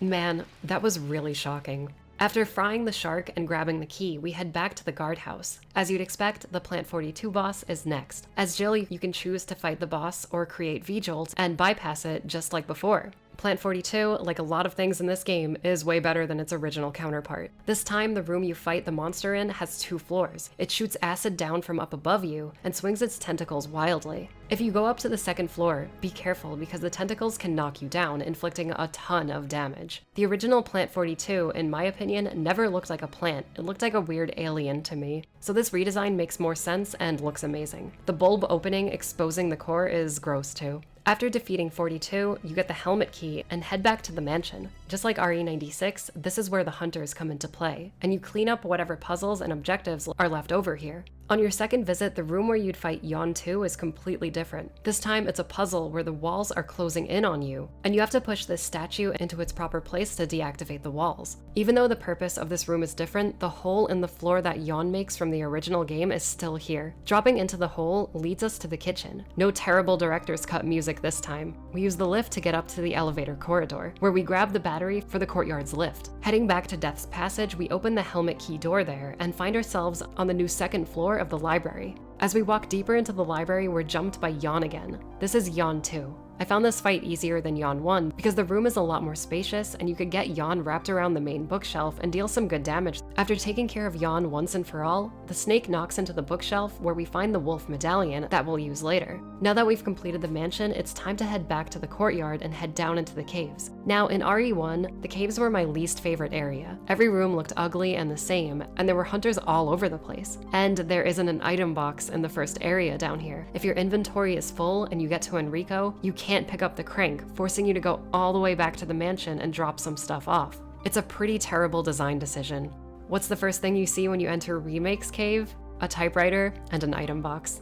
Thank you, Mikami-san. So the cave is very story focused, and I want to save my take on these events for the story part of this video. I'll say briefly that the cave is awesome. Every single room is structured differently, and they all visually look distinct. The cave just feels bigger than the original because of certain camera angles and the room's structure. The place just feels more fleshed out. You still have to fight Black Tiger down here, which is a cakewalk if you use flame weapons. Okay, I'm gonna skip ahead a little bit. At the end of the cave, we find the pieces of a crest, which, when combined together, are identical to the one we found in the Crimson Head Elder's coffin. Both of these crests fit perfectly into the iron door under the main hall stairs. What happens down here is a lot of story stuff, so I'm gonna skip over it. After a nice calming walk through the mansion's underground, we come up to the backyard of the mansion, where we find a giant fountain. Here we use the eagle and wolf medallions to get into the lab.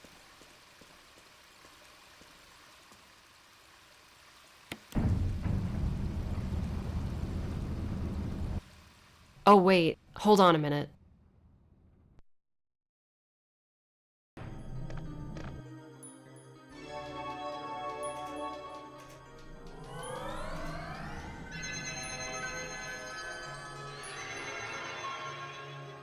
You know, the Umbrella Corporation's website is kinda weird. They can really do with a redesign. Speaking of websites, I've been in the mood to make myself a channel website for a while now. Thanks to Squarespace, I can finally do that in a simple, accessible, and fun way.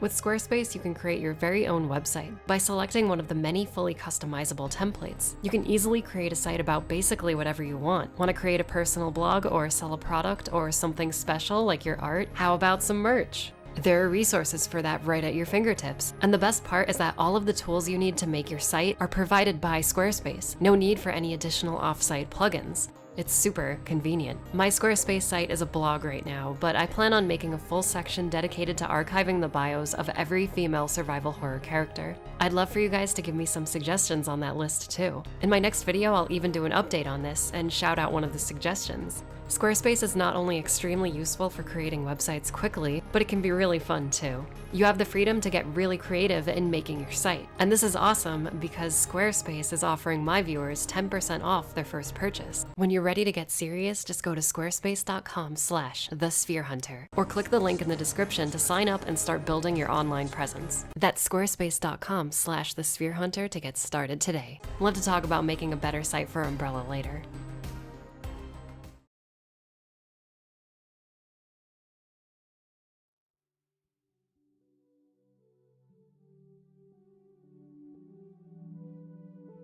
Man, I wish we were on PS3. We wouldn't need to switch discs at all. The lab in Remake is visually amazing and extremely atmospheric. I thought the lab in RE2 did a really great job at making you feel small and overwhelmed by its mystery. Remake's lab makes you feel like you're in this tight, disgusting, forgotten place. It's so gross down here, and that's totally reflected in its enemies and environments. There are plenty of zombies down here like in the original game, but this time the zombies in the main O-shaped hallway don't respawn. I never liked that about RE96's lab. It always felt unfair coming out of a room and then instantly being grabbed by a zombie. The X-ray puzzle is still here, but gives you a different code for the computer to unlock the lab's doors.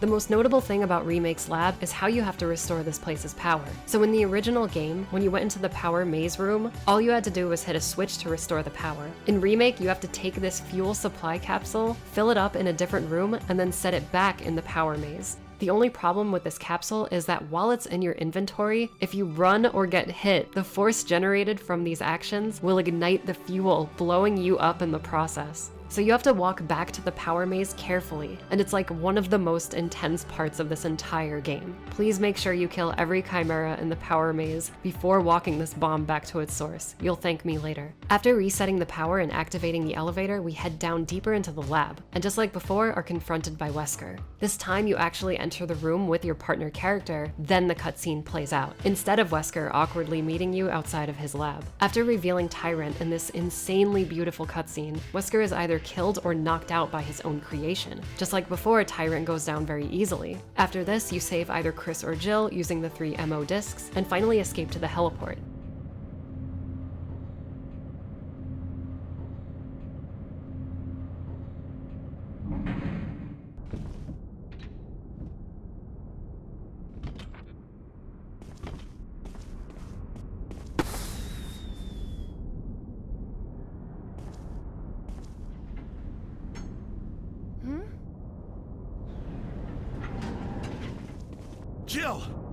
You made it!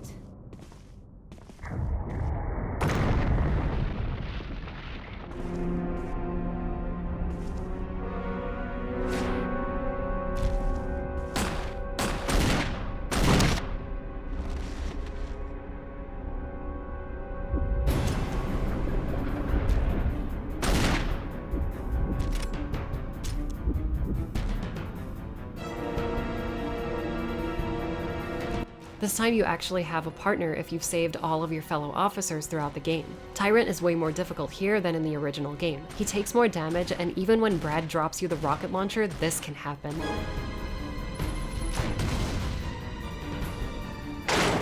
Jill, use it! Kill it, whatever it is!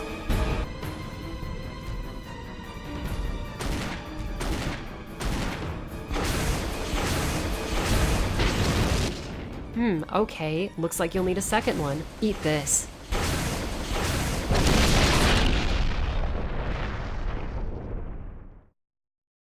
And that's the end of the game. Those are most of the gameplay revisions and changes Remake brings to the table. This game improves on literally everything that RE96 gave us originally. What used to be simple gameplay scenarios and puzzles are now fully realized, exciting set pieces that are extremely fun to play through over and over again. The smaller puzzles like the Armor Key Room, Portrait Hallway, and Death's Passage not only make more sense from a design standpoint in this remake, but also reward the player upon completion, whether you find a new key item, a valuable resource, or just a shortcut that leads back into the mansion. It's way more satisfying to play and very well thought out. It's a much more polished experience, and obviously what the devs wanted to do in the first place. From beginning to end, Remake has old and new players jumping and second-guessing themselves with its new scares and entire scenarios. It's all perfectly redesigned and reimagined. I like playing Jill the most, but in recent years I've grown to really enjoy Chris's campaign too. It's more difficult by default, but very rewarding to overcome. I play Chris when I want a challenge, and I play Jill when I want to do the perfect run. Now that we've talked so much about the gameplay, let's take a closer look at how Mikami and his team changed the story and characters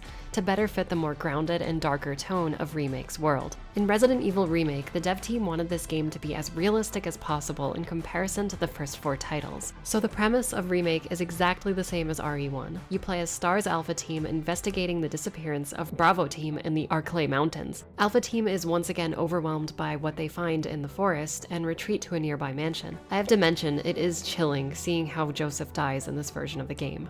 This whole intro is actually beautiful in its hopeless atmosphere and perfectly sets up the serious tone of this game's story. As you explore the Spencer mansion, you'll encounter a lot of familiar faces. Chris, for example, meets Rebecca when getting to Richard. Once you collect the serum for Richard, all 3 characters then return to the medical supply room where you originally met Rebecca in RE96. Richard actually stays in this room recovering. I like this because when things are getting tough, you can visit him and relax for a minute. I think this is way more believable than Chris getting blasted in the face by Rebecca with pepper spray and then immediately shrugging it off like it's nothing. That was really funny, but I prefer how it's done in Remake. There's just way more substance and interesting character development going on here. Jill and Barry still have all of the same cutscenes together, and just like in RE96, depending on what you do first, only certain cutscenes and events will happen in your Jill playthrough. For example, not getting the shotgun early but then visiting Forrest outside still plays the cutscene where Barry finds Forrest. By the way, speaking of Forrest, this is what happens when you come to this area alone.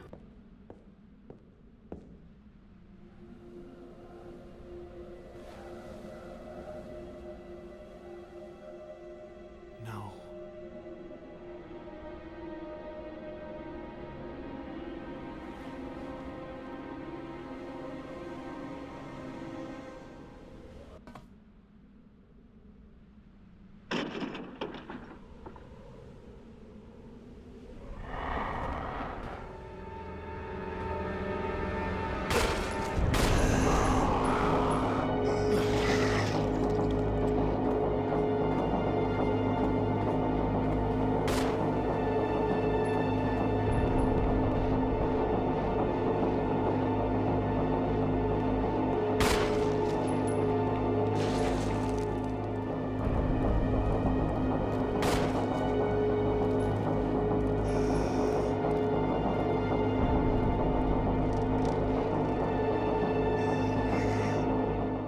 I don't think I have to say this, but I'm going to anyway. This is a lot better than a few crows jumping out at you. Forrest does come back to life in RE96's Arrange mode, so this event isn't entirely original to Remake, just expanded upon.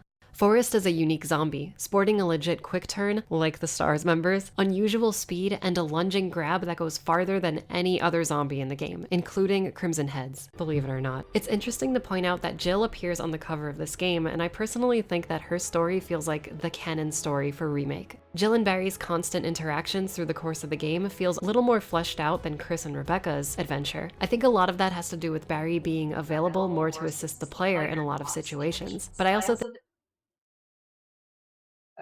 Hey guys, I'm finally back. Yeah, nice. Woo!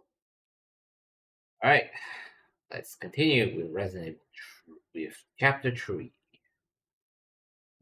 Wow, it's been a long time ago. An LP this stream this long. Wow.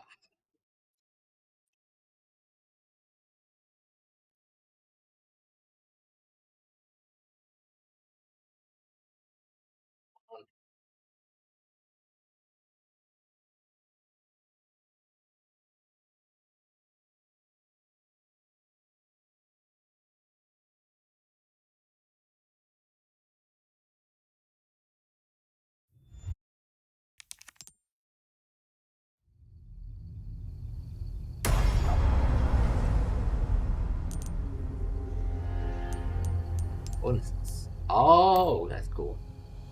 Anyways, yeah, continue. Alright. You'll let that finish.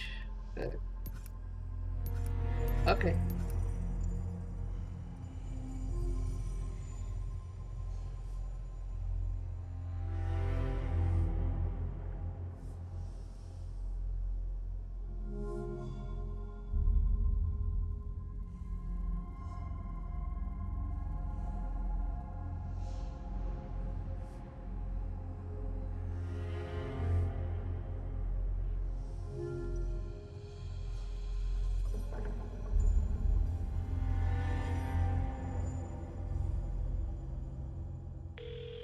Alright. Bruce to Condor 1, I've got that intel you requested on Louis Serra. It seems he used to be a researcher for Umbrella. Umbrella? I should have left him in that bag to rot. I'm sending you the details. Okay. Take a look, but Baby Eagle is your priority. Copy that. Making my way to the church. Condor 1, out. Nice. Alright.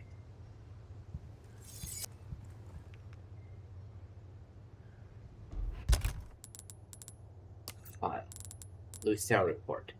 Serra identified this puppy university to the registry, the part record covered. Okay. The graduate from university was employed by Umbrella Research Division, where he became a rising star, was involved in the development of several common drugs. The state Serra is from Umbrella, located for the move along with public check out with Umbrella, which is contact. And it now disappear. Okay. Anyways, there's some stuff that oh yeah. Huh.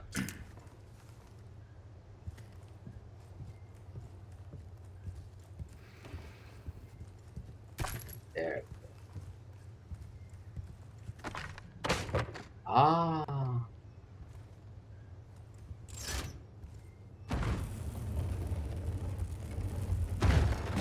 All right. Nice. Ah. Okay. So I need another person.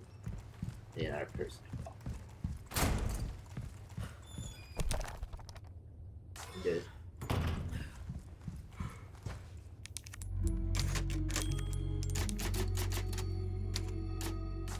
Okay.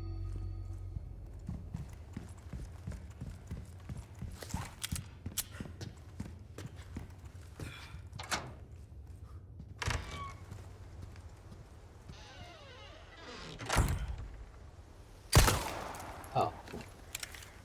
Okay. See? Where's the dog? Oh. You too, huh?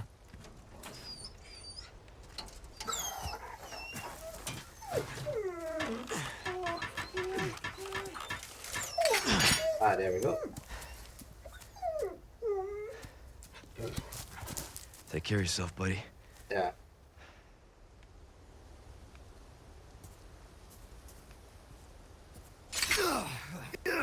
Damn it.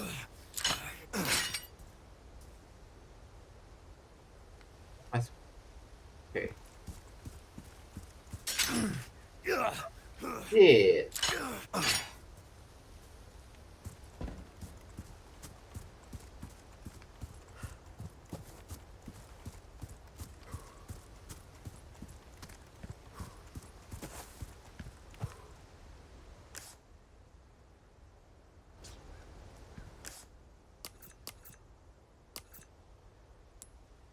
Okay.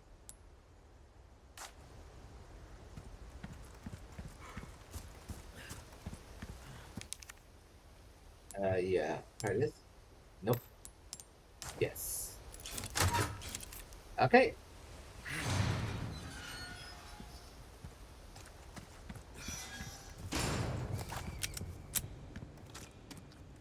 Ah.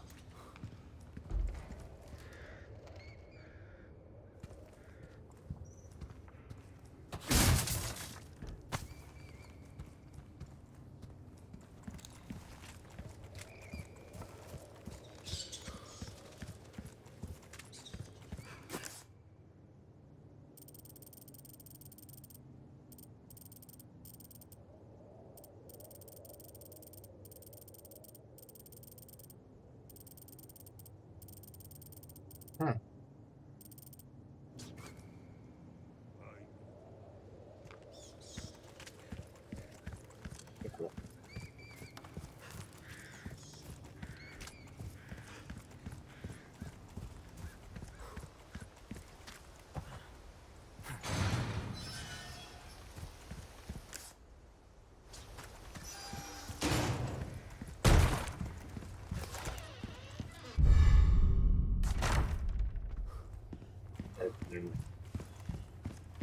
Window stuff. No. Okay.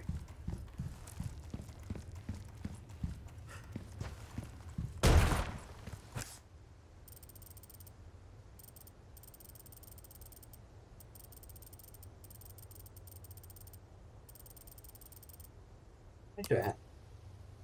Alright, no worries.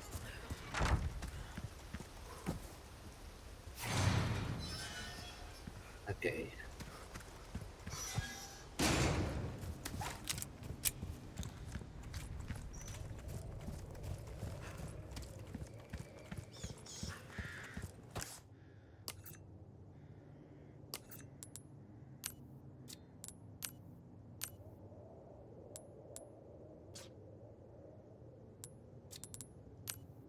Aft. Oh, okay.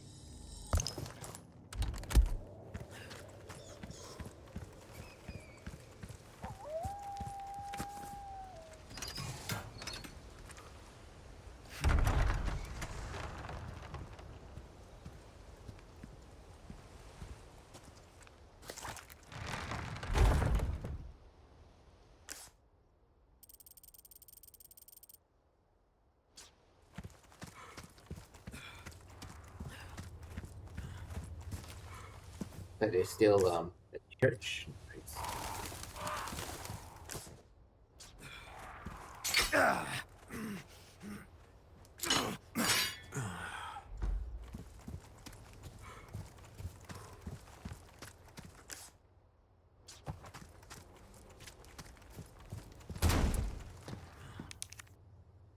Yeah. Nice. Oh.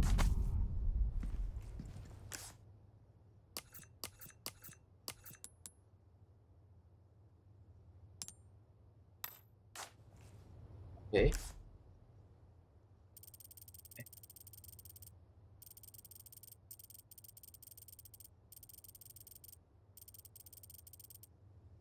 Oh yeah.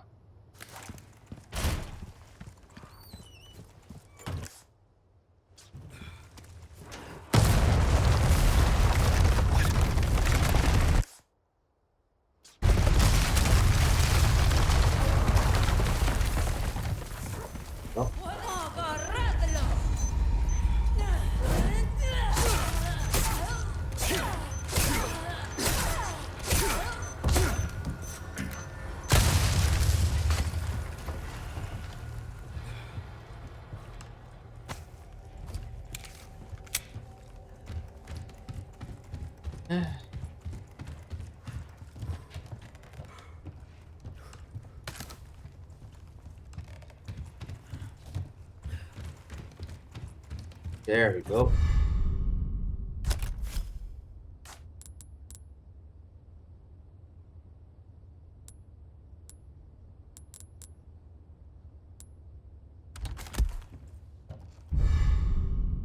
Okay. All right.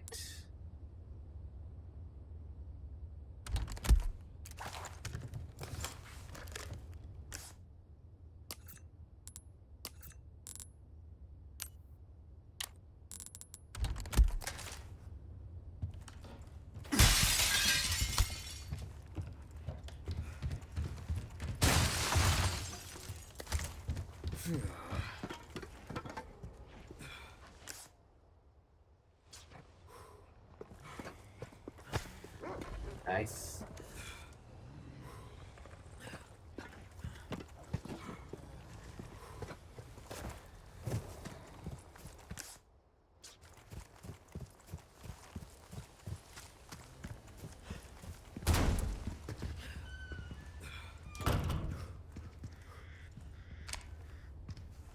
I'm not allowed to go inside.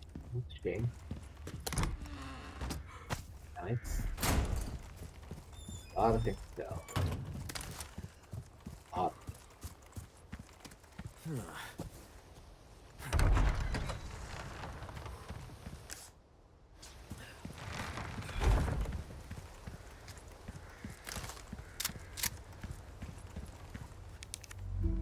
Okay.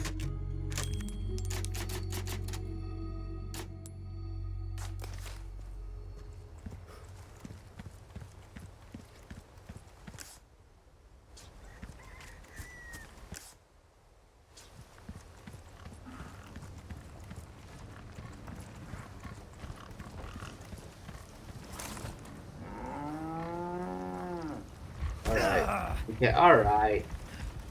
God damn it.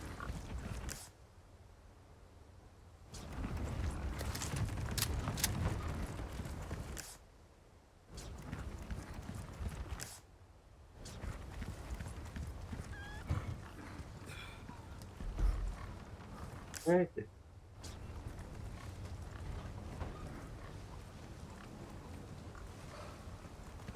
Where is the blue? Where's the blue stuff?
Damn it.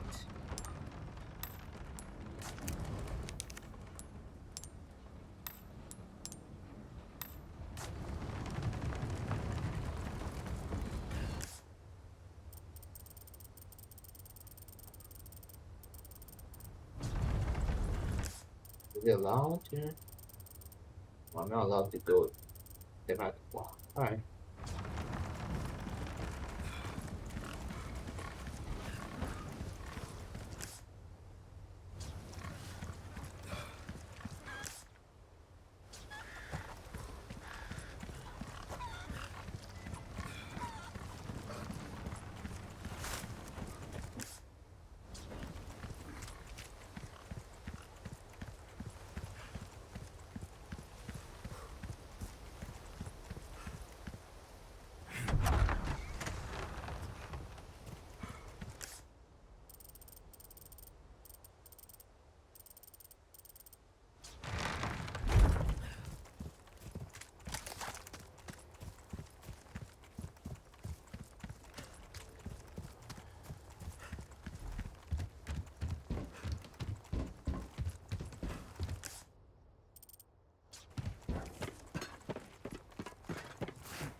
Oh, you wolves keeping coins? That's stuff.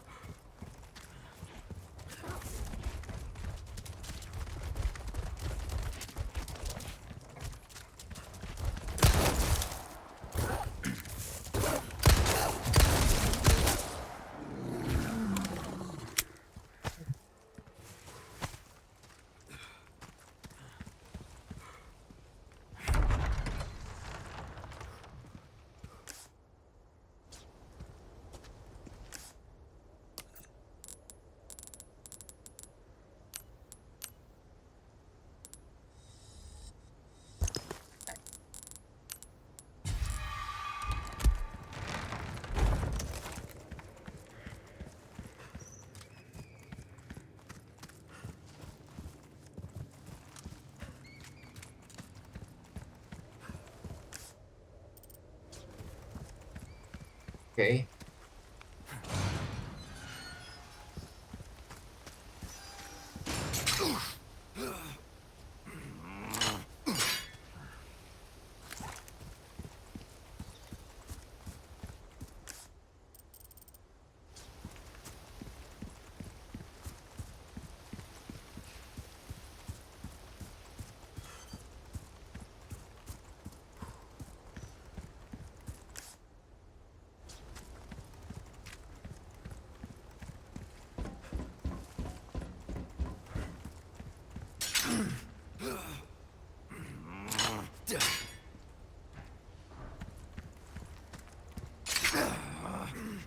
Oh god. Clumsy Leon.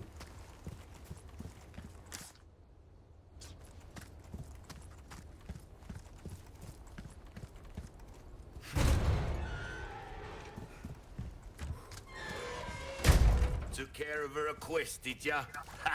I can tell by the look on your face. A job well done deserves payment in kind. Nice. Got some rare things on sale, stranger.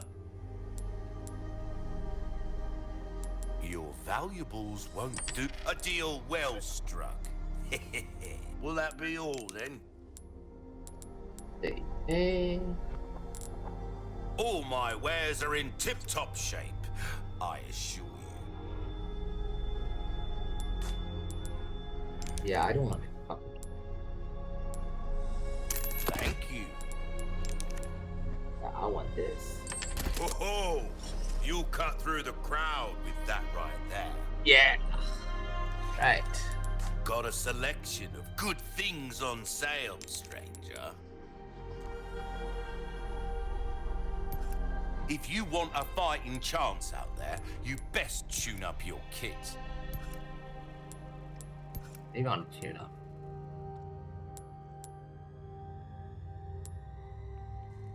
Yeah. Let me fix this. That's good work, if I do say so myself. Yeah. We're starting to get an idea of your tastes, friend. Don't get All right. yourself killed now. Alright.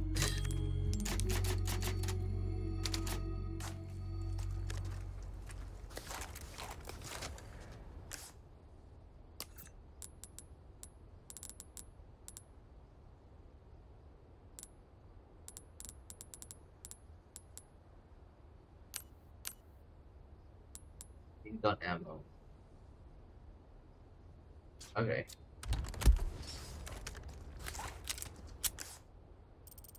Where else? Yeah, I have to go back in.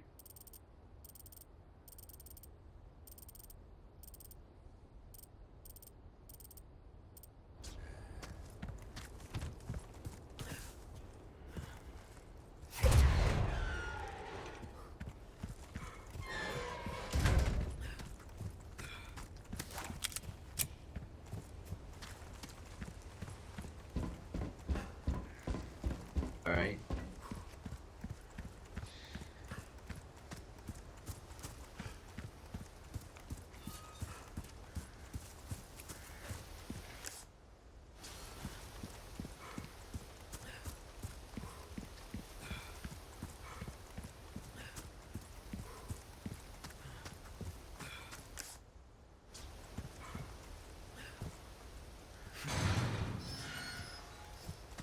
Okay.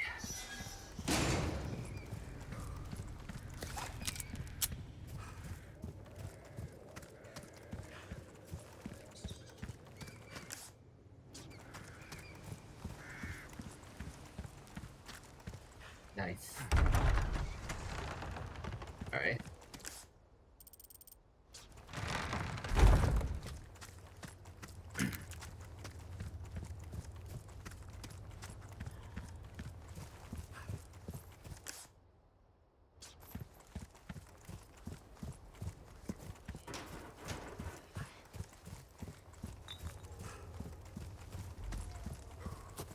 Oh yeah. Ooh.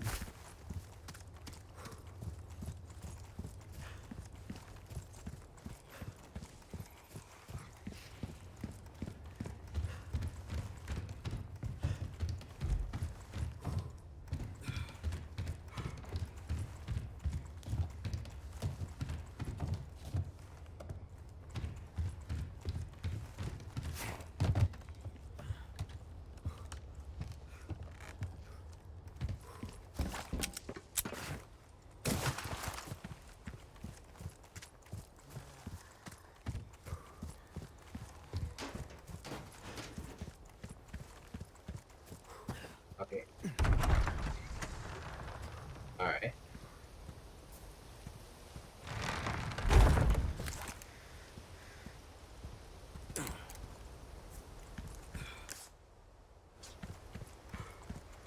Let me save that again.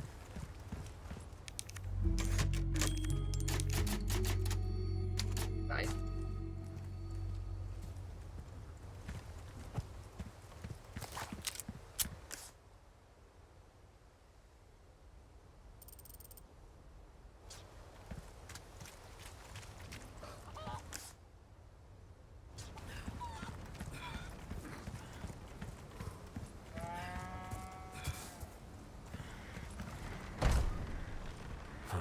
Won't open.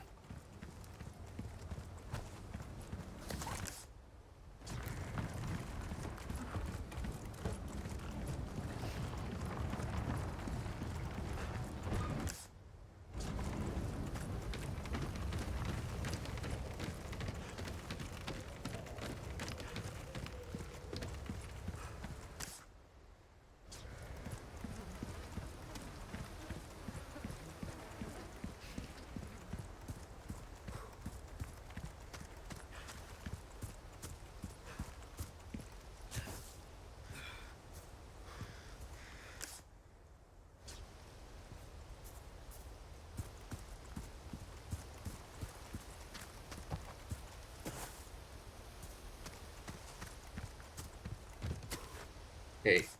How do I get out of here? Somewhere. I missed out. Fuck. I don't know how to get here. Oh. Is it somewhere? Okay.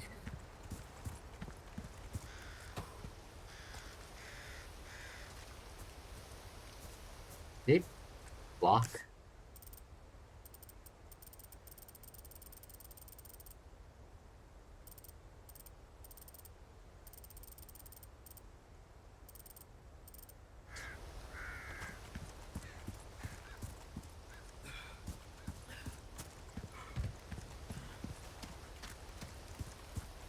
Alright, whatever.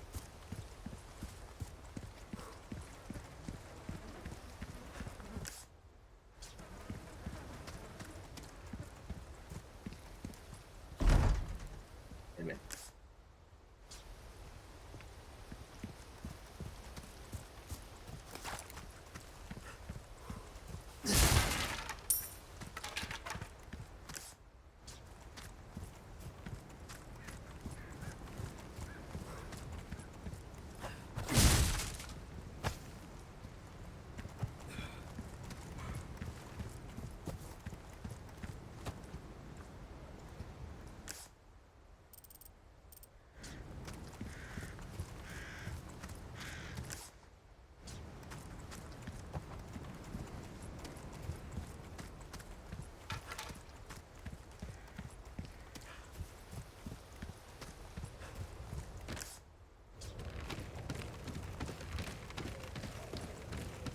Or completely lost, I guess.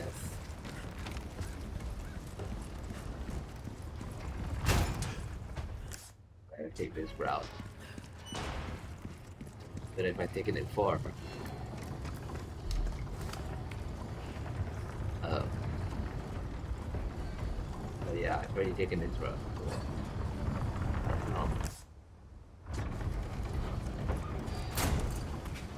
Yep.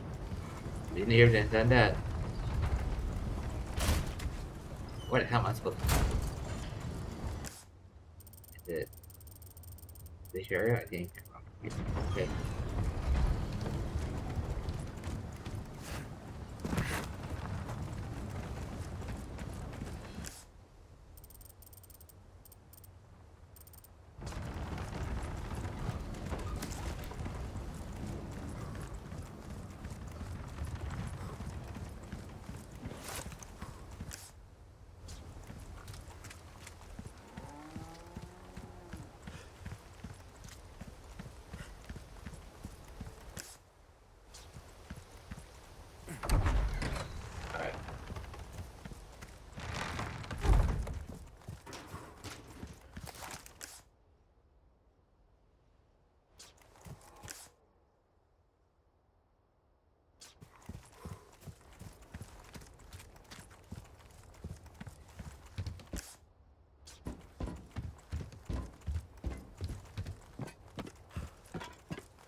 Oh. Hey, you fucking weirdo.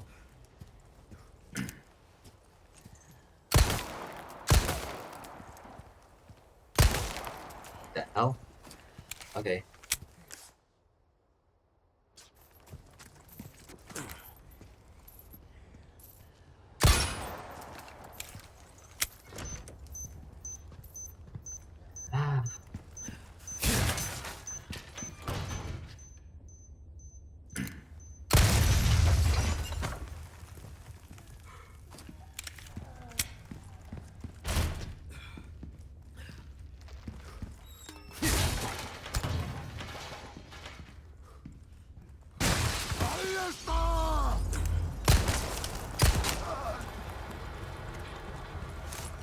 God damn it!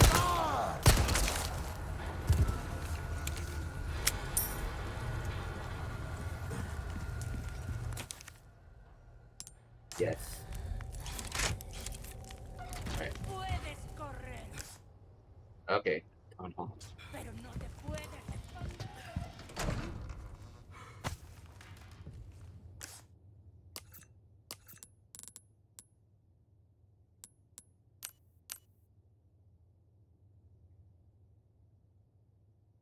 Alright.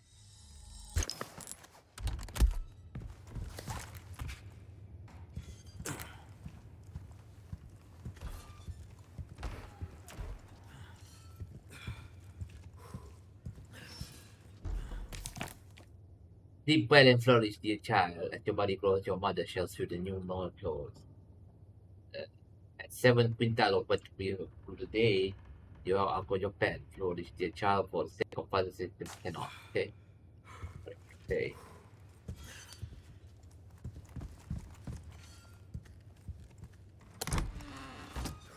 Nice. Nice. Hello, stranger. Hi, my buddy! Deeper choice, but you ultra with something else. Might, no. Pro, okay. Okay, okay. Let's see. Alright. Let's see what you got. Welcome. Got a selection of good things on sale, stranger. Past day, donate. Your weapons are in good hands, mate. I'll see you right. Be unnecessary. Let's see. That cash in your pocket or your life. Easy choice, mate.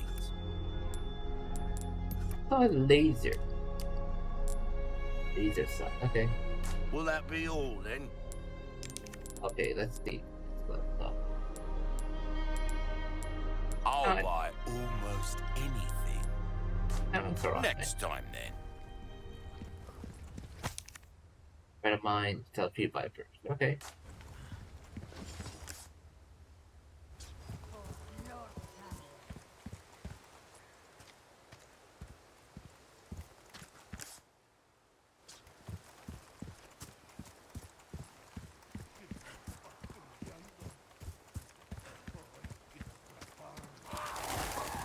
A church. I made it.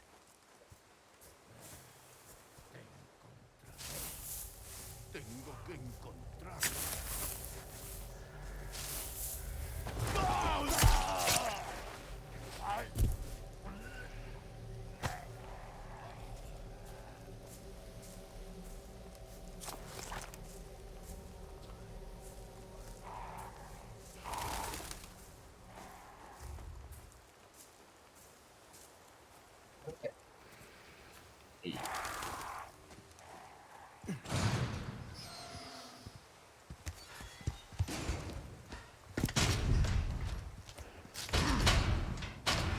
Damn it. Hey, something. Condor 1 to roost. The church is sealed up. And Baby Eagle? Negative. Nothing yet. But they sure do have this place locked up tight. I see. I can think of one reason they'd want to do so. Oh, she's here. That's for sure. I'll find a way in. Condor 1, out.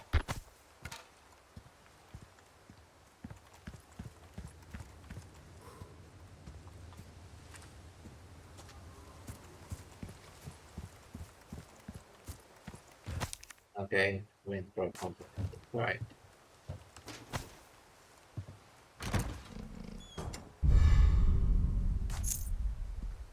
Legend difference.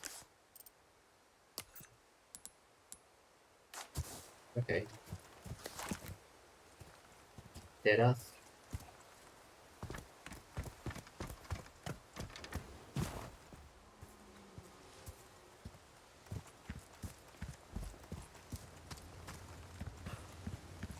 Let me tell stuff.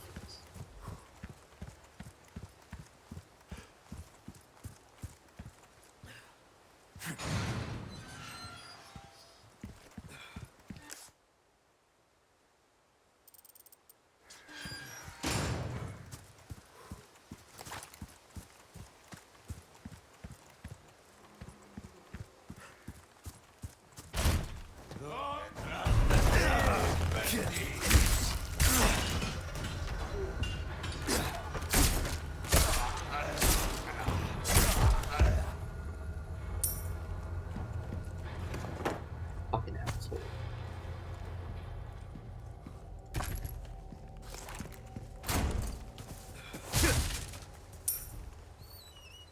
Nice.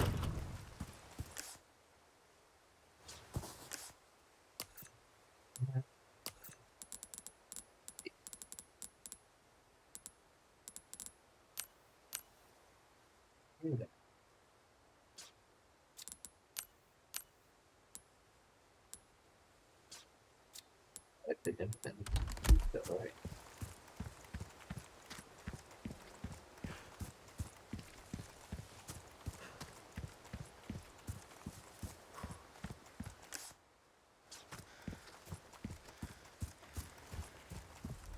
Oh, break's over, I suppose.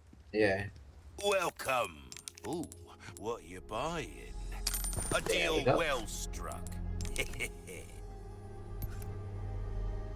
Let's see. Knife needs care every once in a while. Could be the difference between life and death. Yeah. Try that on for size. We're starting pleasant travels. There we go. Oh, finally.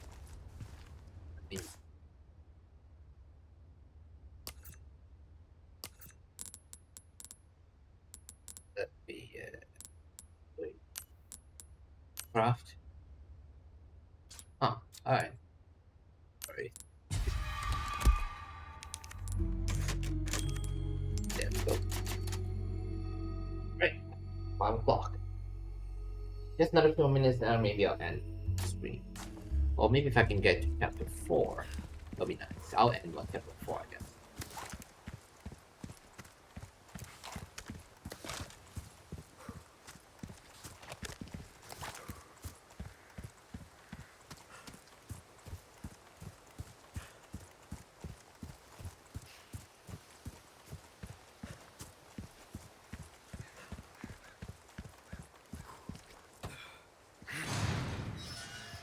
Nice.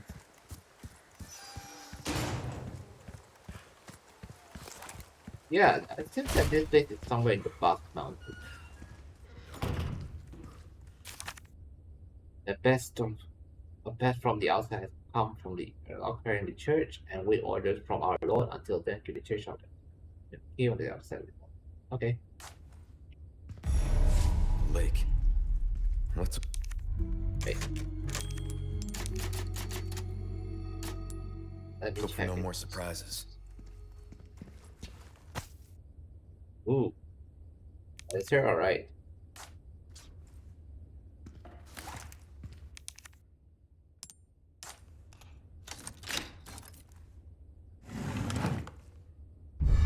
Shine on you, yellow dye.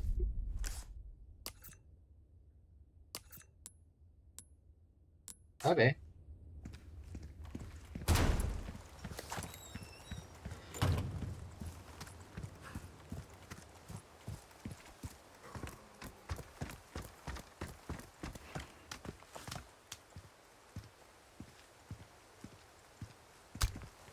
Nice.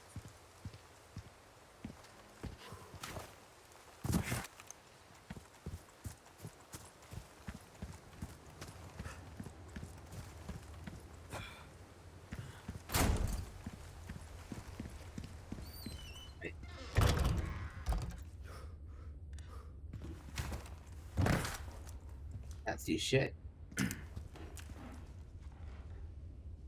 Okay. Alright, now I can see stuff. Ooh. That's interesting. Okay. Yeah, I'm...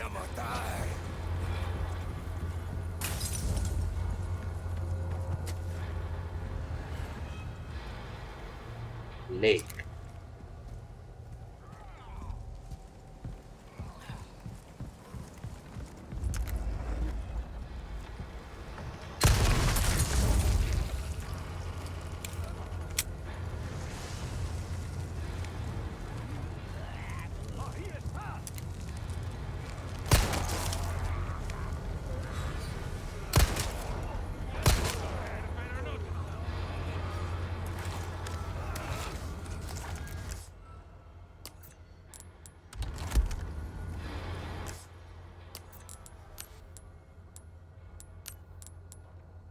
And here. But, okay.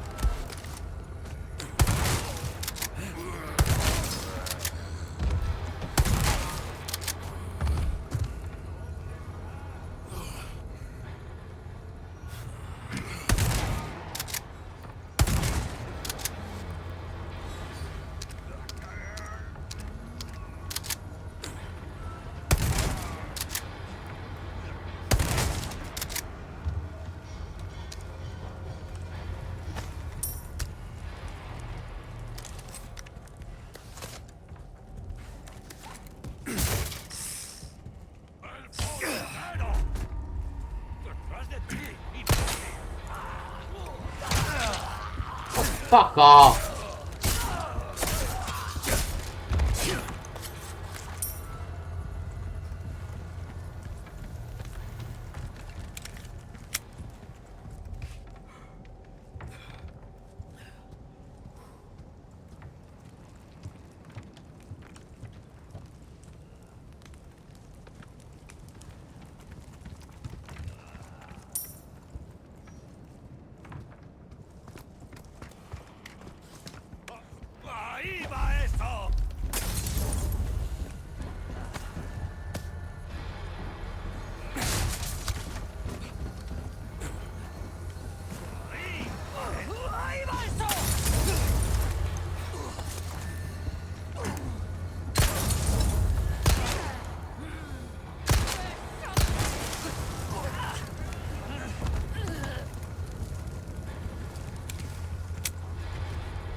Okay.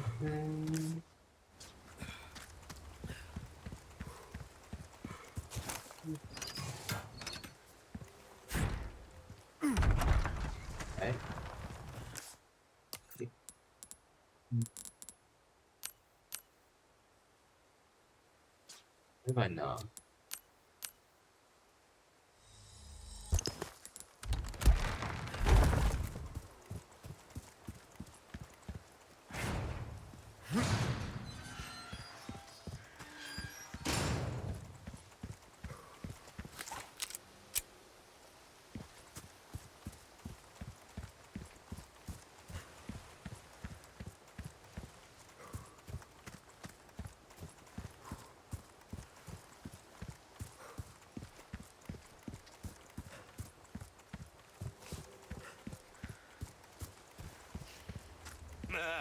Gun welcome. What can I interest you in? Okay. Nice. A deal Alright. well struck. You're not. Knife needs care every once in a while. Could be the difference between life and death.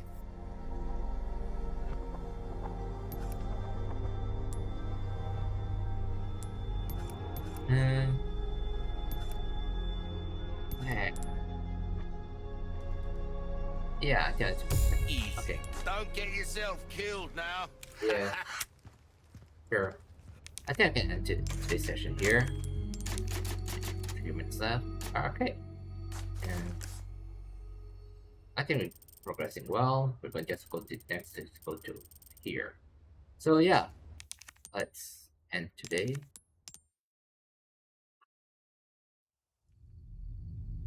Okay. Yes. Ooh, nice. Alright, nice. Bonus content. Ooh.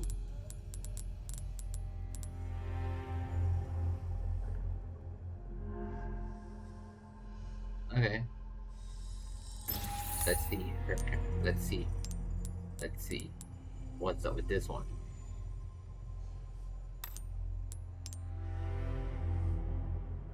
Wow. She is pretty cute. God damn. I guess maybe I'll find more stuff. Okay. Here. And okay.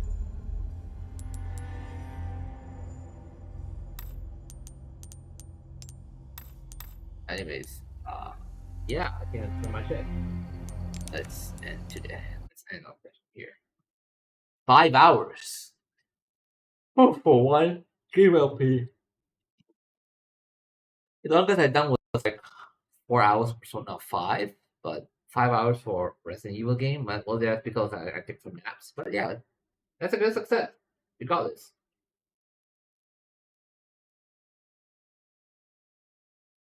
Okay, let's see.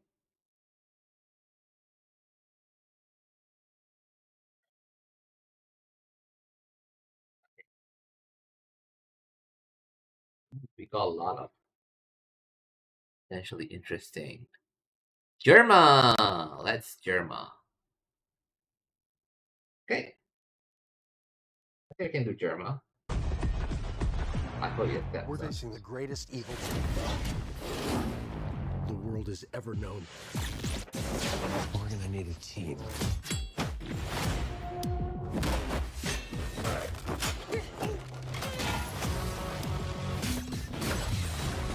How are we gonna pull this off?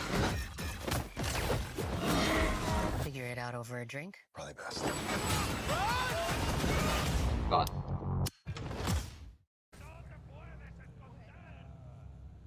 Okay. Great Germa.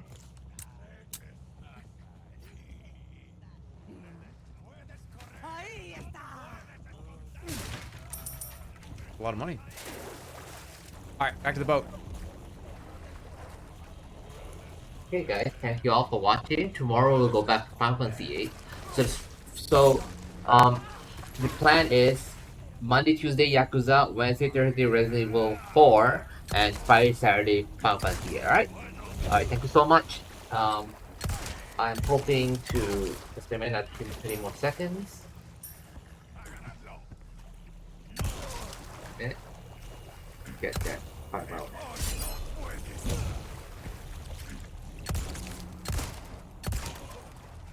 I wonder how much harder hardcore is, because the parry makes hardcore, I think, not as bad. That's true. 1, 10. It's a lot 8, harder. Oh, 7. well, 6. I think with the parry 5, that would be 4, too 3, awful. 2, As long as you did the parry right. 1. All right. Okay, I gotta Happy go back Ramadan, guys. this Have way. a good weekend. See ya.